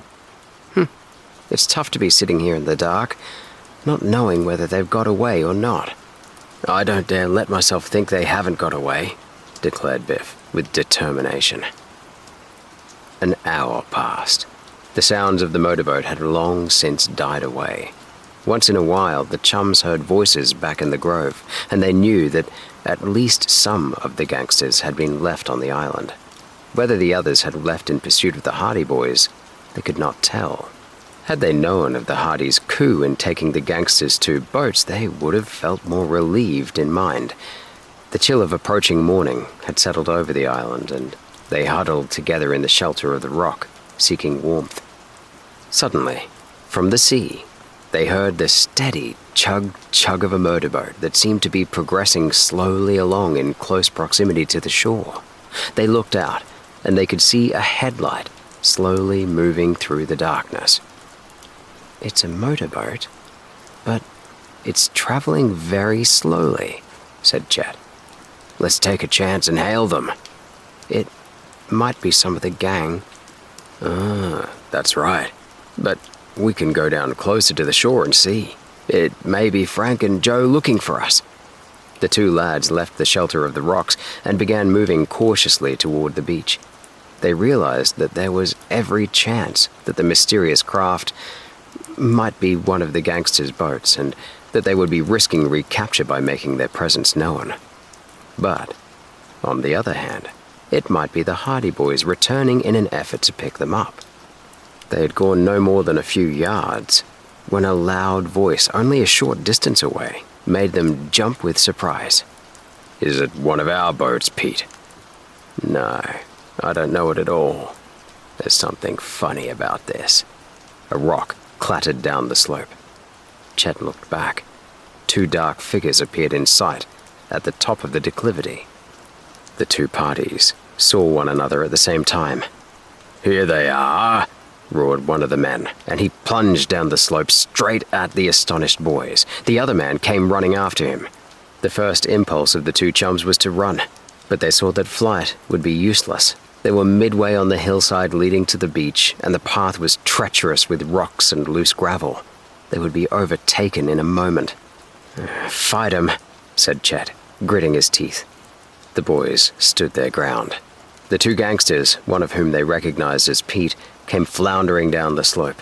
They had started out in such a rush that now they were not well able to stop, and as the pair came at them, the two chums braced themselves for the shock. Biff met the first man squarely. His passion for boxing now stood him in good stead. He judged his distance perfectly. As the fellow came at him, arms swinging, he drove a straight left to the fellow's midriff. The gangster gasped and doubled up with pain. He wavered for a moment, Then Biff swung. His right fist crashed against the man's jaw, and the gangster toppled over on his face. He rolled over in the gravel a few times, then came to a stop, sprawled, senseless on the hillside. As for Chet, he made use of strategy. When the second man rushed at him, he sidestepped neatly. His right foot went out. The gangster tripped over it, and so great had been the force of his rush, and so sudden was his downfall that he went plowing forward on his face for several yards, until he came to a ledge of rock. He made frantic efforts to save himself as he felt he was going over the side, but his descent could not be checked. Chet had a glimpse of desperately waving arms and kicking legs. Then his adversary disappeared with a crash. The ledge was only a few feet from the beach, but it was certain that the fall would knock the breath out of the gangster's body for several minutes at least. Without another word, the boys scrambled back up the hillside. They knew that the gangsters would recover quickly, and that the alarm would soon be sounded. They must hide, and that quickly. They gained the shelter of the bushes just as the gangster who had gone tumbling over the ledge began to find his breath again and shout for help. Desperately, the boys scrambled through the undergrowth, seeking no path, seeking only a hiding place. At length, when they were in a dense thicket where the branches were so closely entwined that further progress seemed impossible, they halted. "This is as far as we can go," panted Chet. "They'll be searching for us now, but they'll never find us in here. Oh, that was a narrow escape." "It sure was. But we gave them something to remember us by." Biff Hooper doubled up his fist with satisfaction.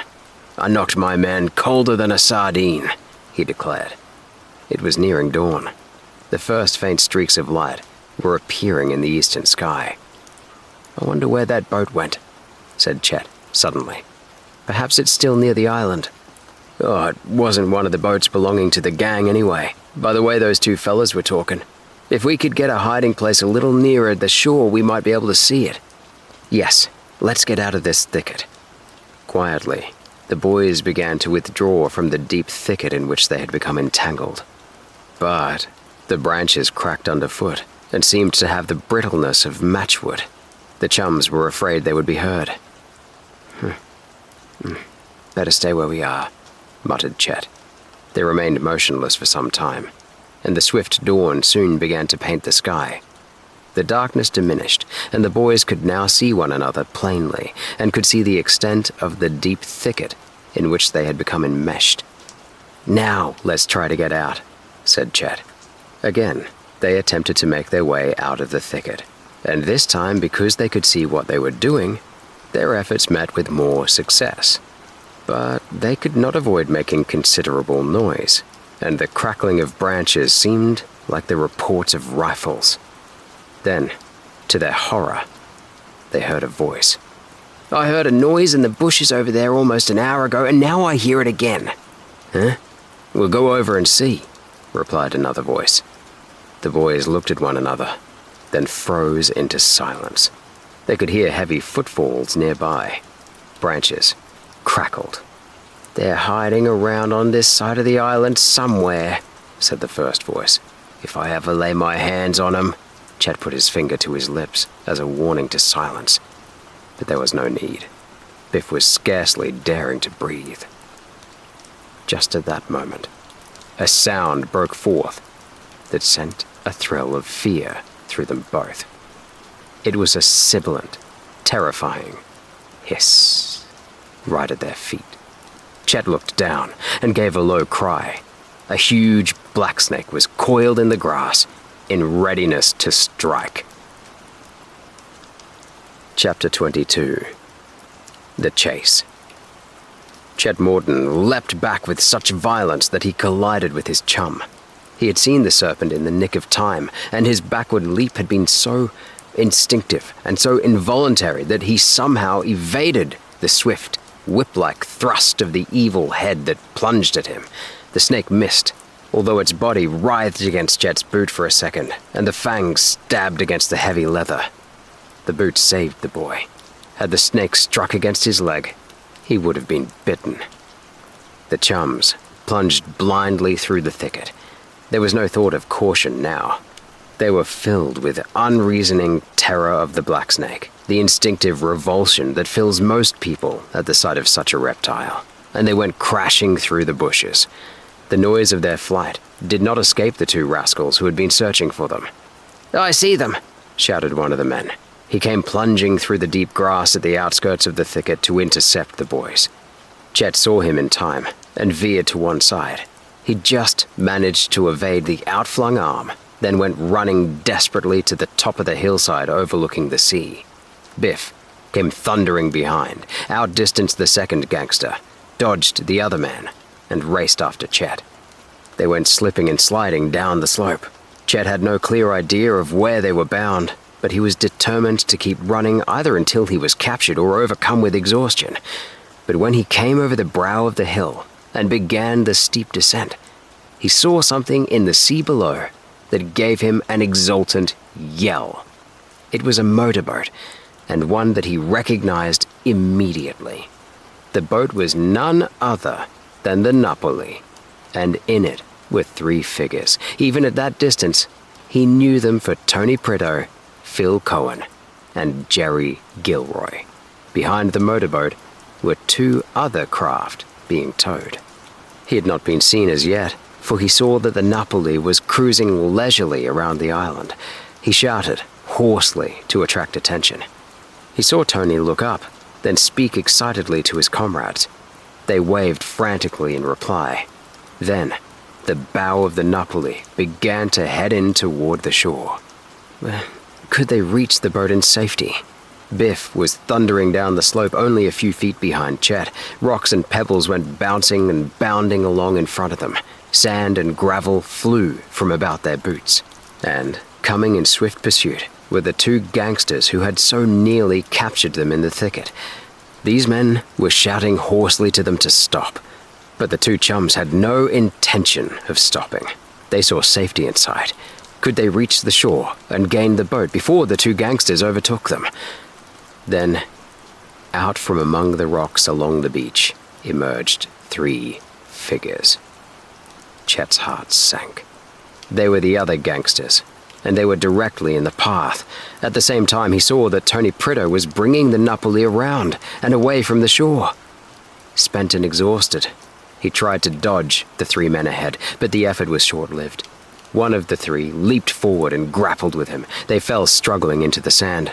The other two leaped at Biff. The boys fought bravely and desperately.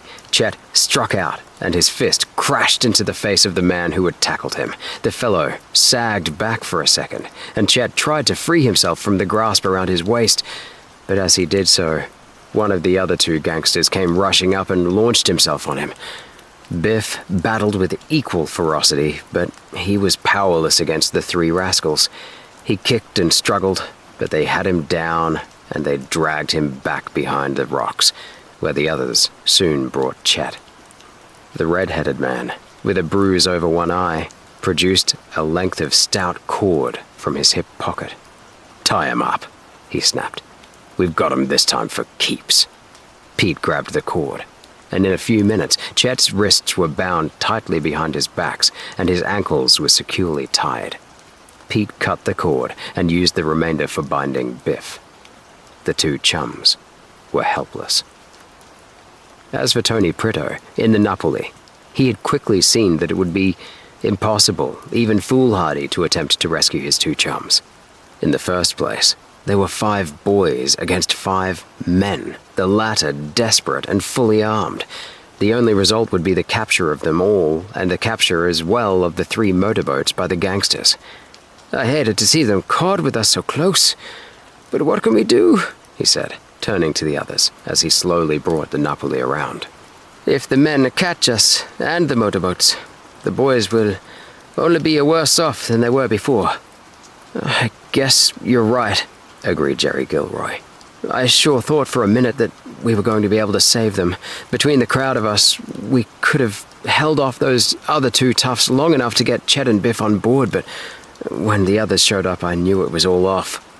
"The fellows put up a good fight, anyway," declared Phil Cohen. "I hope those villains don't treat him too rough." We'll get them free yet, asserted Tony. I don't know how it's going to be done, but we'll get them free. We've still got all the motorboats, and the gang can't leave the island, that's a sure. When he had brought the Napoli out a safe distance from shore, Tony decided to drop anchor. We'll stick around, he decided. They'll know that we aren't going to desert them anyway. So the Napoli, with the 2 captured motorboats drifting behind, remained at anchor while the 3 chums scanned the rocky shore. Once in a while, they saw one or another of the gangsters emerging from behind the boulders to gaze at them, then return. We've got them guessing, chuckled Tony. They don't know what to make of us. They know we have their boats, but they don't know who we are or how we got them. 2 hours passed. The sun rose higher in the sky. Blacksnake Island, in all its sinister ugliness, simmered in the morning heat. There was no further sign of life from the shore, although the boys in the motorboat did not know it. The boulders behind which Chet and Biff had been carried hid the trail up to the grove, and thence to the cave in the rocks. The gangsters had decided to return to this cave, and Chet and Biff, with their ankle bonds untied, had been roughly ordered to their feet and bade proceed with the gangsters up the hidden trail. They had not been seen from the boat, because a heavy veil of overhanging branches from the trees masked the trail where it wound up the hillside. Toward mid-morning, Tony chanced to look up and gaze out toward the mainland. He leaped up with a frantic yell. "Here they come!" he shrieked. "Here they are!" The others rose and stared. Then, as the meaning of what they saw dawned on them, they cheered hoarsely and danced with delight until the motorboat rocked and swayed beneath their feet. Cleaving the waves came a low, rakish craft, speeding along with white wings of foam at her prow. It rushed silently toward them with the grace of an arrow. It was a United States Revenue cutter, and when the boys in the boat witnessed its approach, they knew that the Hardy Boys had been successful in obtaining the aid they had gone to seek. The boys cheered and waved their arms, trying to signal to the cutter that they had located Chet and Biff. Finally, Tony started up the engine and brought the Napoli alongside. The cutter slowly came to a stop. There was a clank and a clatter as the anchor was sent over. A husky revenue officer with a revolver strapped to his waist leaned over the side and hailed them. "Did you find them?" he roared. "They were caught again, right on this shore," shouted Tony. "The gang are still here." "Fine, we'll be right over. Tie your craft alongside and come along in our boat." The lads needed no second urging. A ladder was flung over the side, and after securely tying the Napoli, they clambered up on the deck of the cutter, where they found the Hardy Boys awaiting them. In a few swift words, Tony acquainted them with the circumstances surrounding the recapture of Chet and Biff. The revenue officer who had first hailed them nodded with satisfaction. As long as we know that those rascals haven't left the island, it's all right," he declared. "We'll have them in hand before long." He turned and gave a curt order to one of his men, and in a remarkably short space of time there were a dozen broad-shouldered chaps in readiness with rifles and revolvers. Another order, and a boat was lowered over the side. "Away we go," announced the officer. "It won't be long now." Chapter 23. Home again. Tony Pretto and his chums guided the landing party to the boulders behind which the gangsters and their captives had disappeared.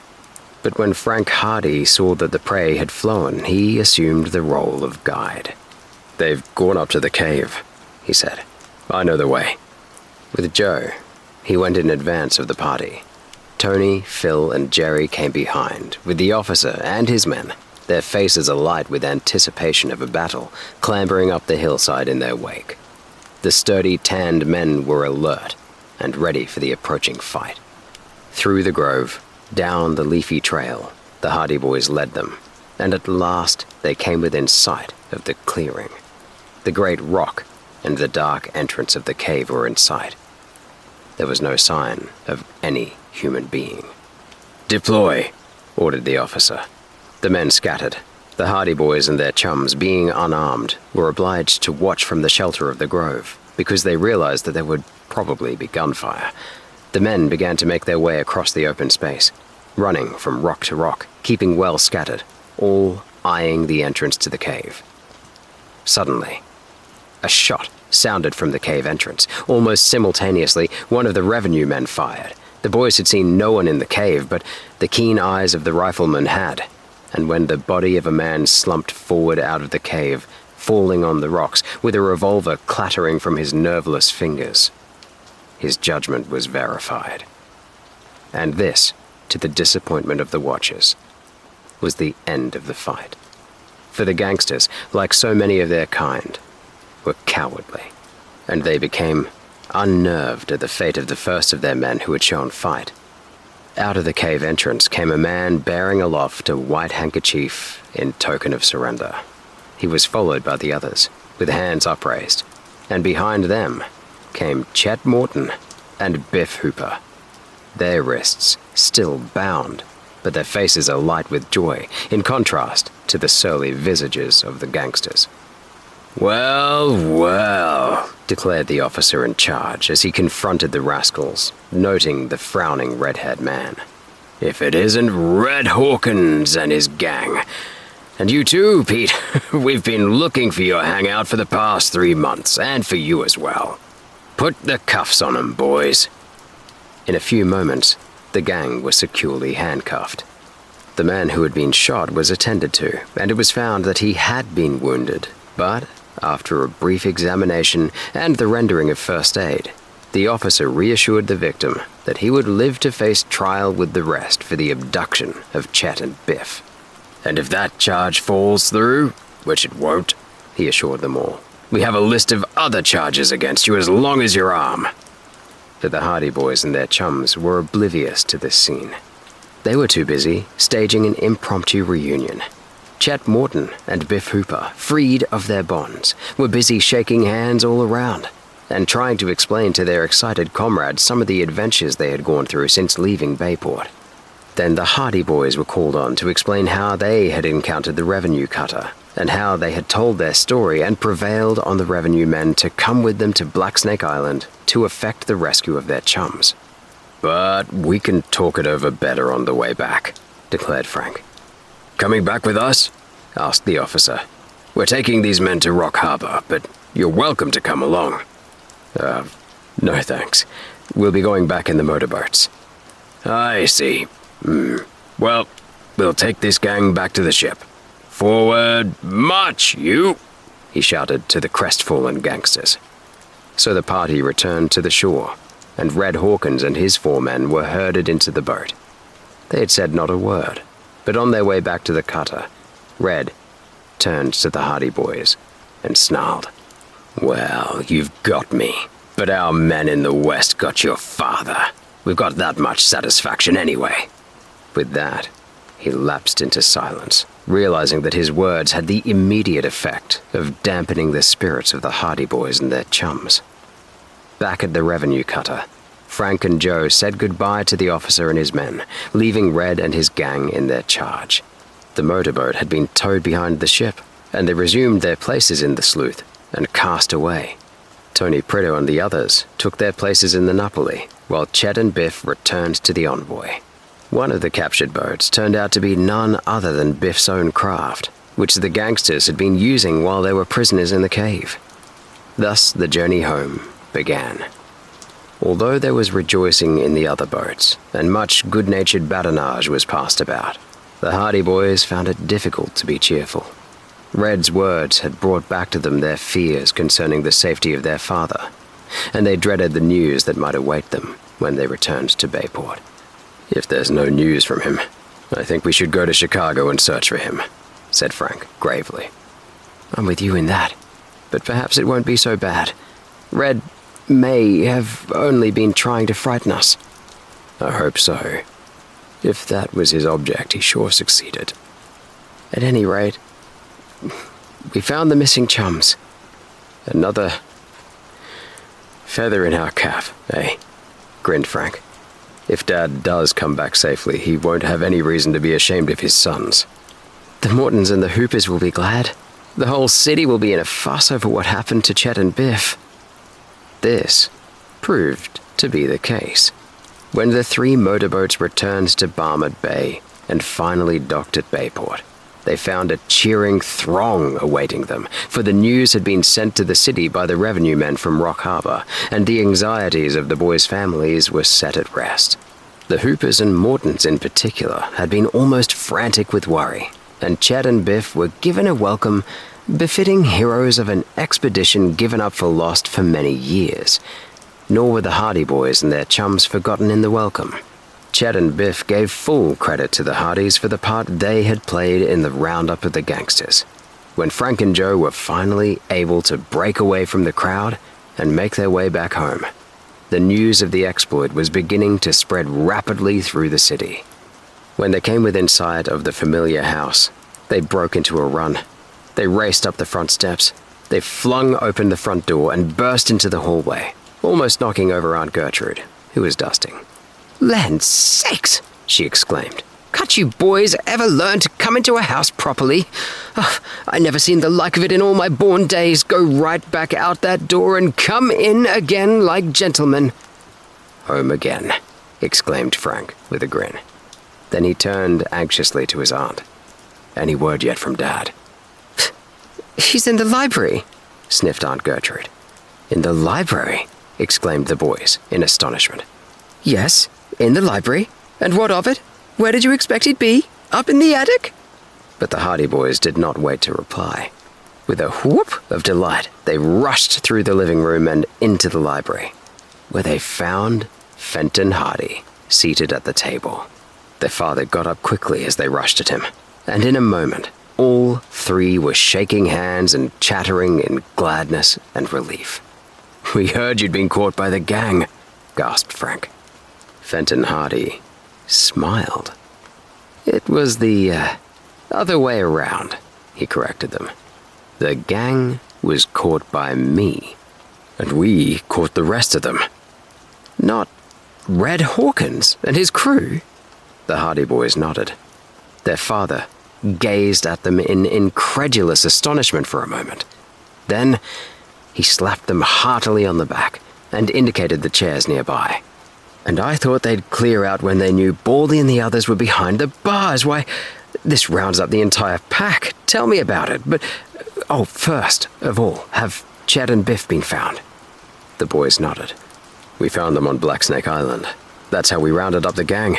They captured Chet and Biff in mistake for us. They had him in a cave." Then, in the seclusion of the study, the Hardy boys told of their search for the missing chums, of their deduction that the boys might have gone to Blacksnake Island, of their arrival on the island, and the finding of the gangsters and their cave. Fenton Hardy listened to the recital with sparkling eyes, for he realized that his sons had played a part that made him proud of them. And when the tale was finished, his approval was evident by the manner in which he pounded the desk with his fist. "Fine," he declared. "It was real detective work in the first place, and real grit and courage from then on. I'm very proud of my boys. But all the time," added Frank, "we were worried about you. The men said you had been captured in the West." "It was a false report," said their father. "They thought they had captured me, but it wasn't for long. I played into their hands once just to find out where they were all hiding. But I had another detective to shadow me, and when I found out where the gang were gathered, I gave the signal, and we rounded them up." "And now I hope the whole kit and boilin' of you will stay at home for a while," declared a voice from the doorway. "I declare I never did see such a family for the men folks to go gallivanting around the country and never stay at home. It's a wonder to me, Laura, that you put up with it." "Well," smilingly replied Mrs. Hardy, who had entered the room with Aunt Gertrude, "with 3 first-rate detectives in the family, I'm afraid I can't expect anything else. And they always come home again." Aunt Gertrude sniffed. "I'll guarantee that if I visit here much longer, I'll see that those 2 boys haven't much chance for more detectiving," she announced. "I'll cure 'em, so I will. It's no business at all for boys." Mrs. Hardy smiled serenely. Fenton Hardy winked gravely at his sons, so Aunt Gertrude's threat did not greatly disturb them. There were to be more exciting adventures in store for the Hardy Boys, and what some of these were will be related in the next volume of this series, entitled The Hardy Boys Hunting for Hidden Gold, a strenuous story of the West. "You're welcome to try, Aunt Gertrude," said Mr. Hardy. "But I'm afraid you'll never cure my sons of wanting to be detectives. I've set them the example, you see." "More's the pity," sniffed Aunt Gertrude. "Why couldn't you have been a plumber? It's safer." "But not as exciting," said Fenton Hardy, with a laugh.